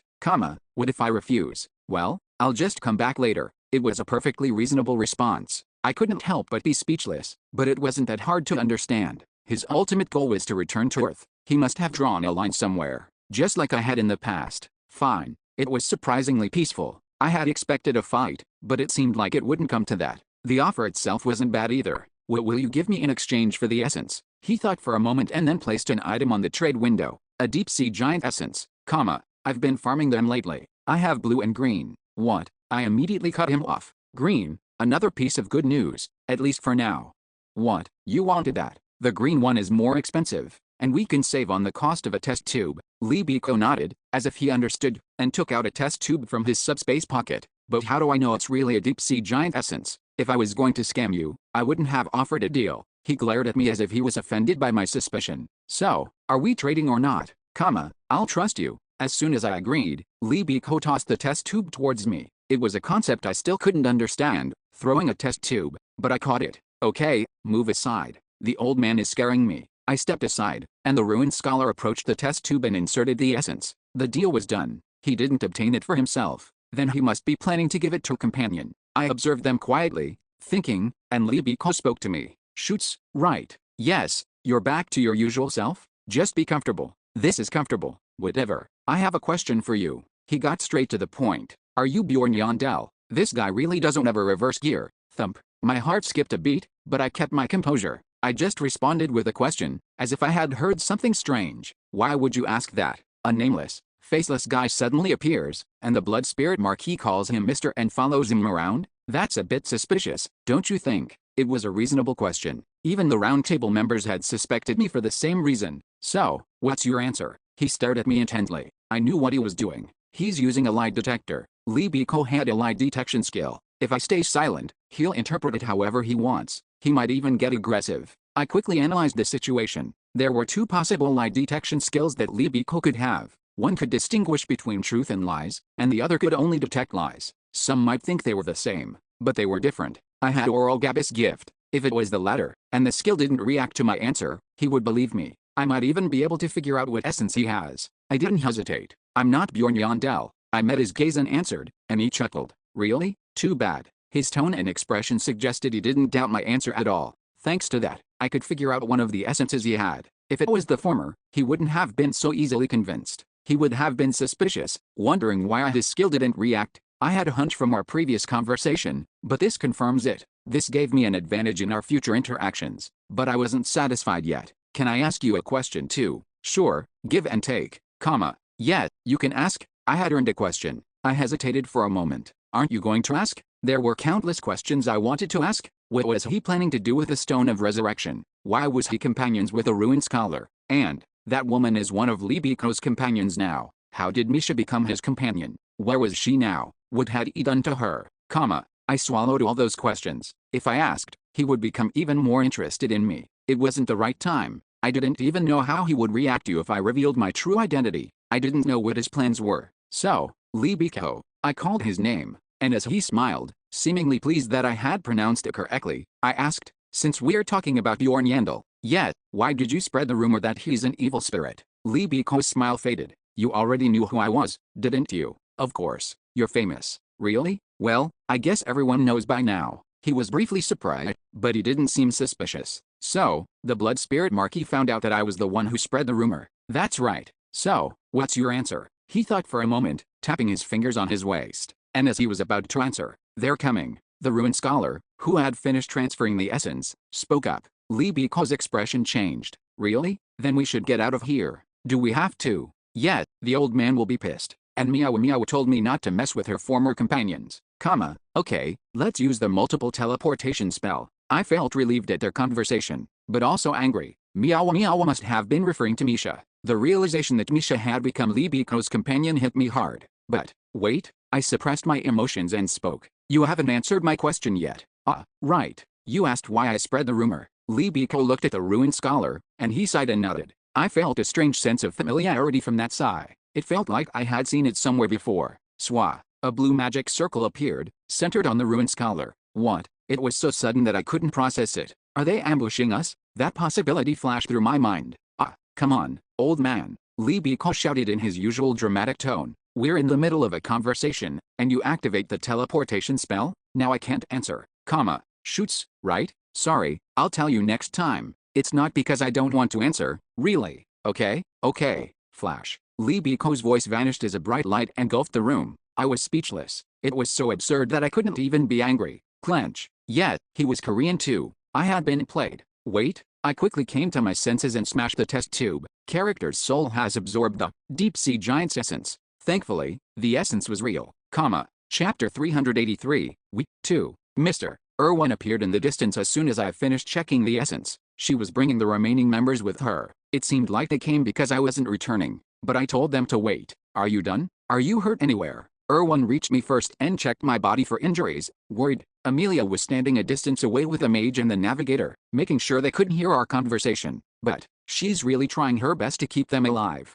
That's what I felt from Amelia's actions. Maybe sometimes, ignorance is bliss. The more they knew about us, the lower their chances of survival. She was trying to protect them by keeping them in the dark. And maybe that's why she sent the two of them away earlier. Anyway, it seems like they don't even know that Biko and the ruined scholar were here. Thankfully, they had followed my orders and waited. Or maybe it was fortunate they didn't. If a fight had broken out, having more allies would have been better. With the Challenger field effect active, we couldn't escape during battle. Irwin and Amelia were no longer just companions I had to protect. They were capable fighters who could hold their own. We felt a strong magic wave on the way here. What was that? Irwin cautiously asked about the multiple teleportation magic. I thought for a moment and decided to lie. I don't know. Really? Well, I heard that special magic waves occur in rifts and such. As expected, she didn't question me. She must have thought it was normal in a special field with little information. Or maybe she just trusted me completely. It made me feel a bit guilty. But, this is better. The ruined scholar was the one who killed Irwin's sister. Not just as an accomplice, but directly. If I told her about Lee Biko, I would have to mention the ruined scholar as well. There was no need to unnecessarily shake her mental state. And there's no reason to talk about Lee Biko if I'm not going to tell her about the ruined scholar. After a short conversation with Irwin, Amelia approached us with a mage and navigator. She asked, omitting the subject, Shoots, did you get what you wanted? Yet, I was lucky. I decided to explain the details of the trade later. After the conversation ended, we resumed our exploration. We hadn't had time to visit the other areas because we came straight here. There would be plenty of monsters in the other areas. Some I hadn't encountered yet, some with valuable essences. So, thud, I took a step forward. I'll go first. Follow me. The hunting method was the same as before. I would clear the path, and they would follow behind and collect the magic stones. But I should test out my new essence. I had obtained a new essence, so it was time to experiment. I still wasn't used to the increased stats. It's definitely 3rd grade. The stat increase is noticeable. The Deep Sea Giant's essence had some unique stats, making it even more unfamiliar. Deep Sea Giant. Strength plus 55, physical resistance plus 35, natural regeneration plus 35, magic resistance plus 35, darkness resistance plus 55, endurance plus 40, adaptability plus 70. The physical stats were evenly distributed, typical for a 3rd grade essence, and they were all valuable, but they weren't particularly rare. They were good stats, but you could find them in most essences. Adaptability was different. In the game, it just reduced the duration of debuffs. It felt different in reality. Of course, that effect was still there. Thud, thud, but it felt like the adaptability stat made it easier to move underwater. I had always been comfortable moving underwater, but now I barely felt any resistance unless I focused on it. Well, it wouldn't be this easy if we were in the actual sea, not in this special field that nullified the effects of water. Let's check the passive skill. I activated Gigantification to test the passive skill that I hadn't had time to experiment with. The Deep Sea Giant's passive only activated when you used a transformation type ability. Character has cast Gigantification. Character's size increases, and physical stats and threat level increase proportionally to the size. Gigantification increased my size by 1.77 times and also increased my threat level, which helped attract monsters. Character has used a transformation type ability. Primordial Cell effect reduces the soul power consumption of the skill by half, and the highest stat is increased by 1.5 times. And then the Primordial Cell effect was added. My highest stat right now was Transcendence effect increases the effect of Primordial Cell by 1.5 times. Character's strength is increased by 2.25 times. This was the difference between my current build and the standard shield barbarian build. Since I had the ogre essence instead of the steel giant, 4th grade essence, my strength was higher than my physical resistance. This will make it harder to unlock the 3rd stage of evolved hide. Of course, it wasn't a major problem in the long run. I could just focus on increasing my physical resistance after obtaining the Valerius essence. Size increases proportionally to strength. I activated Transcendence and used Gigantification again. Swoosh. I looked down, and the ceiling of the submerged building, which I had to look up at before, was now clearly visible. I must be over 6 meters tall. I would have to measure it properly when we got back, but that was my rough estimate. Even though my height had decreased because of the Gachaban essence, I was still much bigger than before. However, my strength didn't seem as high as it should have been for my size. It was because the 2.25 times strength multiplier had been reduced to 1.5 times by Transcendence. Well, at least the other stats have increased, so it's not a complete loss. The real drawback of using Transcendence actively was the increased soul power consumption. 75% and 50% were a big difference. But with my current MP pool, I can maintain Gigantification indefinitely without Transcendence. In Dungeon and Stone, MP regeneration speed was proportional to your total MP, and I was currently level 7, with a decent amount of soul power from various sources, making my MP pool comparable to most ability users. I'm finally on track. I maintained Transcendence to get used to my new height. Even though we were underwater, the feeling of being 6 meters tall was exhilarating. I wonder how big I'll be if I remove the Gachaban essence. It was too early to think about it, but I couldn't help but imagine. My base height would increase from 185 centimeters to 225 centimeters, and then Gigantification would be applied. I would probably be big enough to wrestle the 3rd floor boss, Ryakus, without looking out of place. Crack, crack, crack. I indulged in that fantasy as I swung my hammer. Transcendence could only enhance one skill at a time, and in my current state, there wasn't much difference between killing the monsters with reflected damage and killing them directly. Character has cast Swing. I didn't even bother defending and just focused on swinging my hammer. Leumabedic defeated. EXP plus 6. The monsters were obliterated by my massive demon crusher, enhanced by my increased strength. However, I could feel my MP draining rapidly from spamming Swing. So, character has cast Soul Dive. I activated a skill, Blade Torrent, Life Spring, and the transformation skill, Giant's Blood, among the 7 active skills of the Deep Sea Giant. This was the one associated with a green essence. This skill was unique. It didn't consume MP, or rather, it was the opposite. Breathe in. As I took a deep breath, an empty feeling filled me. Soul power is regenerated proportionally to the amount consumed. It was an MP recovery skill that didn't consume MP. However, it had a cooldown. I think it was around 30 minutes in the game. It might seem insignificant, but it was a great skill. I could use it in emergencies, and it significantly reduced the time I had to spend resting to recover MP during hunts. And most importantly, it counters that bastard, Dragon Slayer, Regal Vagus, and his dragon speech, Soul Silence. This skill countered it. Even when my soul power was drained, I could recover with a single skill. Then I'm more than prepared. I grinned as I smashed the sea monsters that were swarming towards me. I remembered the vow I had made. Can we win? The day I felt a deep sense of loss for the first time after waking up in this body. I had swallowed my helplessness and made a promise. I would survive. And when the time came, when I no longer needed luck, we'll meet again, Dragonkin. I would find him. Crack. That time had finally come. 5 days after entering Atlant, I had finished hunting all the monsters that only appeared in this area. But I continued hunting. There were still other islands to explore. But the magic stone income is amazing. This was a special field, after all. Special fields were usually difficult, but they also offered high rewards. And for me, hunting here was actually easier than on the 5th floor. Well, I wouldn't come back here just for the magic stones. Anyway, I continued my high-speed hunting spree, and I even managed to obtain a 4th grade essence, filling one of my 2 test tubes. It would have been better if it was a deep-sea giant essence. 1 4th grade essence was a decent reward, but I was still a bit disappointed. It wasn't like there was only one deep-sea giant in Atlant. I had encountered them several times while exploring the area, but none of them dropped an essence. Well, it was to be expected. Unlike the one we had encountered in the whirlpool-filled temple, the field monsters didn't have a drop rate bonus. Shoots. I was lost in thought when Amelia approached me and sat down. She clearly had something to say, but it wasn't to suggest a break. The labyrinth closes tomorrow.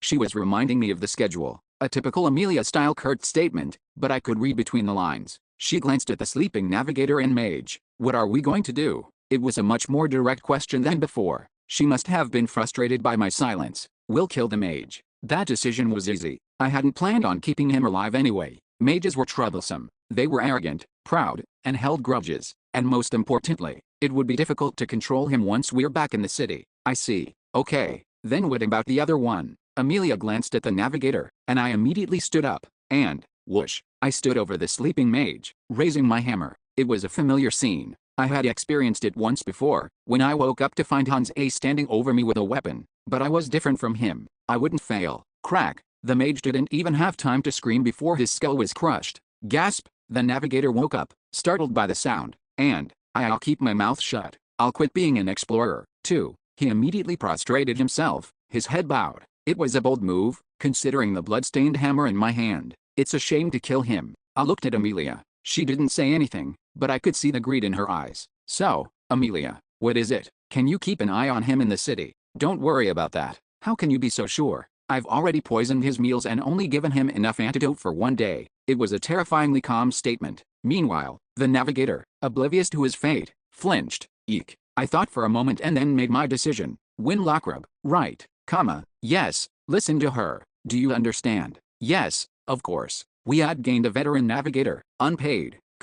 Chapter 384. Week 3. The labyrinth is closed. Character is being transferred to Leftonia, the sunlight of the city after almost 2 months. Having spent the last few days in the dark depths of Atlant, the light felt even brighter. Humans need sunlight. I briefly looked up at the gloomy sky of the city and then headed towards the checkpoint. You're here. Erwin was already there, waving at me. We joined the line, and Amelia arrived soon after. You're late. It took longer than expected, she answered, glancing at the navigator standing awkwardly next to her. So he really did wait at the 7th District Plaza. He doesn't lie. It was a bit absurd to be so sure after just a few days. But I didn't say anything.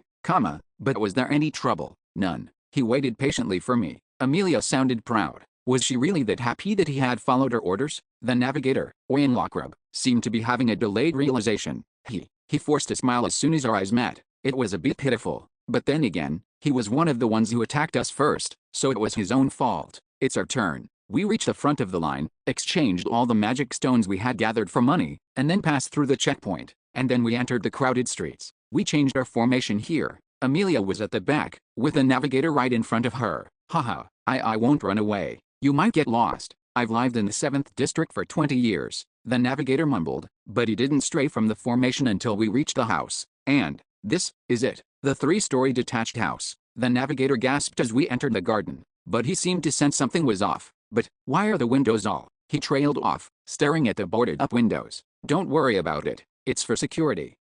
Yes. He didn't say anything more, but his eyes were filled with curiosity and fear. What kind of people live in a house like this? It seems like he already knows who one is. I would have to confirm it later. We entered the house, and after a brief discussion, we decided to give the navigator one of the spare rooms. It was in the basement. The basement? Did we have a basement? I looked at Erwin, and she blushed. I specifically looked for a house with a basement, just in case.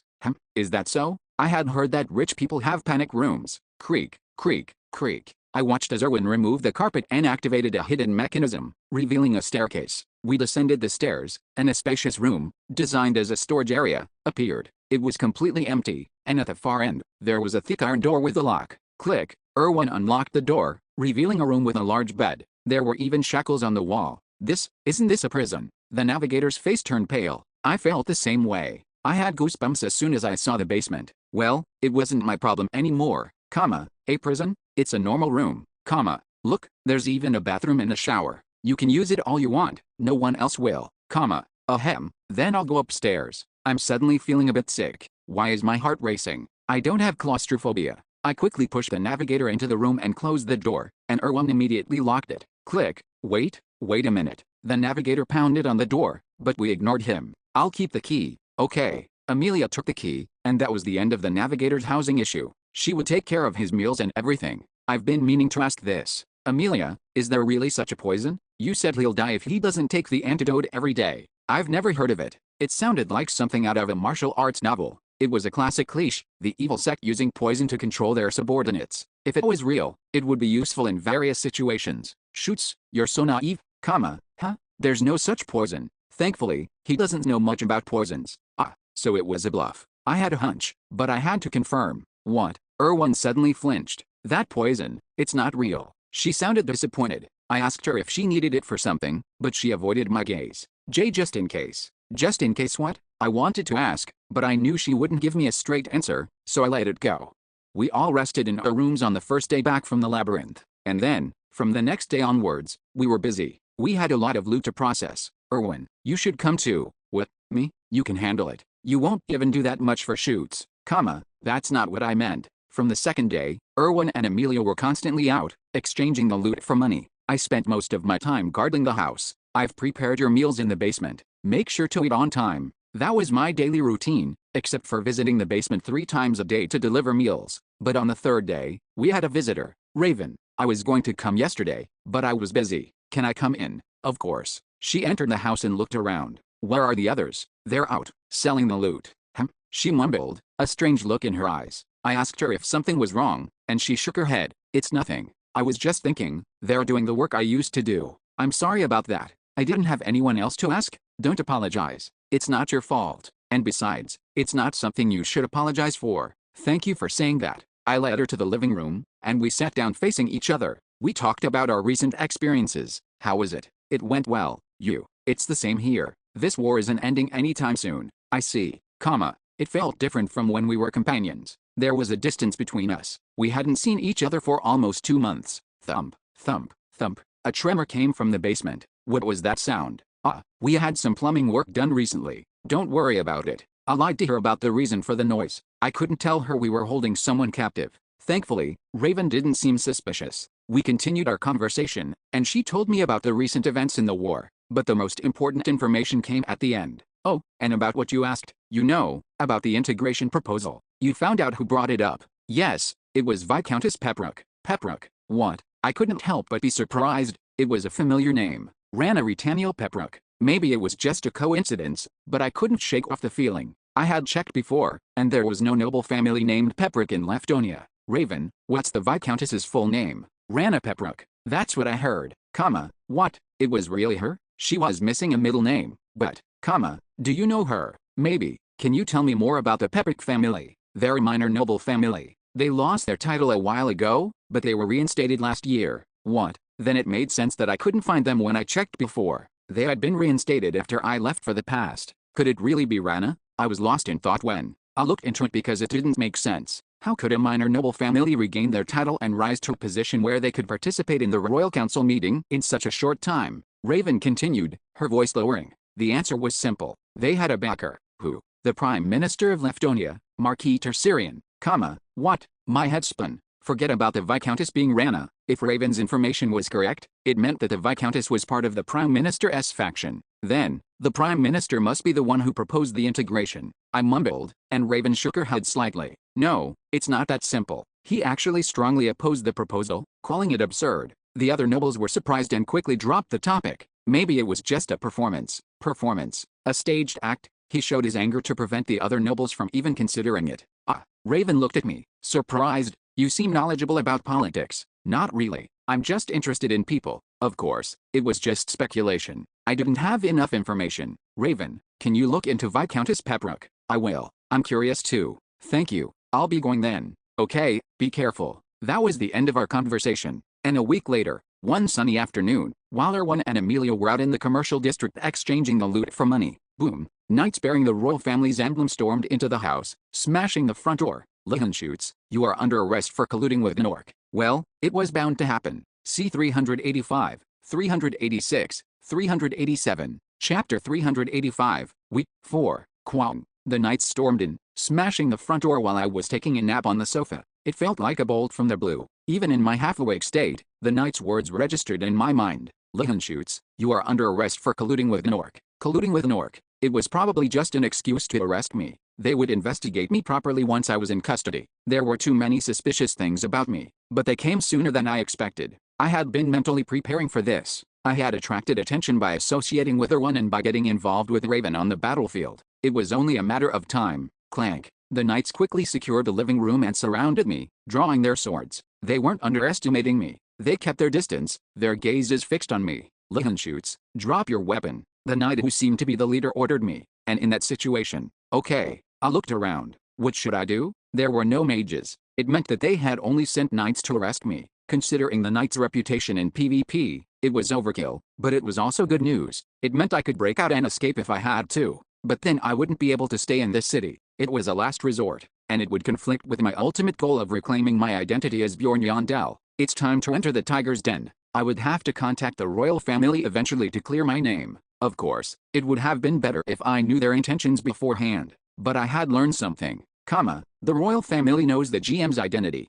The GM was practically a spiritual leader for the players. According to Soul Queen's information from the round table, the royal family knew his identity. And not only that, they had even suppressed the information to protect him. It meant they weren't indiscriminately killing all evil spirits. Even if my identity as Bjorn Yandel was exposed, and my status as an evil spirit was revealed, there was still room for negotiation. But I should at least try to gauge their intentions. I made up my mind and spoke. I'll cooperate with the investigation, but can I at least tell my companion before I go? The reason for this request was simple. They knew my companion was Erwin. If they refused, it would be a positive sign. It would mean they had deliberately waited until Erwin was away, and that they didn't know much about me. If you're talking about a blood spirit Marquis, there's no need. You can see her when we arrive. The leader's words stunned me.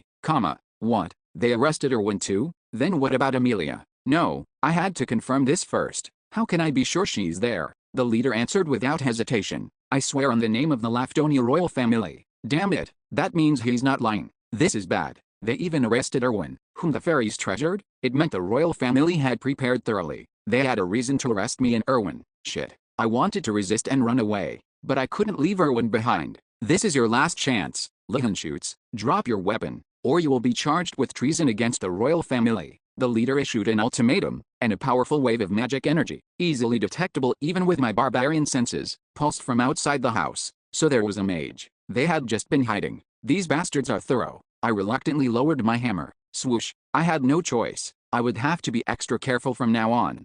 Things moved quickly after I surrendered. I put my weapon away as instructed, and the knights confiscated my subspace ring. And your belongings will be returned to you once your charges are cleared. The leader's voice had softened. And it wasn't just his tone. The treatment I received was far from that of a criminal. We have a carriage waiting for you. A carriage awaited me outside. It wasn't a prison or transport wagon. It was a luxurious carriage, fit for a high-ranking noble. Get in. We're going to Kernan, the imperial city. And there was only one escort, the leader. The other knights were on horseback, escorting the carriage. It was a level of treatment I had never received, even as Viscount Yandel. Clatter, clatter. The carriage started moving smoothly along the paved road, and I cautiously observed the leader. Is something bothering you? He asked, and I wanted to say, of course. It was an absurd question. but I couldn't be rude. I asked cautiously, "What are my charges?" As I said, "Don't say colluding with an orc. I wouldn't be treated like this if that was the case." The leader fell silent and then frowned. But he must have realized that I wouldn't stop asking. "I can't tell you anything right now, but you'll find out when we arrive." He drew a firm line, ending the conversation. In the end, I only learned two things. What will happen to me? That will be decided by him. Someone important was waiting for me. And, was anyone else arrested with Erwin? I heard she was alone. Amelia was safe. We continued our journey in silence, and after about an hour, the carriage stopped. We were at the 7th District Military Transfer Station, a facility with teleportation magic circles connected to each district. It was originally built for rapid troop deployment in emergencies, but it was mostly used by nobles for transportation. This was my first time here. I had the right to use it after receiving the Viscount title, but the cost was exorbitant. I'm using it like this. We didn't even have to get out of the carriage. We were teleported directly to the military transfer station in the Imperial City. And, it's not the Royal Palace. The carriage entered a large mansion near the Royal Palace. Thanks to that, I could guess who had ordered my arrest. The family crest was displayed prominently at the entrance, a shield with a thorny rose. It was the symbol of the Tercerian family, a symbol almost everyone in the city knew. For over a decade, the king had rarely appeared in public, and the Prime Minister of Leftonia, Marquis Tercerian, had been handling most of the official duties. The second most powerful person in the kingdom. I had thought it might be a member of the royal family since the knights were wearing the royal family's emblem. But this isn't bad either. I'm meeting the second most powerful person in the kingdom. I felt a surge of anxiety. It felt like entering a tiger's den. High risk, high return. If I played my cards right, I might be able to solve all my problems with a few words. But if I made a mistake, it could be disastrous. Get out. The carriage stopped, and I was surrounded by knights. I was escorted inside, receiving their respectful treatment. Click, a lavishly decorated reception room. Where's Erwin? I quickly scanned the room and asked, and the leader frowned. That was a lie. What? My head spun. He swore on the name of the royal family. I glared at him, and he averted his gaze. I had to bring you here quietly. You'll be in trouble if they find out you lied about the king. I'll be fine as long as they don't. This guy is flexible. I couldn't help but admire him. You would have made a good explorer. You can mock me all you want. I was just following my lord's orders. He had a way with words. Damn it. It was something I had often done. Using the barbarian stereotype to make false oaths and deceive people. It was an effective method. No one would expect a knight, especially one from the Royal Knight Order, to lie about the king. But, forget about being deceived. If Erwin wasn't arrested, it was actually good news. It meant she was safe, and it's something I'll have to face eventually. The important thing wasn't dwelling on my mistakes, but figuring out what to do next. So, what happens now? Do I just wait here? For that him you mentioned. There's no need. The knight shook his head and placed a crystal ball on the table. I didn't have to ask what it was. It was obvious. That's why there weren't any other escorts. They were going to use this to communicate. I'll be leaving then. He told me to activate the crystal ball after he left and then exited the room. I was alone. I quickly scanned the room for any hidden observers and then lifted the carpet. Holy shit. There was a magic circle underneath. A complex, geometric pattern, filled with colorful magical circuits. I felt a chill run down my spine. Are they going to blow me up if I try to escape? The second most powerful person in the kingdom. The scale was different. This entire mansion was practically a giant execution device. Let's just activate the crystal ball. I was overwhelmed by their thoroughness, but I followed the knight's instructions and pressed the button on the crystal ball. Swah. The crystal ball lit up and started projecting an image. It was a familiar face. The Prime Minister of Leftonia, a high-ranking noble with the title of Marquis, Agony Rotten Tercerian, the man who had presided over the title bestowal ceremony in the king's stead. It's been a while, he greeted me in a deep voice, and I froze. Been a while? I felt a pang of unease. Thump. Was it just a mind game? How much did he know? I swallowed my questions. I had something more important to think about. What should I say? I quickly made my decision. Are you? I spoke cautiously and respectfully. Marquis Tercerian. It was a natural reaction for an explorer who had been suddenly arrested and brought here. But, you haven't forgotten my face already, have you? You're quite cunning. Unlike them. The Marquis chuckled and then called my name. Viscount Bjorn. It was my full name, a name I hadn't heard in a long time. Chapter 386, Week 5. Viscount Bjorn.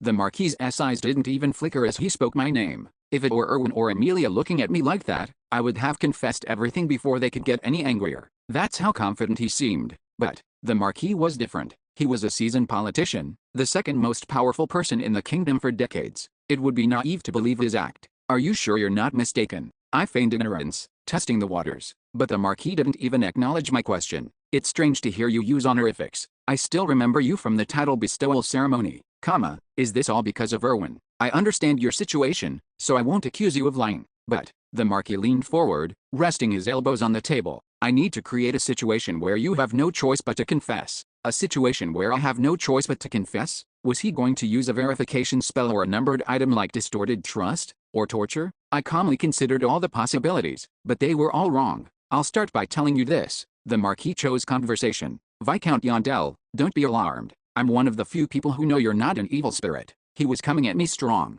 When my identity was revealed, this was the part that surprised Amelia the most. How did an evil spirit like me receive a noble title? Come to think of it, the royal family might have known and turned a blind eye. You were a hero in the city back then. That was her speculation, and I had considered it a possibility. But, if what the Marquis just said is true, then they really didn't know. Of course, he could be lying, but I decided to listen to him first. Sometimes, it was better to wait and react than to strike first. I won't waste time listing the similarities between Leonschutz and Viscount Bjorn Yondell. You understand, don't you? Yes, I've been mistaken for him a few times. I nodded, and the Marquis began listing the evidence that proved my identity. It was easy to find out that you weren't Leonschutz. I heard the whole story from the employee who accidentally deleted his records. A woman had threatened him and forced him to do it. That's when I started to get suspicious. You know what's most important in administrative work? It's all about the numbers. No matter how logical or convincing a story is, if the numbers don't add up, it's wrong. And that was the case with you. Bjorn Yondell is it. The Marquis said that once he rejected that premise, all the pieces started falling into place. You were too strong to be Leonschutz, but 2 years and some support would be enough to explain that. And how did you manage to avoid our eyes for so long? It would only make sense if you weren't in the city. Where was I then? The answer was obvious. You were in contact with Nork when you disappeared from Paragon Island. It was too much of a coincidence, and according to their investigation, I had reappeared 2 years later at the now abandoned underground fortress. The fortress that was rumored to have a passage to the outside world. You appeared after the Blood Spirit Marquis visited that place. So that's why the knight had accused me of colluding with Nork. I had thought it was just an excuse. Now, tell me your thoughts. The Marquis smirked. It was a convincing story. It was more plausible than me having traveled back in time. But I couldn't shake off the feeling that he was being sincere. Is he that imaginative? Or that unimaginative? He had actually interpreted it that way. I didn't hesitate. I always prioritized my goals. My first priority was survival. My second priority was reclaiming my identity as Bjorn Yondell. And my third priority was clearing my name as an evil spirit. So, he's quite clever. For a prime minister, I shed my disguise as Leonschutz and revealed my true form. The reason was simple. My priority was reclaiming my identity as Bjorn Yondell, not clearing my name as an evil spirit. Whether he thought I was an evil spirit or a traitor, it didn't matter. It was something I could negotiate with the Marquis. He wouldn't have called me here if he was planning to execute me. Yes, I'm Bjorn Yondell. It's been a while, Marquis. My voice was filled with confidence. I wouldn't be this bold if I wasn't sure I could handle the situation. How are you? It feels good to be back. Haha, I'm glad you confessed. It would have been troublesome if you denied it here. The Marquis chuckled, and I smirked. Troublesome. That's why I had revealed my identity. I knew what would happen next. He would use something to verify my claims. And if that something didn't work on me, it would only make him suspicious. Erwin, Amelia, Raven. If they investigated them thoroughly, they would eventually find out about my past. It was better to come clean and move on to the main issue. I had become quite good at deceiving people, after all. Now, let's get to the real issue. The Marquis ended the small talk and lowered his voice. Viscount Yondell, why did you join Nork? Does it matter? That's not a cooperative attitude. You're a smart man, aren't you? I didn't join them. I was just there for my own purposes. He stared at me, a strange look in his eyes. But I held my ground. I wasn't lying. I had stayed in Nork for 6 months, and I even killed the Lord. You're not lying, are you? Hiccup.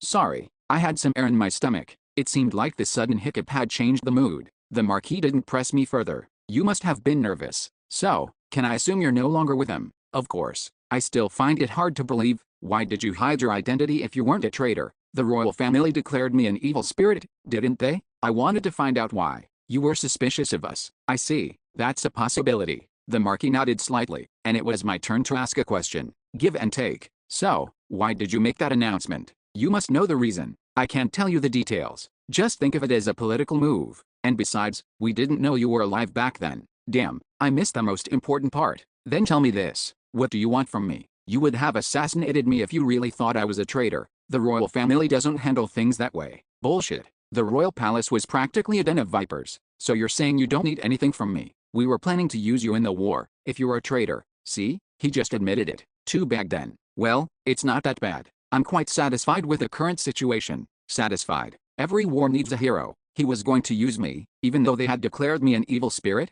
The audacity of this guy. Viscount Bjorn return to the royal family. Why should I? We can help you. I don't see how. I played hard to get, and the Marquis finally revealed his true intentions. Whether you've cut ties with them or not, you were associated with Nork. It's a crime punishable by death. So you're saying you'll let it slide if I join you? Not just let it slide. We'll help you reclaim your title and your name. What about the evil spirit announcement? We can come up with a story. People will believe it. He seemed to have it all planned out. You said you were just there for your own purposes, didn't you? If you're uncomfortable with the idea of joining us, think of it as a deal. It felt strange, or rather, unsettling. It was all going too smoothly. I had expected a much more difficult situation.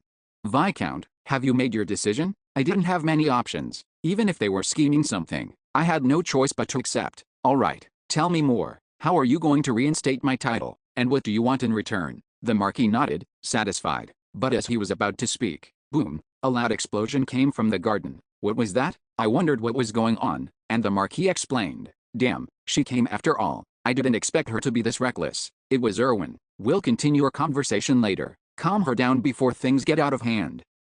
Okay. And that was the end of our conversation.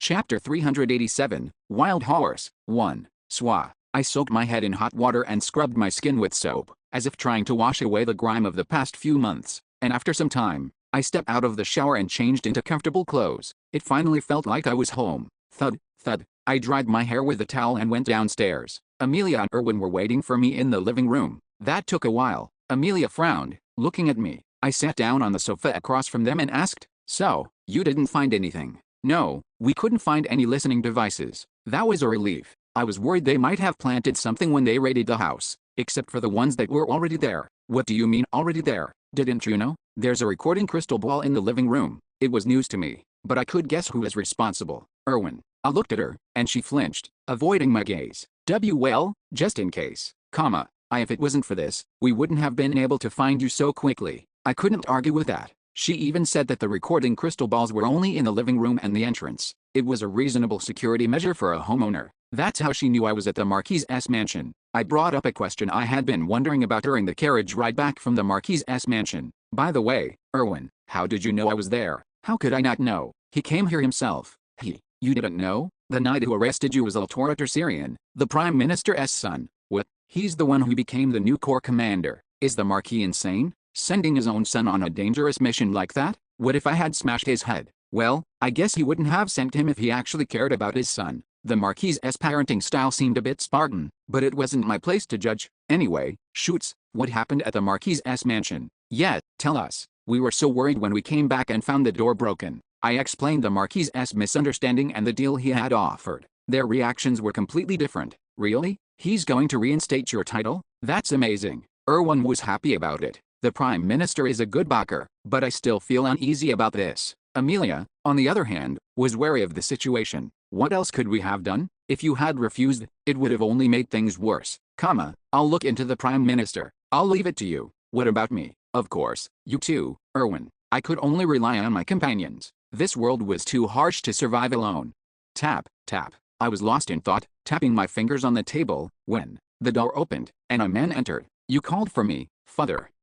Syrian, the Marquis's only son and heir to his legacy. But the Marquis looked at him coldly. You know what happened. What do you think? Honestly, I was surprised. I never expected Viscount Yondell to be alive. Is that all? The Marquis's tone was filled with disappointment. Is that all you can see? He glared at his son with a look of disgust. Eltora lowered his head and sighed inwardly. What's wrong with him lately? His father had never been kind, but it was never this bad. It had gotten worse in the past 2 years, to the point where he felt like an emotional punching bag. And that strange woman he brought in, could he be suspicious of me? It was unsettling. The Marquis had been distant lately. He rarely called for him, and he didn't share any information. It was the same with this incident. Father, speak. I didn't know Viscount Yondell was an evil spirit. Why did you keep it from me? He cautiously asked, trying to gauge his father's intentions, and the Marquis responded coldly. You sound like you expect me to support you forever. That's not what I meant. I just thought I could have been more helpful if I knew. You're wrong to even assume he's not an evil spirit. What? But you said, enough. It's a waste of breath to explain it to you. It was a harsh statement, even for a father. El Toro closed his mouth, and the Marquis, ignoring his son's silence, stated his reason for calling him. Go see Yandel tomorrow, tell him about the memorial service, and tell him I want to continue our conversation. When should I schedule the memorial service? The 15th of this month, in the evening.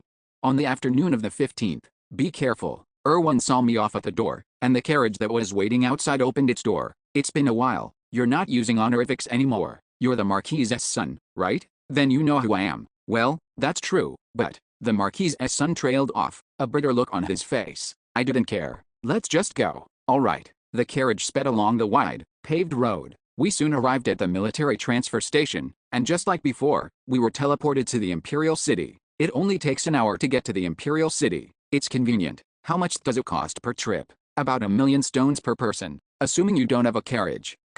I'd rather just use a carriage then. You should. Most nobles only use this for urgent matters. It's too expensive. We chatted idly, and the carriage soon arrived at its destination. It was a massive mansion. I wondered how much it cost to own this much land in the expensive Imperial City. Come on, my father is waiting. So we're not using the crystal ball this time. He wants to have dinner with you. He said that, but I had expected a video call. Creak. The Marquis's son led me to a dining room on the 4th floor. One wall was lined with large windows, offering a view of the garden and the royal palace in the distance. But I didn't have time to admire the view. You're here. The Marquis greeted me from his seat at the head of the table. It's been a while, Marquis Tercerian. Welcome. Have a seat, Viscount Yandel. El Toro, you can leave now. Enjoy your meal. The Marquis's son left, and the already empty dining room felt even more spacious. But it was perfect for a private conversation. Thud. I sat down across from him. The table was already laden with food, presumably to prevent interruptions from the servants during the meal. There was 5 times more food in front of me than in front of the Marquis. He must have taken my barbarian appetite into consideration. Make yourself at home. I won't expect you to follow the usual etiquette. Thank you. The Marquis picked up his knife and fork and started cutting his steak. I watched him for a moment and then grabbed the chicken leg. And, how's the food? It's good. I'm glad you like it. We continued eating and then started our conversation. It was against Laftonia etiquette to discuss business during a meal, but I was a barbarian. I didn't have to follow those rules. Marquis, the food is great, but I'd like to hear about your plan. About reinstating your title. Yes, it won't be easy to convince everyone that I'm back from the dead. The Marquis didn't seem bothered by my bluntness. Before I explain, I have a question for you. How many people in Nork knew your true identity? None. I was in hiding. Then this will be much easier. He then explained his plan. We'll make it seem like you were on a secret mission for the royal family. You infiltrated Nork 2.5 years ago, and now you've returned after completing your mission. How does that sound? It was a simple scenario, but it didn't matter if it was convincing or not. The Marquis had the power to make it happen. It's not bad. Of course, it will take some time. We have to fabricate the necessary documents. What about the evil spirit announcement?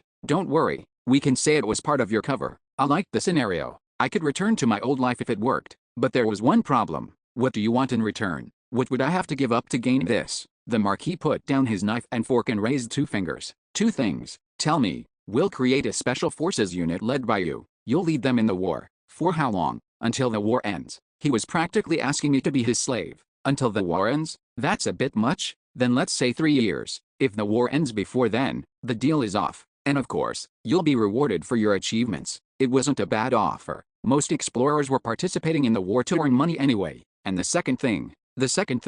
The Marquis trailed off and then put down his fork. I'll tell you tomorrow morning. It will be easier to explain then. You can stay here tonight. There are plenty of rooms. This is like a cliffhanger.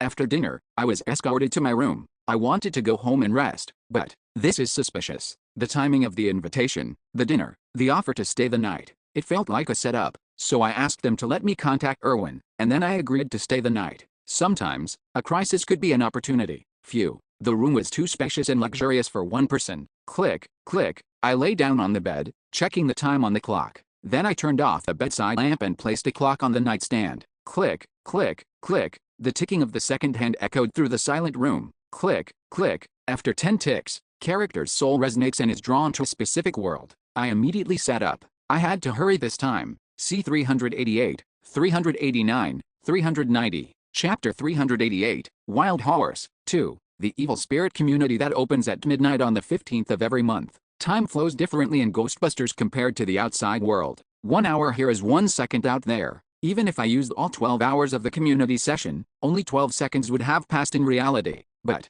They won't wait that long. The Marquis's intentions were clear. He was suspicious of me, and he was going to confirm it tonight. The only question was, how much time did I have? Ideally, I wanted 4 seconds. That would be enough time to participate in the round table and return. I could avoid raising suspicions about Lion's absence and prevent any information loss from skipping a session. But 4 seconds is too risky. I suppressed my greed. It was better to stick to the original plan. Click, click, the computer finished booting up. I immediately checked the chat rooms. Long live Korean independence, one user online. I entered the chat room without hesitation. HS 123. It was hyunbile. I had hoped that the GM might have unbanned Lee Biko, but it was still too early. You're here. hyunbile looked up at me from the sofa, her legs crossed, a white blouse and a formal skirt. She was still wearing the same outfit. What's with that tone? Like you expected me not to come. I sat down on the sofa across from her, and our banter continued, as if we were back in the old days. Well, you could have. You always run away when things get uncomfortable. What? Run away? I just avoid unnecessary energy expenditure. It was a basic rule to skip low-reward events. Efficiency meant minimizing waste. Just like now. hyunbile. I cut to the chase. There was no time for idle chatter. Did you meet the GM? That was the real reason I had come to the chat room before the round table. I had to confirm it. hyunbile frowned slightly and then answered, how did you know? She didn't deny it. I calmly explained my reasoning. It was strange that you received a message while we were talking. So I looked into it. I had become suspicious after leaving the chat room last time. As I was browsing the forums, I remembered the GM's interest in our chat room. He couldn't eavesdrop on our conversation, but he could see who was in the chat room. I suspected that the message hyunbile received might be from the GM, so I searched for a specific chat room and monitored the number of users. And soon, the number of users in one of the GM's secret chat rooms increased from 2 to 3. It was too much of a coincidence. Then why didn't you call me back then? Why wait until now? I didn't want the GM to see our messages. You could have just asked me to come to the chat room. That would have made him suspicious. Annoying. hyunbile sighed and glared at me. Just so you know, I wasn't trying to hide it from you. I know. I was going to tell you today, but I guess you wouldn't believe me. I believe you. hyunbile's expression softened. Really? How? How can you be so sure? If you were trying to hide it, you wouldn't have admitted it so easily. She would have denied it and tried to cover it up. But I could be acting. Right. That's going too far. Just believe me. Okay. I chuckled, and hyunbile fell silent. She stared at me for a long time and then, Appa, are you seeing someone? She asked a completely unexpected question. I immediately thought of Misha, but I decided to ask her why first. Why would you ask that? hyunbile trailed off, her voice slightly strange. You're much better at talking now. Was that a compliment or an insult? I decided to take it as a compliment and changed the subject. It wasn't something I wanted to dwell on, and I didn't have time. hyunbile, I'm kind of in a hurry. Like efficient time management. No, I really don't have much time. I just need to confirm one thing. Okay, what is it? What did the GM offer you? He asked me to be his spy. He said he would give me anything I wanted. That's what I thought. What have you been doing? Why is he so obsessed with you? And his nickname is so weird. It just happened. I didn't do anything special. I brushed her off, and she didn't press me further. So, what do you want me to do? Will you do it if I tell you? Have I ever refused your requests? Well, there were a lot of times, but she had done most of them, even if she complained. Okay, let's just tell her. I want you to leak some information to him. Okay, what is it this time? I'm going to log out as soon as I leave this chat room. He'll probably be curious about it. Tell him I was in the middle of a battle and couldn't talk for long, and that we'll talk next time. Okay, but can I ask one thing? What is it? Why are you really logging out? It's similar to what I told the GM. So, you were really in a battle? But the labyrinth isn't even open yet. I said it's similar. It wasn't always a physical fight. Anyway, that should be enough of an answer. Okay, I'm going. See you next month. I left the chat room before she could say anything else. A cozy study, decorated and furnished by her. I'll be going then. Thank you for your time. I'll send you the GP right away. Okay. The intellectual but somewhat awkward woman left the room, and the GM mumbled quietly. He's in a battle. That's interesting. If he's fighting someone who makes him value every second, it means they're on a similar level. The GM sounded disappointed, but Soul Queens knew why. She felt the same way. Nickname HS 123. The Korean woman who had asked to be called Black Star. They hadn't known anything about her before. Nothing. They were confident in their information network, but they hadn't even sensed the conflict until it happened.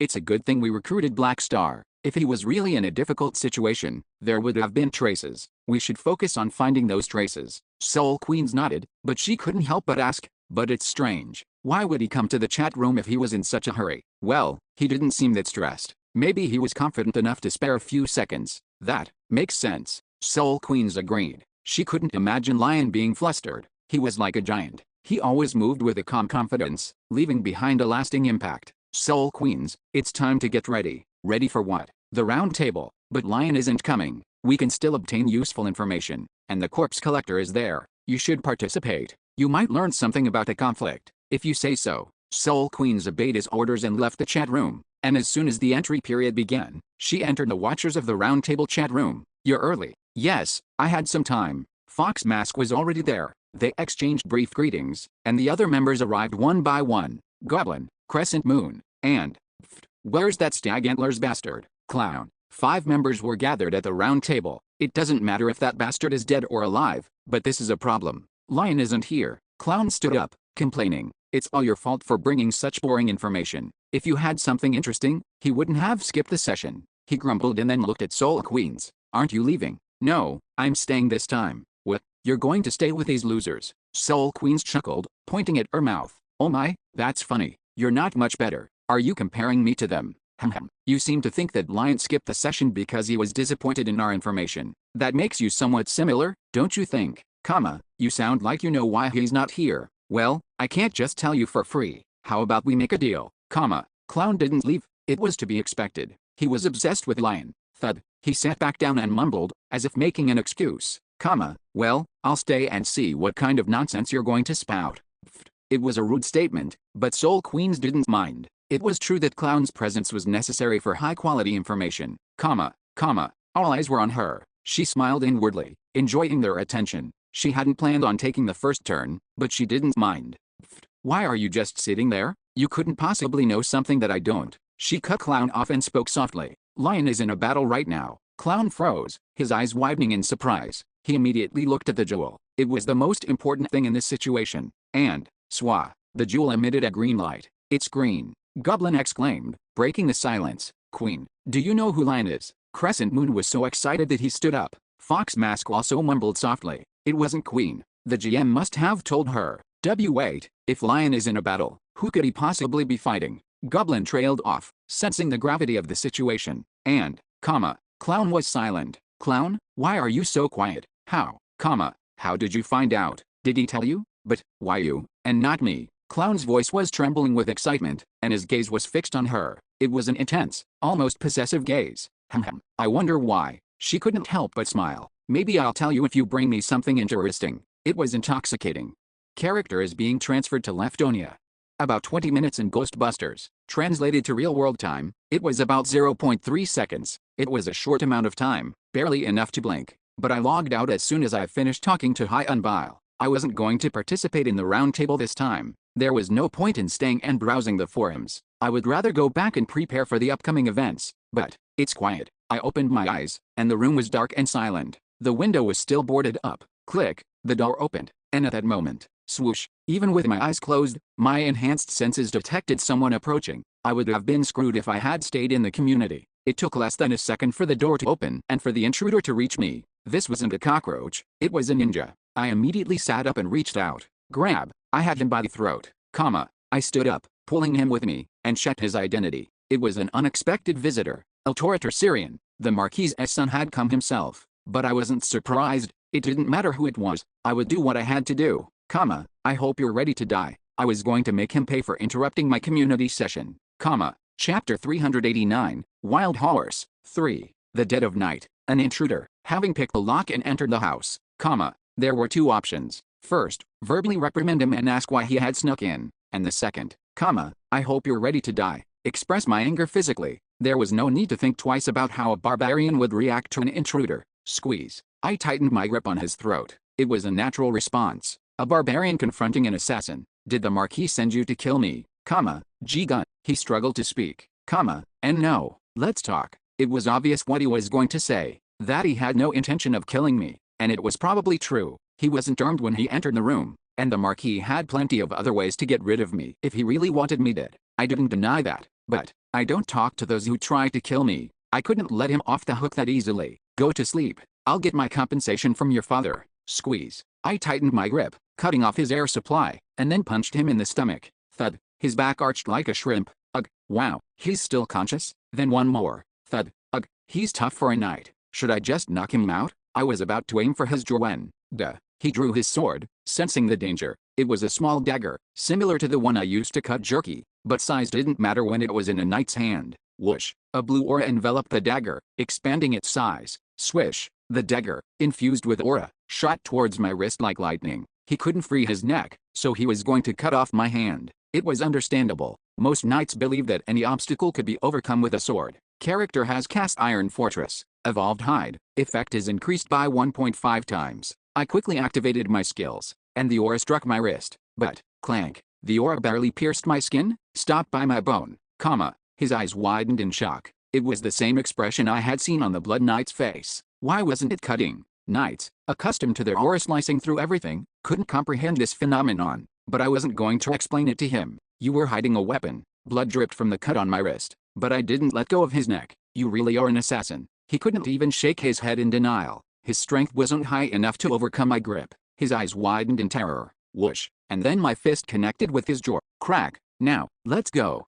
I dragged the unconscious Marquis's son out of the room, but I encountered a problem. How do I find the Marquis? I didn't know where he was. I couldn't wake this guy up and ask him. Drip, drip, damn, I want to meet the Marquis before the cut on my wrist heals. But I didn't have to think for long. A strong body meant a simple mind. Let's just go outside. I was currently staying in a guest house east of the main building. I walked through the empty hallway and headed for the stairs. The servants, who were everywhere before, were nowhere to be seen. It meant the Marquis had ordered them to stay away. Well, at least the first floor is still active. The entrance hall on the first floor was brightly lit. Even though there were no observers, one of the servants standing guard screamed as soon as she saw me. Ah, was she a human alarm? What's going on? The scream alerted the Knight's Guard in the main gate, and they rushed inside. There were 4 of them. Lihan shoots. What are you doing? Who is that? They didn't recognize the Marquis's son. Maybe I shouldn't have hid his face. He's wearing our family crest. Even if he's a guest, you can't just attack him. Release him and surrender. They surrounded me, their swords infused with aura. It was a scene that would make any ordinary explorer tremble in fear, and they knew it. That's why they were so confident. This is your last warning. Surrender and await the Marquis's judgment. What if I don't? We'll have to use force. Really? Then try it. I shrugged, and they frowned, as if I had made a foolish choice. Thud. I dropped the Marquis's son on the floor and drew my demon crusher, and at that moment, tat-it, they exchanged glances and charged at me. How kind of them. Boom. I stomped on the ground, and a whirlwind erupted. Character has cast Eye of the Storm. I didn't combine it with Transcendence. It was more efficient to use it normally in a group fight. Wiggish. The knights were swept towards me by the powerful wind. They swung their swords, their aura easily slicing through my armor. But I didn't bother defending. I just swung my hammer, again and again. I was a damage tank barbarian. If we traded blows, I would win in the end. Swish. One of the knights charged at me, swinging his sword down, but I didn't dodge or block. Slice. The blade sank deep into my shoulder, almost reaching my collarbone. Crack. I smashed his temple with my hammer, and at that moment, slice. Another knight slashed at my ankle. He went for my Achilles tendon. That bastard. I stumbled, but my tendon wasn't severed. So, shift. I quickly regained my balance and kicked him in the face with my other foot. Boom. He flew back and crashed into a pillar. Then I heard a thud from behind. Crack. Yeah, he stabbed me. Piercing damage reduction, 75%. It didn't even hurt.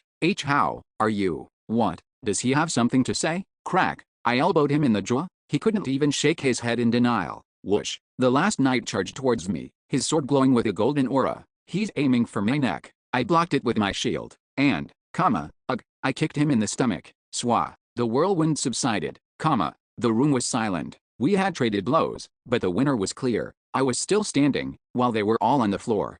2 of them were still conscious. The one I had kicked in the stomach seemed fine, but the one I had hit in the temple might be dead. Did he use a defensive skill? The knight who had been hit in the head stumbled towards the open gate. Back up. Wow, he's dedicated to his job. Whoosh. I used Transcendence and Eye of the Storm to pull him back and then knocked him out with a headbutt. I can ask him where the Marquis is. I crouched down and grabbed the other knight's head, turning it towards me. I have a question, too. He spat a mixture of blood and phlegm in my face. It was disgusting. I had always been the one spitting, so it felt even worse. I endured the urge to punch him and asked again, "Where's the Marquis? You'll follow me." Eventually, he was already resigned to his fate. It seemed pointless to ask him anything. So, boom, I knocked him out with a headbutt. What should I do now? Should I go outside? There might be mages out there, and I didn't want to cause any more trouble. I just wanted to talk to the Marquis. Should I wait for his son to wake up? Swoosh. As I was contemplating my options, I sensed someone approaching from the open gate. I looked up and saw the Marquis standing there, I slowly stood up, I guess I don't have to go looking for you. The Marquis was wearing the same casual clothes as before. It meant he hadn't gone to bed. Maybe he was working late, but I had a hunch he was waiting for me. The knights surrounding him were a dead giveaway. Swoosh. As I stood up, the dragonkin woman next to the Marquis reached for her sword. Stay back, yes. She immediately obeyed his order. I observed her carefully. She wasn't a knight. Aura was exclusive to humans. A dragonkin. Her eyes had the characteristic reptilian glow. And then I looked at her equipment, and, holy shit, I recognized the sword she was wearing. No, 19 Ignixon Dragonslayer, a transformation-type longsword that amplified physical damage and could convert it to magic damage. It was my counter, especially with my incomplete magic resistance build. I've never heard of her. If her equipment reflected her skill, she must be one of the strongest in the city, and dragonkin were rarely weak, A brief silence followed. The Marquis broke the silence. Shall we move to a different location? How can I trust you? Then let them leave. The Marquis nodded, and the knights escorted the unconscious bodies away, and everyone except for Ms. Ravidian, leave the mansion. He dismissed all the other guards. Only the dragonkin woman remained. Even with her present, the Marquis didn't hesitate to call my name. Viscount Yondell, I know why you did this. You must have misunderstood something. Misunderstood. He must have been surprised. He probably didn't expect me to react this way, even if he knew I wasn't an evil spirit, especially not in his own mansion. But I wasn't going to be considerate. You sent an assassin to my house and now you're talking about misunderstandings? You're shameless. That's why it's a misunderstanding. I just wanted to confirm if you were an evil spirit, an evil spirit. I had known his intentions all along, but I feigned ignorance, and added a touch of anger, Are you saying you suspected me of being an evil spirit? I glared at him, and he calmly nodded. It's better to be sure. You know that evil spirits are summoned to gathering every 15th, and they're completely vulnerable during that time. I just wanted to confirm if you were conscious or not, and I've confirmed it. You're not an evil spirit. I sighed in relief. That was one of my main goals for coming here. Then why did you send your son? I thought he would be able to handle it even if you woke up. Handle it? First, I didn't expect you to cause such a commotion. And second, I thought he would be able to adapt to the situation. In other words, he thought his son would be able to subdue me if things went wrong. Didn't you think he could die? He's your only son. He'll only grow weak if I coddle him. That was his parenting style. It was a bit unsettling, but I could understand. So, now that the misunderstanding is cleared, just because the misunderstanding is clear doesn't mean the resentment is gone. And besides, it's not like everything is cleared up, The Marquis frowned as I cut him off. What? I can't even speak my mind? Look at this. I showed him the cut on my wrist. It was almost healed. Your son did this, He attacked you. He tried to kill me as soon as I started talking. I'll discipline him properly. What about my compensation? I showed him the other injuries I had sustained while fighting the 4 knights. They were minor compared to the injuries the knights had suffered. But the Marquis chuckled and gave me the answer I wanted. It was our mistake. We'll compensate you accordingly. Okay, that was enough. Now, can we talk? I'd like to hear about the second condition you mentioned. Alright. I nodded, and the dragonkin guard summoned a chair from her subspace pocket. It was a luxurious and comfortable chair. Wow, she carries that around in her subspace pocket? Nobles, I'm getting old, and my body isn't what it used to be. Do you need a chair too? I'm good. I see. So, what's the second condition? The first condition was participating in the war. What was the second? Before I tell you that, I have one more question. The Marquis dodged my question and asked his own. Damn, I couldn't refuse. Go ahead. Your son aside, the 4 knights you fought were quite skilled. Were they? It didn't feel that way since I had defeated them before they could even use their skills. So, I'll be direct. The Marquis asked. How strong are you? It was a strange question, but it made sense. He didn't know my true strength. He was just planning to use my reputation in the war. It seems like a difficult question for you. Not really. It wasn't difficult, just hard to answer. How do you measure strength? It was relative, just like time. You needed a point of reference. For example, her. I looked at the dragonkin guard, and the Marquis's eyes widened slightly. You're saying you can defeat her? I shook my head. No, I wasn't sure. I had never fought her before, but I didn't hesitate to answer the Marquis's question. I'm strong enough to break through her and crush your skull. Was that a satisfactory answer? It seemed like it, The Marquis, who had always been calm and composed, flinched, and, you're even more insane than I thought. The guard's exclamation was proof, Chapter 390, Wild Horse, 4. It's similar to the psychology of someone visiting a zoo. They look at the wild beasts trapped in cages and say how cute they are, how pitiful it is that they're confined. but it's not difficult to make them realize their arrogance. A cage with a diameter of about 3 centimeters. All it takes is for that cage to disappear. The moment the line between them and the beast is broken, humans get to see the true nature of the beast, just like the Marquis right now, of course, the Marquis was different from ordinary people. Even with my sincere, hostile words, he only flinched slightly before quickly regaining his composure. Well, it's not like the cage actually disappeared. I couldn't kill the Marquis, and the Marquis knew that better than anyone. So, is that a satisfactory answer? I casually ended the situation, as if it was just a simple answer to his question. I wouldn't deny that I wanted to see the smug Marquis's expression crumble, but I had to be satisfied with this for now. Don't worry, the Marquis responded, as if echoing my thoughts. Your message has been received. I'm glad to hear that. It was also a warning that I was willing to break the cage and attack if he crossed the line. It was a warning that I was ready to become a beast if our relationship became one-sided. Then let's move on to the second condition. About that. The second condition is this. The Marquis glanced at the dragonkin woman next to him and continued. Help Ms. Ravidian and eliminate the Dragon Slayer, Regal Vagus, the Dragon Slayer. That's an unexpected reaction. I heard from Ms. Ravidian that you have a history with him. That's true, but this request was so unexpected that he knows about my past with the Dragon Slayer. It must be because of her. I suddenly became curious. What was the relationship between the Marquis and this dragonkin woman? There must be a reason why eliminating the Dragon Slayer became the second condition. Was it a business relationship? So, what's your answer? I couldn't help but be curious, but it was time to answer. Let me just ask one more thing. But you waited until tomorrow just to tell me this. Ms. Ravidian wasn't here at the time. I thought it would be better to have this conversation with her present. That makes sense. Alright, I was planning to kill that bastard myself anyway. Then that settles it. We haven't discussed the compensation yet. I pointed at my wrist, which was already healed. The Marquis chuckled. Don't worry, we'll compensate you accordingly. It was our mistake. Then I'll look forward to it. The conversation ended there, and the Marquis stood up from his chair. The dragonkin woman skillfully put the chair away in her subspace pocket. And, Viscount Yondell, don't get any ideas. The guard looked at me and mumbled something. Was she trying to get back at me for what I said earlier? I thought that at first, but I soon realized it wasn't the case. My little sister would be sad if you died again. Little sister? Then you're, The dragonkin guard didn't answer. She just turned away and followed the Marquis. But that was enough of an answer. I had thought her features looked familiar. Penatasaurus, the daughter of the ancient dragon and the dragon priestess. Penny, the dragonkin girl. She was her older sister. She could have been my companion. Eltorator, the Marquis's only son. When he regained consciousness, the first thing he saw was his biological father. You're awake, I apologize. Eltoris spoke first, without asking any questions, but his father's response was cold. Do you think I stayed up all night just to hear that?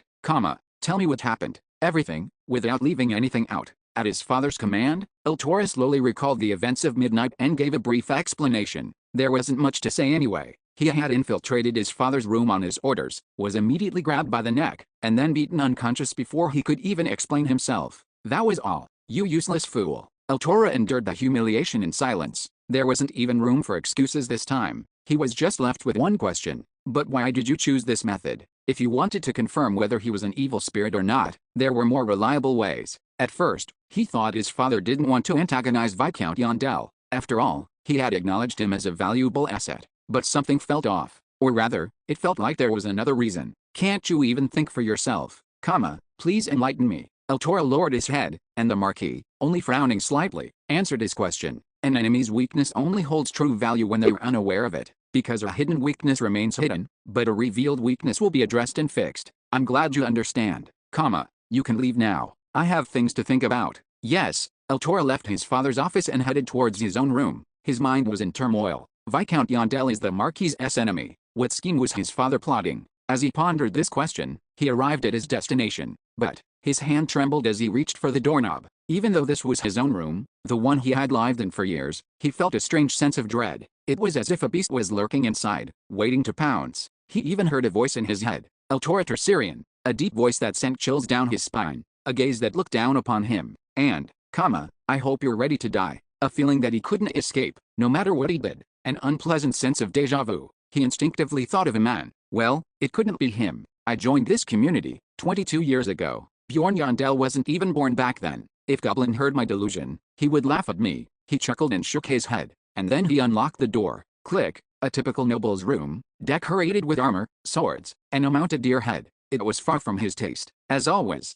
The next morning, he was summoned to breakfast. When he arrived at the dining room, only 2 people were present: his father, seated at the head of the table, and the dragonkin woman standing behind him. "Where's Iltora?" "He's resting. He usually joined them for breakfast. I wondered why he wasn't here today." "Well, I preferred it this way. Eat." We started our meal and naturally segued into conversation. There were things we had to discuss. For example, the compensation he mentioned yesterday. "Tell me what you want as compensation for our mistake." "Before that, there's something I need to confirm." "Go ahead." "How long will it take for me to reclaim my name?" "About 3 months. This needs to be handled perfectly." 3 months. It felt too long, but it was understandable from the Marquis's perspective. He had to fabricate 2 years' worth of records to prove that Bjorn Yandel had infiltrated Nork on a secret mission for the royal family. Until then, your role is also important. If your name gets out before the preparations are complete, someone might investigate you. Can't you stop them? If it happens, I'll try, but I can't guarantee anything. The royal palaces, well, you know, it meant he couldn't completely control the royal family, even with his authority. His words felt a bit ironic, considering his reputation as the one who had turned the king into a puppet. But it wasn't unbelievable. He might be the second most powerful person in the kingdom, but he wasn't without rivals. The Duke of Kilunis was a prime example, a powerful noble family with a member on the Mage Tower Council. They had a long history of involvement in labyrinth affairs and held significant influence over the large clans. The Duke's family had more resources and influence than the Marquis's family, which only relied on his position as Prime Minister. If you understand the time frame, then I'd like to hear your request. I want to meet the tribe's shaman. Why? He asked a rather obvious question. Maybe he doesn't know because he's not a barbarian? There's only one reason why a warrior would seek out a shaman. I need to receive the spirit engraving. My spirit engraving was stuck at 6th grade. I had even gathered the materials for the 7th grade, but I was dragged back in time before I could receive it. Thankfully, Raven had inherited the soul of the deceased and was keeping it safe. Once my identity issue was resolved, I could receive the engraving. As I said, it would be problematic if your name gets out before the preparations are complete. I cut him off. That's why I'm asking you to handle it, so I don't have to worry about it. So that's what you want as compensation? Yes, it's too long to wait 3 months when I don't even know what will happen in the next labyrinth expedition. The Marquis closed his eyes in contemplation, but he must have decided that it wouldn't be a bad thing to have my combat power increase. Alright, I'll arrange a meeting with the shaman within this month. That's good to hear. I didn't bother asking how he would summon the shaman or convince him. That was his job. He would handle it cleanly, considering his work ethic. Thud. We finished our meal, but we continued our conversation, leaving the empty plates on the table. There were still things we needed to discuss. You mentioned forming a special forces unit led by me. Do you have any specific plans? I'm planning to create a unit with 30 members. That's 5 teams. Have you decided who to recruit? Not yet, but I have a few candidates in mind. The Marquis then listed the names of the explorers he had his eye on. I was surprised. Even I, who wasn't up to date on the latest information, recognized many of the names. Members of the 7 strengths, aces of large clans, renowned paladins, elite soldiers of the military. Was he trying to create a dream team? But will they actually join? Most of them will. I'm planning to offer them generous rewards. I see. It felt unrealistic, but he wouldn't be saying this with such confidence if it wasn't possible. So we moved on to the next topic. Viscount Yandel, you'll be in charge of one of the 3 teams, and Ms. Ravidian will be on your team. That means I can add 4 more members, excluding myself. You're planning to take those 2 with you, right? It was obvious who he was referring to. Erwin and Amelia. He knows about Amelia too. Could he know that she's from Nork? I felt a pang of worry, but I nodded. That's the plan. Then you only have 2 slots left. If you don't have anyone in mind, tell me which of the candidates I mentioned you want. I'll offer them better terms to recruit them. Additional members. Raven came to mind first. We needed a mage, and she was more than qualified in terms of both skill and trustworthiness. But then what about the navigator? I couldn't just give him the last spot. Should I keep him locked up in the basement until the war ends? I'll have to discuss this with Amelia later, and I should ask Raven before mentioning her to the Marquis. I'll think about it and let you know. Alright, that concluded our discussion for today. Or so I thought. There's one more thing I need to tell you. What is it? I'm not the only one who planned this. What do you mean? It's a joint effort. My influence only extends to giving you command of one of the 5 teams. So, what are you trying to say? The position of commander is still vacant. In other words, the leader position was still open. Why? The Marquis looked me straight in the eye and said, do you think those who were named would just accept it? Even if they did, their backers wouldn't allow it. So it's political. If even the Marquis couldn't handle it, it meant that there were many powerful figures involved in the creation of this unit. Well, it wasn't a bad thing for me. I could already guess what he was going to say. So, 30 members will be gathered, and then the candidates will compete to decide who will lead the unit, If this unit achieves great feats in the war, the commander's backer will also benefit from it. He paused and observed my expression, then continued without elaborating. What do you think? Is it possible? His question was clear. I chuckled. He shouldn't have asked if it was possible. It's not impossible. Honestly, the candidates he mentioned were all impressive. But, as long as the reward is worth it, none of them could beat me.